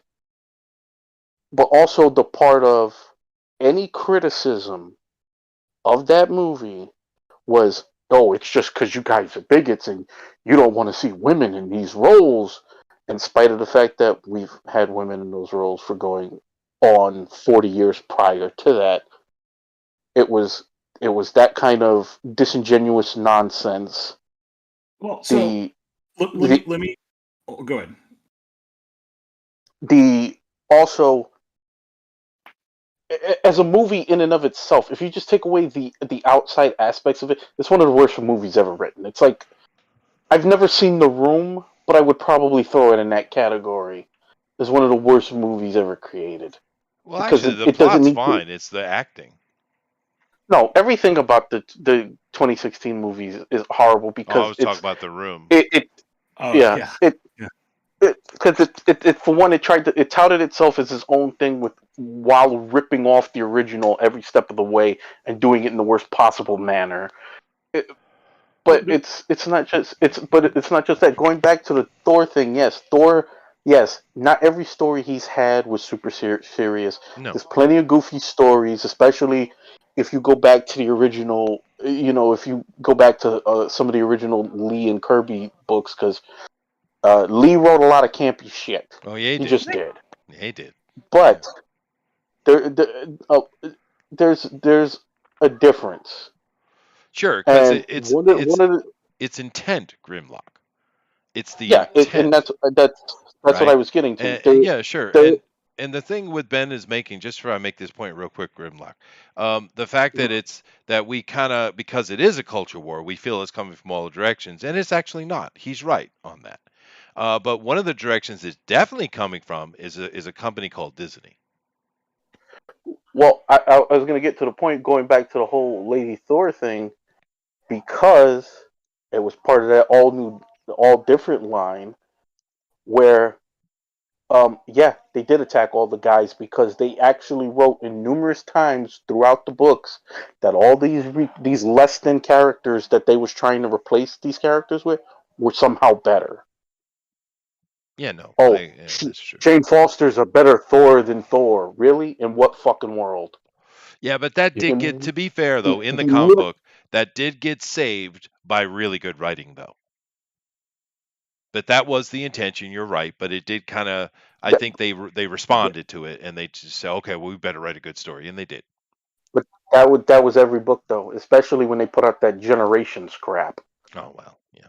It Yeah, because I actually bought those.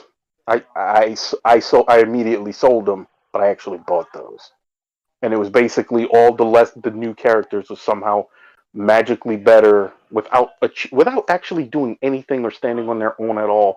They was all somehow better. Sure. It was no, that's a complete insult. Yeah. And as we said before, you can create new characters or even legacy characters, which I find to be bullshit. Um, you can do those kind of characters without shitting on the originals. It can be done. Yeah. It's that they're not doing it, and they're going out of their way to go, this new character is better. Look how goofy this other guy was. Oh, hold on. Okay, I'm sorry to interrupt you, but you're going on for a while, and I need a chance to come in. This is a problem common in comic books in general, right? They'd introduce a character and be like, "Oh, faster than Spider-Man." More like, remember when they introduced Red Hulk and they were like, "Oh, he's stronger than Green Hulk," right? Yeah, sure. Like they've done this in comic book history Sure. literally forever, right? So this Yeah. isn't something new specifically to the female versions. That's just part of the comic book world. It's the harder medicine theory of comic books, right? And It's the same that is thing. true. But and how many a times has those been met positively? Yeah, and Almost never. well, that But usually it has the difference effects. But the difference between but I'm saying the difference between even then between Red Hulk and Green Hulk, a lot of people said it was bullshit that they would make Red Hulk stronger than Green Hulk, You understand but you that's didn't not get the called the. But yeah, but here's the big it's not difference. an agenda against you guys when they do it. Yes, with it the is, because and I'll tell you why, because they did, female. because when The point hold on, is Ben. that they've done it forever. Yes, they've done it forever, but they didn't call you a bigot when you said, "Oh, it's bullshit that Red Hulk is stronger than Green Hulk." And that's the difference now. But they do. But they do when you say Lady Thor isn't as good as Odin's son. That's the difference. So that is an agenda. Right. That is Well, no, undeniably an agenda. and you're right, but Ben's also right though. They've been the comic books is history is rife with changes and new things, better, bigger, stronger, Stupidity. faster. It's Yeah. it's normal, and that's fine. And sometimes it sticks, and sometimes it doesn't. Red Hulk, for instance, was not received well in the beginning, but they kept with it, and he's now an accepted character. So that's fine. Now we're not having that conversation though, Ben. We're not talking about that. That's going on forever because of course it has. That's comic books. That's storytelling. It's the way it is. What we're talking about here is in this modern time. Right now, what's happening is a response to the zeitgeist, and that always happened too. That's exactly what you're talking about, Ben. Response to the zeitgeist. That always happens. You're always responding. Frickin' Stan Lee started out Marvel responding to the zeitgeist of the age with civil rights, a la X-Men. And many other things. This is always happening, sure, but the zeitgeist right now is culture war, and therefore it's got nasty and it's become mean spirited. It's very different than Red Hulk or any of the other examples you're making. I agree 100%. But what I'm asking you is to acknowledge that the zeitgeist today is culture war, and therefore Me Too and all those other kind of things are having a mean spirited effect, not only in the comic book but in the movies. That's So, what hold on. I'm insisting. Okay, so I get what you're saying, and your feelings are not invalid on this, but it's not a culture war. It's a problem with how we handle these conversations now due to social media. So Okay. when people had a problem with Red Hulk, right? The conversation wasn't as loud because we didn't have Facebook and Twitter for the conversations to echo as loudly, and people didn't hear it as much, especially from the general population. As it is now, with the social media, these conversations become much more louder, and so a lot of people don't have, especially people who haven't been involved in comics as long as you and I have, they don't have a lot of the historical context. So when these conversations come up specifically around like the female characters and they haven't heard the other historical conversations, it just sounds like people are picking on the female characters, and that's the perspective that they get, right? And so I get what you're saying, and again, I've never said that you guys are mean spirited and stuff like that, but we have to take into context that these conversations operate differently now because of social media and the way it amplifies the conversation Sure. that it never had previously. That is true. That is very, very true. Let me ask you another question then. Maybe we can get to an understanding here. I think we already have one, but let me ask this question. We always have an What understanding. That's true, and that's why I know you're going to answer honestly. And here's the thing: what do you need to have a war? Boy, I mean, that depends on the type of war you're talking about. Like, are you No, talking about? I'm talking the bare bones foundation, fundamental infrastructure of it. What do you need? I don't know. It feels like you're fishing for a specific answer. I'm not sure what you're looking Well, for. okay, well, then I'll answer the question myself. Okay, go for You need sides, you need propaganda, you need money, it. Okay. and you need Money. that money to be applied in whatever warfare you're doing. Now, those things I just listed off, and there's other aspects, but that's the bare bones foundation, what you need to make war, right? Now, are you going to tell me not that not every single point I just made is not in full force right now in cultural form? I will agree to it from a both sides perspective. Fair enough. I wasn't picking sides. Okay. Like to your point, right? So talk about the quote unquote wokeness, right? Like you guys talk about like the gay agenda. Understand like the gay population feels the same way you're talking about, Chet, because they felt under attack for 20 years now, Yeah, right? Or 30 I years get or it. longer. Yeah. So if you guys are like asking for like an even playing field, like they didn't fire the first shots, Yeah, right? now, the sins of the father. Now, hold on a second. Well, Now, like and you know right well, Ben, that I'm there's the type something. of person who thinks I don't understand why gay marriage was ever illegal. You know that's my take. Okay, I have I no understand that problem your with it. take, but like But Fundero and I had a very different conversation about this in the debate I'm channel, sure you right? did, but I'm not Yeah. Fundero. No, I understand. But here's the here's the thing. No, here's the Oh, thing. thank God. I understand the other side of it. I understand gay people wanting to be acknowledged and have freedom and all that kind of stuff. I get that. I understand it. Especially me being in the music industry for so long, I certainly understand it. However, the problem is. That they won and they continue on and go too far. Feminism is a perfect example of this. We have the original feminism, which was all about had nothing to do with men whatsoever. It was all about women, educate yourself, be more than just a housewife. That was the idea, right? And then we come into the 60s. Of course, there's lots of stuff happening along the way. We come into the 60s, and it's we want equal this, equal that, burn your bras, girls. And you know what? They got everything they asked for. Of course, they always do. But the problem is they won that. But there's too much money in it. You see, it's an industry. So it has continued on decade after decade after decade, and they're constantly looking for ways to keep making money in that industry of feminism. Now, I'm not talking about all the glommers that come on and just march along in the parade. I'm talking about the actual infrastructure, the people behind it. And it's come to a head these days because of their desperate need to justify their monetary gain, right? And that has a lot to do with it. You're 100% right with social media. It is absolutely amplified the conversations, and people are overreacting because everyone's raw nerve is on edge, and this is what has escalated into war. And then you have certain money makers behind. George Soros is the one that people always want to mention, but there are many, and they're pushing it for whatever their agenda may be, which has nothing to do with the conversation we're having. But I'm just saying that in this modern time, particularly with companies like Disney, not so much Warner Brothers, but certainly Disney, they are 100% on board with this war, and they are fighting tooth and nail. Now, I'm not going to take away the feelings of people of homosexuals or other people and how they feel, and that has nothing to do with it. I'm just saying that this is being pushed. It is absolutely an agenda, and it is spoiling what could be fun.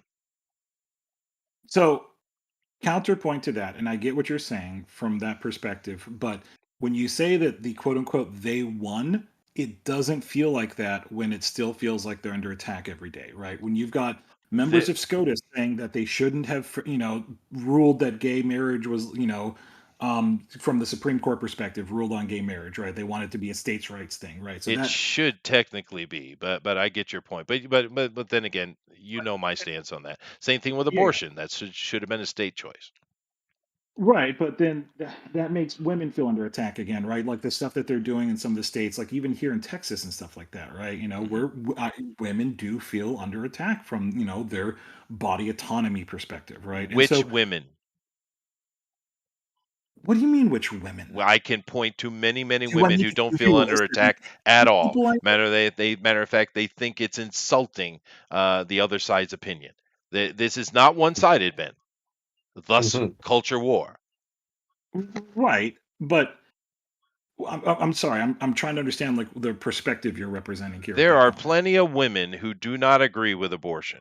There are plenty of Yeah. women who do not agree with feminists in the least. There are I know. plenty of women who don't feel like they're under attack whatsoever. Matter of fact, they feel privileged because you know what? They are. They are a No, no, protected hold on. class, and they I always get that. have been because men's whole freaking DNA purpose is to protect the mother and the child. That is Hold how on. we are That's like driven. We're built this hold on. way. Hold on. Stand down off the soapbox.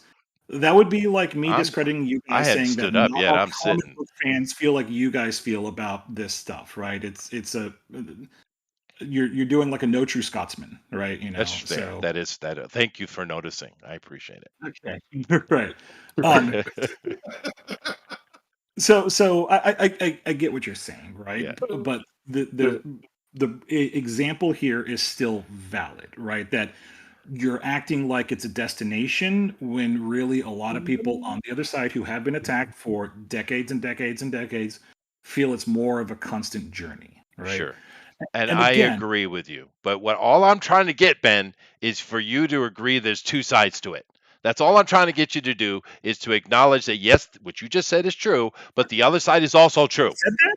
Haven't I already said that there's two sides to it? No, Like both sides? no. I literally said both sides. I felt that you were Can we pandering to rewind the me. tape on this? I'm I felt pretty sure I pandered said to. both sides. Thunder, didn't you feel pandered to? I felt pandered. Deeply pandered. Yes. Deeply. Sorry, I'm sorry, babe. Go ahead. See, I haven't had to say anything. Chester's just been going. I'm just saying, all right. I'm sorry, Ben. No, I'm having fun. You having fun, Ben? I mean, have I ever shied away from a 1v4 debate before? So No, well, basically it's you and me banging heads, dude. But it's fun, and I do get your point, of course. And you have tap in every once in a while. They tag in, so I'm fine with that. Oh, that's okay. That's okay. Well, and the reason I keep coming back is I do respect all you guys, and I respect your opinions. I never tell you guys you're wrong, right? And that's what I find fun about this is there is a level of respect within the conversation. So. Sure. Yeah. Absolutely. Yeah. But you do get the point I'm trying to make, though, right? I absolutely get the point you're trying to make, but like you get the point I'm trying to make. Though, I had it before you even said it. Okay, cool. Yeah. Back to Thor, though. Back to Thor. Holy crap! That was all about Thor. That whole thing was Thor. Poor Thor. Listen. The reality of it is, I think if you ask most hardcore Thor fans, granted, I understand the movies aren't being made for that. That's true. But if you ask most hardcore Thor fans, like me, like Grimlock, specifically, we would have much rather, if you were going to do something along the lines of a female version of Thor, Sif. we would have much rather see Sif than Jane Foster. Because I think a lot of it too, dude. just Jane Foster just kind of sucks. She's not a great character on her own. Yeah. And Sif is the opposite. Sif's awesome. She's awesome. She's absolutely awesome. It goes lowest, back to this. Yes, the Lois Lane Wonder Woman argument. Yeah. It goes back to this idea that these companies, that Marvel, Disney, whatever, whoever's making the decisions, they're just making the wrong decisions consistently, and they couch it in some sort of political statements and things. I think all that's bullshit by and large. I think some of them are true believers. I think Disney has had a very progressive message for a while. Sure. But I don't think they're doing it because they believe it. I think they're doing it because they believe it will make them money. I genuinely think that's true with the executives. I think the people that hire are true believers. Well, you have a mix. Right, they hire people that will enforce their will, like every company does. Sure. Like Elon just bought Twitter. Most likely, there's going to be some form of a purge, at least in practice, of the employees of Twitter, if his version of Twitter is what he says he wants it to be. Sure. That's going to happen. And that's just what happens. So what you do at the top is you change who gets hired and why, and you change the strategy of the company in that regard. And I think that's what we've seen happen. I know for a fact that a lot of this woke stuff, the main reason it started being brought up to the degree that it's been brought up, because for the by and large, what we consider woke was just a niche thing in colleges and universities and things. Sure. It didn't have full dominance of our culture, at least an attempt at it, for such a long, for years and years and years. What happened was the corporates got scared. They got scared by things like Occupy Wall Street. They got scared by things like Ron Paul. They got scared by things like Bernie Sanders. They got scared by people they didn't own getting platforms they couldn't control. Go back to Nader. So what they did is when Occupy Wall Street was happening, when the real BLM, the Bureau of Land Management, that government agency, that owns like 75% of all Western land, which they're not supposed to, but they do. When they started to get attention and people started to look into them, corporates started propping up this small little activist group called Black Lives Matter, around the time of Ferguson. Yeah, definitely. When Occupy Wall Street was going on and it was having, some effect, corporates started sponsoring a bunch of racial division and a bunch of, pro-gay division and things. Because they knew, and these studies have come out, even Amazon knows this, that if you do those things, it drives a wedge in people. They're called wedge issues for a reason. It drives a wedge between people and keeps them from working together and coming after the corporate overlords, which is what we all kind of want, but then we get caught up in the milieu of the nonsense that they throw at us. Spell that. Now, no thank you. As far as Thor, I think Chester's correct. I don't know. You could say it wasn't fully agenda-based. It doesn't have to be. The fact that Thor continuously has the exact same story arc in every one of his movies, the exact same one, and the functionaries are different, but the basic plot structure is the exact same, or at least the beats, I should say, are the exact same. And then he somehow has still not learned his lesson, and then at the end of it, he just abandons his entire duty. I mean, I've been reading a lot of Thor a long time. Thor wouldn't do that. That's not something Thor does. No. The fact that in Endgame, I get what they were trying to do, at least on paper. They wanted to do a deal with depression. Okay, cool. The way they dealt with it was insulting because they made him a running joke. They didn't deal. He didn't even deal with it at all by the end of it. To be honest, he was still very depressed and very miserable. He had a little bit of his spark back, but at the end of the day, he's still running from his responsibilities, which are his. And he had 4 movies leading up to it for him to take those responsibilities. That was the whole point. And then they just abandoned it for reasons, whether it was agenda or not. It's stupid. So should we It's just dumb. prop it up to bad writing? That's a lot of it, yeah. The problem with the Thor movies is, one, bad writing. It's not Hemsworth, and it was definitely not Odin or Loki. The problem is the overall writing of the character is just bad. It's not good writing. Thor deserves better. I agree with that. I think that's that's the problem. They don't write him like himself. If they just let him be Thor, I do it would have been way better. Yeah, Hercules is definitely a good point you made with that. It's interesting that a stickler for us has come down to Thor, though, isn't it? It is. Not for me, but Well, no, I mean, it is because, Chris Evans is kind of the typical Hollywood woke, progressive. But he played Yep. Captain America really straight, and they kept it really straight. Scarlet Witch, not Scarlet Witch, Black Widow was played fairly straight, right? She was done as she should be. I thought the character was done well. You have Hulk. They got a little weird with Bro Hulk, but whatever. Et cetera, et cetera, et cetera. But Thor is really the one that they kind of, because I understand the Captain Marvel argument, and they screwed up, dude. They should have done the love story between Marvel and Carol Danvers. That would have been heartwarming, and people would have loved it. But that's a kind of like a bump in the road, in my opinion. Can we agree on something? Can we agree on something? Yeah. I hate Brie Larson. Oh, we all Hey! agree, yeah. Hey! All right. Finally, So does universal Disney, it agreement. seems. She's So does just Disney, it a nasty seems. human, yeah. But whereas Chris Evans, he'll say stuff, but I don't hate him, right? But it's interesting that Thor, we feel that Thor has been most mistreated. It's interesting, Yeah. that of all the characters, because you can make little quips here and there, but it's just a little bit of politic and a little bit of, hey, let's go what we think the trend is. We could get into Mhm. that analysis that came out years back, and we could get deeper into it, but we don't need to. Let's just stick with the fact that Thor seems to be a sticking point for not only us, but all the other comic book people that have similar opinions to us. Even people who, like Joel or any of those guys with those big comic book channels, actual big YouTube channels, they're not pleased with it either, and those guys are definitely on the corporate food chain, right? So Thor seems to be the sticking point of all of it. But another thing I'd like to mention, because it always comes up, because like I said, there's a hugely disingenuous argument that goes on all the time. It's like with the Thor thing. For the 5 people who genuinely like Jane Thor, cool for you. I'm not saying that you It can't actually have sold pretty well. the problem. The problem, yeah, and it split the fan base. So I don't know if it sold did. that. You're well. right. I'm sorry. I'll shut up. So, but my point is, whenever I mention that, you always get the same arguments of, you just don't want to see a strong female character or a strong blah blah. Insert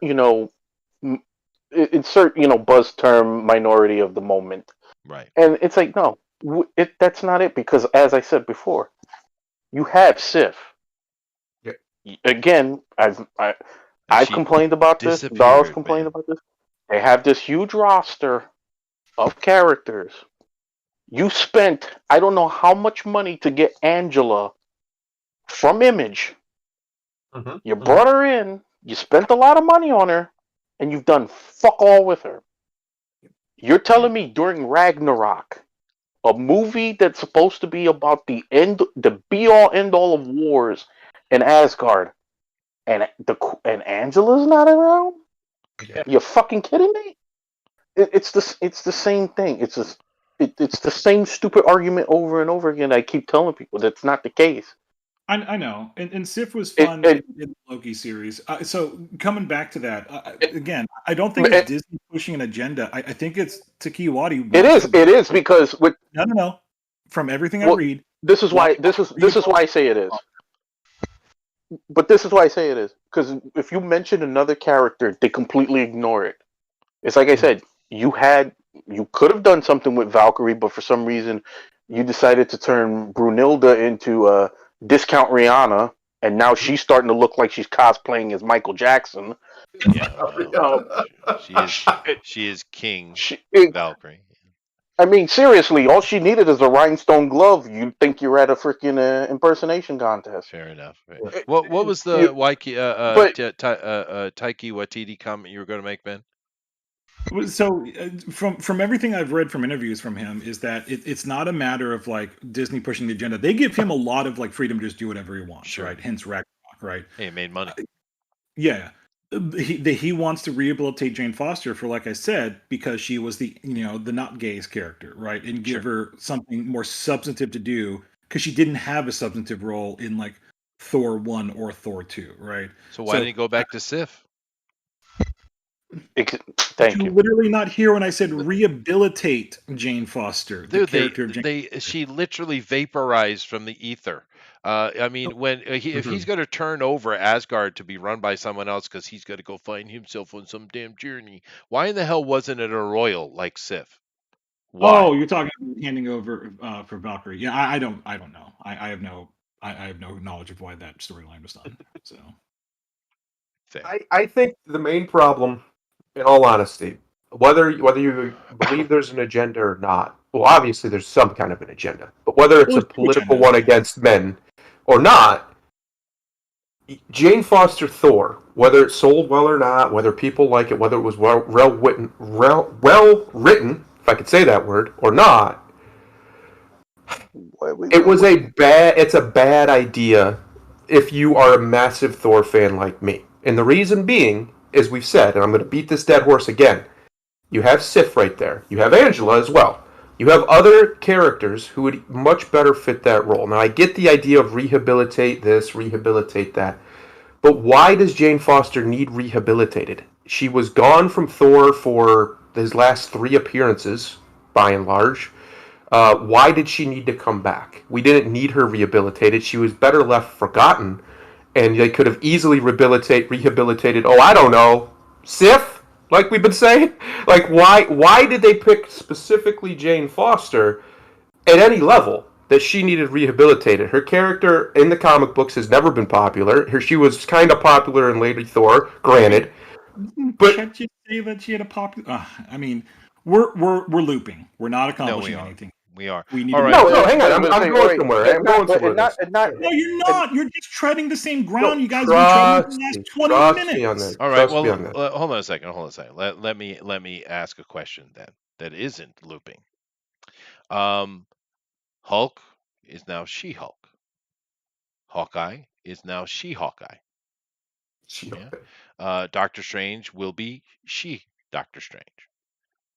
All the characters have been replaced with females except one, just one, and it's a black Captain America. Now I know these guys don't agree with me on this, but Falcon taking over Captain America makes sense to me because I read a lot of it's Captain insulting. America. I get it, but I've read a lot of Captain America books with Falcon side by side, and it made sense to me. Nevertheless, they're all female now, all of them. Why? I can answer that easily. Please. Because they're turning the MCU into a Japanese manga isekai harem story. And who gets to fuck them all then? I'm just Peter Parker. Sweet. You I like go. I mean, we have some heavy conjecture there. We don't know if that's actually what's going to happen, right? We still have It is Doctor what's Strange. happening. Well, let's see. I'm not saying you're wrong, but I haven't seen it yet. The movie's not out yet. If it happens, then okay. But I don't know if that's for sure what's going to happen. Yeah, but why do we have to have all the characters are now female? What? Because you know that's what they're doing. You see that's what they're doing. It's right in front of you, dude. Why? Why? Well, I mean, they're just following the comics that what the comics have been doing in the last you know Okay, so what why? new Marvel stuff that Grimlock brought up. Well, see, I'm trying to make the point, Adrian, that there is an agenda, and it's right in front of you.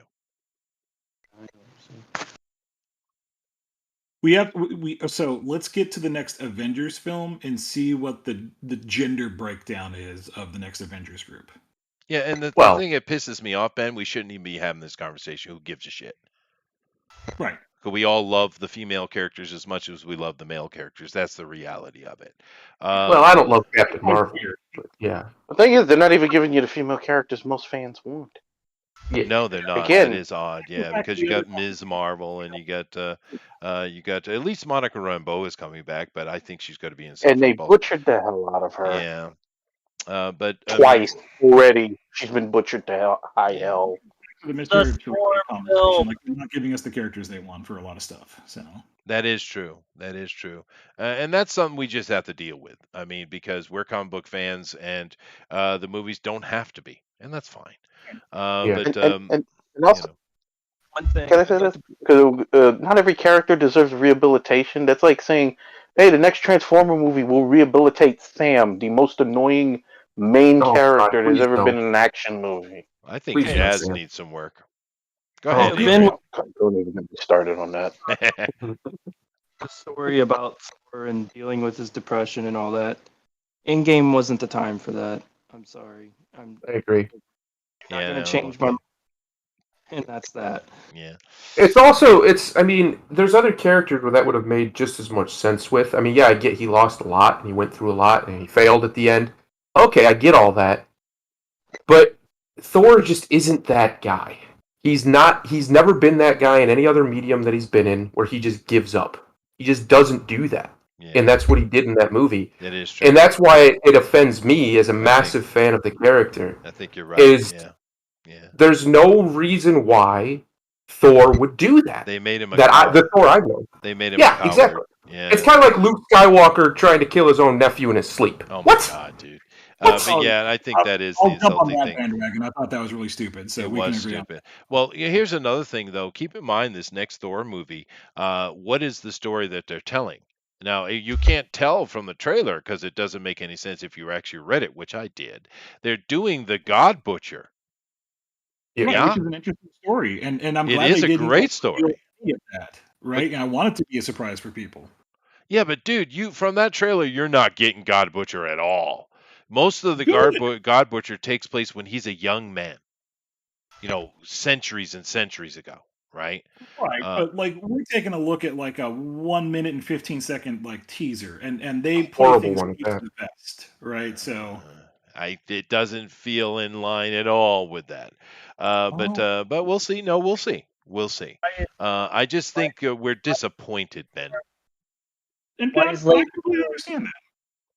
Why is Lady Thor in the God Butcher storyline? Because I don't recall her being in that storyline, other than the fact that Well, he lost at the end of Yeah, that story. because you can't have Thor be the winner. He's the loser. So Ben, if they have Jane Foster come out and straight up just be better than Thor in every way, and then defeat the God Butcher herself with very little or no help from Odin's son, as apparently we're gonna have to start calling him, would you say that there was an agenda based, or would you say it was just very stupid writing? Most likely, anyway. Unless they pull a perfect 180 on it and make it the best story ever written and somehow make it work, which they're not going to. But what would you say? Would you say what's more likely there? Is it just a terrible idea from a corporate company who's lost their mind, or there's an agenda?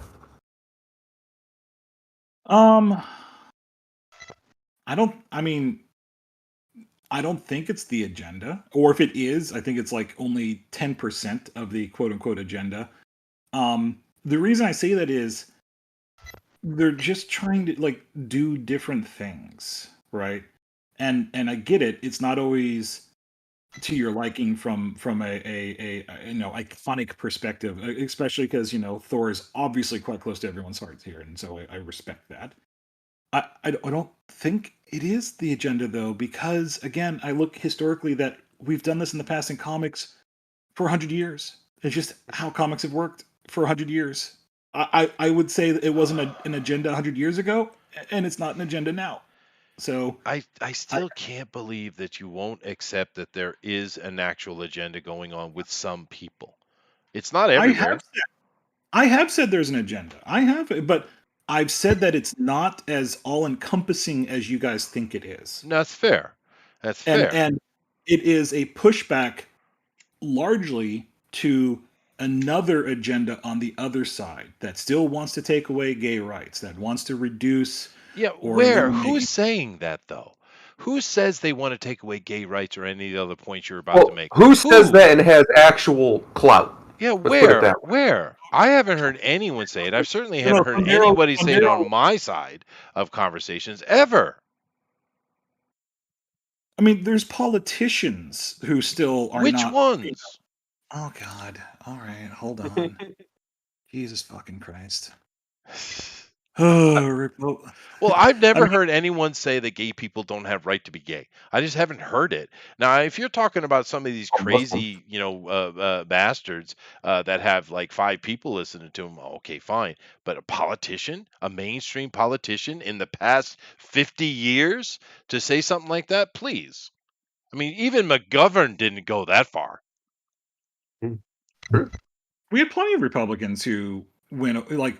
So wait a minute. Are you saying what perspective? Because like, there's plenty of Republicans who are still anti-gay marriage, right? Yeah. And other aspects of that. So what aspect are you taking here? Like, no one's like saying like they want to kill the gays anymore, right? Because that was still a thing, Yeah, right? that's But true. like, gay violence still happens. Like, a dude almost got beat to death in Florida just like 2 weeks ago. Oh, sure. And lesbians beat the hell out of each other. You're right. Wait. Wait. Can I want to ask this, and I just want to clarify.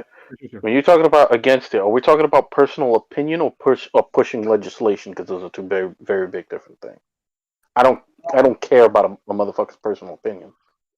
Yeah, If he's pushing legislation for that, that's a whole different animal. I mean, I'd have to go back and look up some of the stuff that I've seen. Right, I don't Yeah. have it Because No, that's for the okay. most It's part, okay. It's okay. for the most part, most people that I know that have spoken about it, they're not against gay rights. They would just rather people just shut the fuck up about it because they're tired of hearing about it. Sure, and that's true. But I guess I could make the comment, which I won't make the comment, that well, okay, why do the minorities' feelings trump that of the majority? Are Here, you? I can answer that one real easy for you. I can even do it from Chester's perspective because the greatest minority is always the individual, and individual rights matter. There you go. That was a good See, I answer. know Chester's answers before he does because I was Chester for a long time. Hey, hey, hey. But anyway, I think we beat that to death. But Yeah. yeah, fun conversation though. I thought it was good. Good job, Ben. Thank you. No, it was a good job. Here's why I like Ben, because I don't think Ben is ever being dishonest with us. I don't think he's got I think even though I think he's being naive here, I don't think he's acting in bad faith. Oh no, Right? When he he's says he doesn't see the agenda, I think he actually doesn't see it as an agenda. he's trying Whereas to other trigger you. people, well, that's not going to happen. Whereas other people say that, and it's obvious bullshit. You can tell they're being disingenuous because they'll say that, and then out the other side of their mouth, they're pushing for it. And it's like, wait a minute, Well, you you know the can't have thing. both. If these real blowhards, the actual blowhards we see like every day making noise somewhere or another, no matter what the side, if they could actually sit down and have a conversation like this, I think things would be much more civil. And Yeah. I'll totally agree with that. And that's why like I vastly disagree with Thundero on a lot of stuff, but I'll Yeah. still have the conversation with him because I do value debate and stuff. And I mean, when Thundero thinks I'm being naive, I kind of think he's being naive about some things as well, right? And that's kind of an equal perspective we have about each other, Sure, right? sure. Well, And that He probably thinks that I'm a snowflake on some things, and I think he's a snowflake on some things. But Ooh. again, Never. well, I get never Thor melt. and get into another Listen, 20-minute round. Thor is a different topic. How dare you? No. That's true.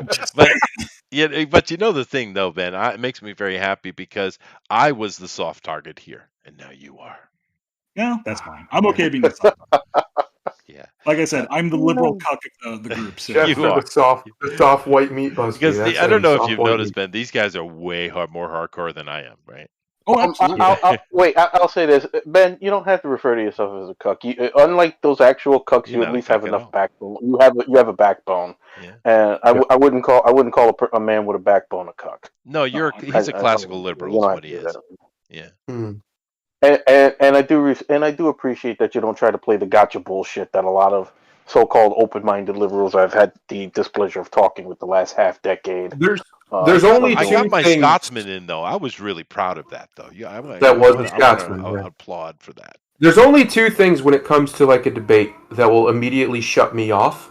One of them is dishonesty, and the other one is when you show that you're not actually listening, and all you're doing is trying to respond. Then I'm just like, all right, I'm done with you see because that all the time. Yeah. Yeah, I'm just banging my head against the wall. Whereas Ben, he's doing a little bit of both. He's listening. He's also trying to respond in as much as equitable manner as I would say anyway, equitable manner as he can. One thing that needs to happen, if there's going to be a heal of the divide between the two sides, I don't think it'll happen, but let's say it does, is we have to stop assuming the other person means the worst. We have to stop doing that. Because if somebody says something like, I don't think gay people should get married, the other side takes that as, we gotta kill them again. No, wait a minute, pull it back. Let's ask him why he thinks that. And that there might be a overreaction is reason for happening it. on both sides. And it happens both directions at all times. I'm just using that as an example. Sure. That happens both directions, and it needs to stop. The extreme radicalization of discourse is creating the very monster it pretends to stop. Yeah. Like I say it all the time, Chester. You've heard me say it. Frankenstein is not the monster. Frankenstein is the villain. You will create your own destruction if you do not pull yourself back. That goes back to our conversation about social media, and that you and I have different perspectives on, say, Twitter. I consider it a gladiatorial arena, whereas you consider it like the public square, and that I don't think Twitter helps discourse at all. It just makes us more antagonistic towards each other. Well, now here's the thing, though, with that statement, because I agree with you. But here's the thing with that: how do we get beyond this when social media is not going away? Right. I mean, Elon Musk is buying Twitter. In theory, there's still a lot of paperwork that needs to go through, and although I don't think it's going to solve problems, I'll side and say I hope he does. I hope I hope the richest internet troll in history does do a good thing here. Like I generally hope he does. Right. I don't have a lot of faith that he will, but if he does, I think that would be good for everyone. But you're right. Like there's a very large question, and this is from like almost like an evolutionary perspective. Like, what do we do about social media? Because it's not making us good people. It's making us the worst versions of ourselves. That's why I don't do much social media. I stay away from it. I don't have like a personal social media on like Twitter, Facebook. I have a LinkedIn page just for like, career purposes, but like I stay away from a lot of that stuff. Yeah, and I think some of it comes down to the adults in the room being adults. But it's hard. It's a hard thing to solve, dude. I don't know. It's kind of the genie out of the bottle. I'll give you an example though. I have in my school, I have a lounge area where the kids can, from for the next class can sit down and wait, or some are waiting for parents to come. But anyway, in that lounge area, I got a big giant libraries, ton of books for the kids to read. It's a very relaxing and a calm place. And sometimes I'll walk up from walking the kids down or whatever I'm doing, and I'll come in the lounge and I'll see the kids with smartphones in their phone in their hands, and I look at them, and I don't say a word. I just stare at them, and they put it away. I don't allow it in the area. You're sitting in an area. You don't need your damn smartphone. There's literally 1,000 books around you. What are you doing? Right? We just need more of that. But even with that said, I don't know if you can fix this. It is invasive, dude. It's not good. It's not a good situation we find ourselves in. I do think that there, obviously, like we were talking about, there's a culture war. And I honestly think it's just about over. I think the culture has found its limits, and now it's going to rubber band back. I hope that rubber band back isn't egregious and a whole bunch of innocent people get hurt. I actually do. I don't want that to happen. That's my whole advocacy of a national divorce, is because when, like, and Grimlock has said this before, when two sides are at the point where it's just violence or not, there's only really one way to stop it, and that's to separate them. And I really think we're getting close to that point where we're past that point of no return. And I don't want to see that happen. I don't think most people want to see it. There's some people who do, but I don't think most people actually know what they're asking for when they ask for that. Um, I think that I think we're at this point now where the only way we're going to be able to turn this around is, like Chester said, the people who are supposed to be the adults in the room need to start acting like it. The politicians especially need to stop with the ridiculous overreactions to things like the left was doing with Trump and the right has done to some degree with Biden or just whoever, whatever. Stop. Yeah, just but stop. Just pull back. Alzheimer's can be funny. And I think if that doesn't happen, in a mass scale, my vision for the future is inevitable. If it does happen on a mass scale, even if there's just a cultural shift away from it, and I think that's starting to happen, thankfully, away from outrage culture, which is really where this comes from, this monetization of rage, of anger. That's not healthy, man. That's not healthy for you as a person, and that's not healthy for a society. No. To turn anger into an incentive, to incentivize anger, is insane. That's incredibly dangerous. It's not something you should do to yourself. It's not something you should tolerate in your life. Anger is powerful, and it's a good tool, but it should only be used as such. Well, and now it's gone from anger to, as Chester has said, straight up hatred, where there's people who are far more bigoted than they were 10 years ago because of the way the messaging is and how it's constantly trying to get them angry, and it gets them angry intentionally, and that turns into hatred. And if we don't reel this back, that hatred is going to turn into even more violence than we've already seen, and nobody wants that. I'm telling you, some people might think they want it because there's some bad mother effers in this country that deserve it, and that's true. But it never ends with just the bad guys. It never does throughout history. Once it starts, it just goes until there's blood flowing in the streets. Yeah. And that's the thing. Historically, leaders and dictators or whatever, leaders, what do they use to start war? They gin up hate. Yes. I mean, that's what It's we're a seeing drug. right here. And it's in full course, and it's become, it's gone beyond cathartic into cancerous. Yes. So I think don't hatred know. is a drug. I think power is a drug chemically in our brains, and if we do not rein them in and do not keep them under a tight leash, it will corrupt us and it will turn us into some actual monsters. Like I said, Frankenstein is not the monster. Frankenstein is the villain, Sure. and our society is creating a monster, one we will not be able to control. Yeah, no, it is ugly. We do need to roll out of here, though. I do appreciate you guys coming in. I do love the fact that Ben used the word tepid correctly. I do appreciate that. But you are, that's true. But here's the thing. We're gonna have to get out of here. Once again, 4.5 hours. Fuck. But anyway, tomorrow we do have D&D. I'm going to be starting a new campaign, guys. I'm going to be running a Palladium system game, and it's of my own creation. So if you're interested in that, please come back in. I do appreciate everybody coming in. We had some fun, a lot of fun stuff we talked about, and we had a little bit of serious politics too. But that's good. Good old debate is always fun.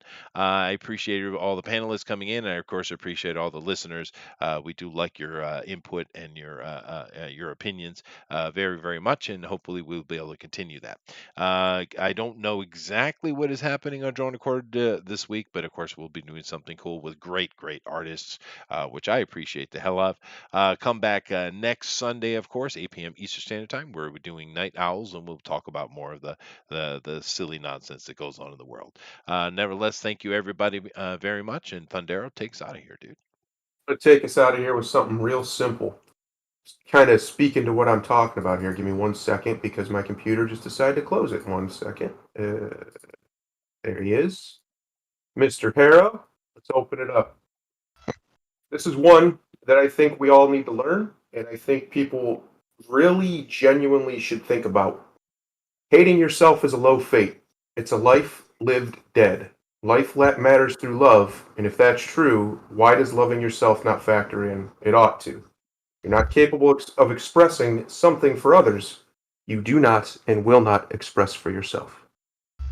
Namaste. Later, everybody.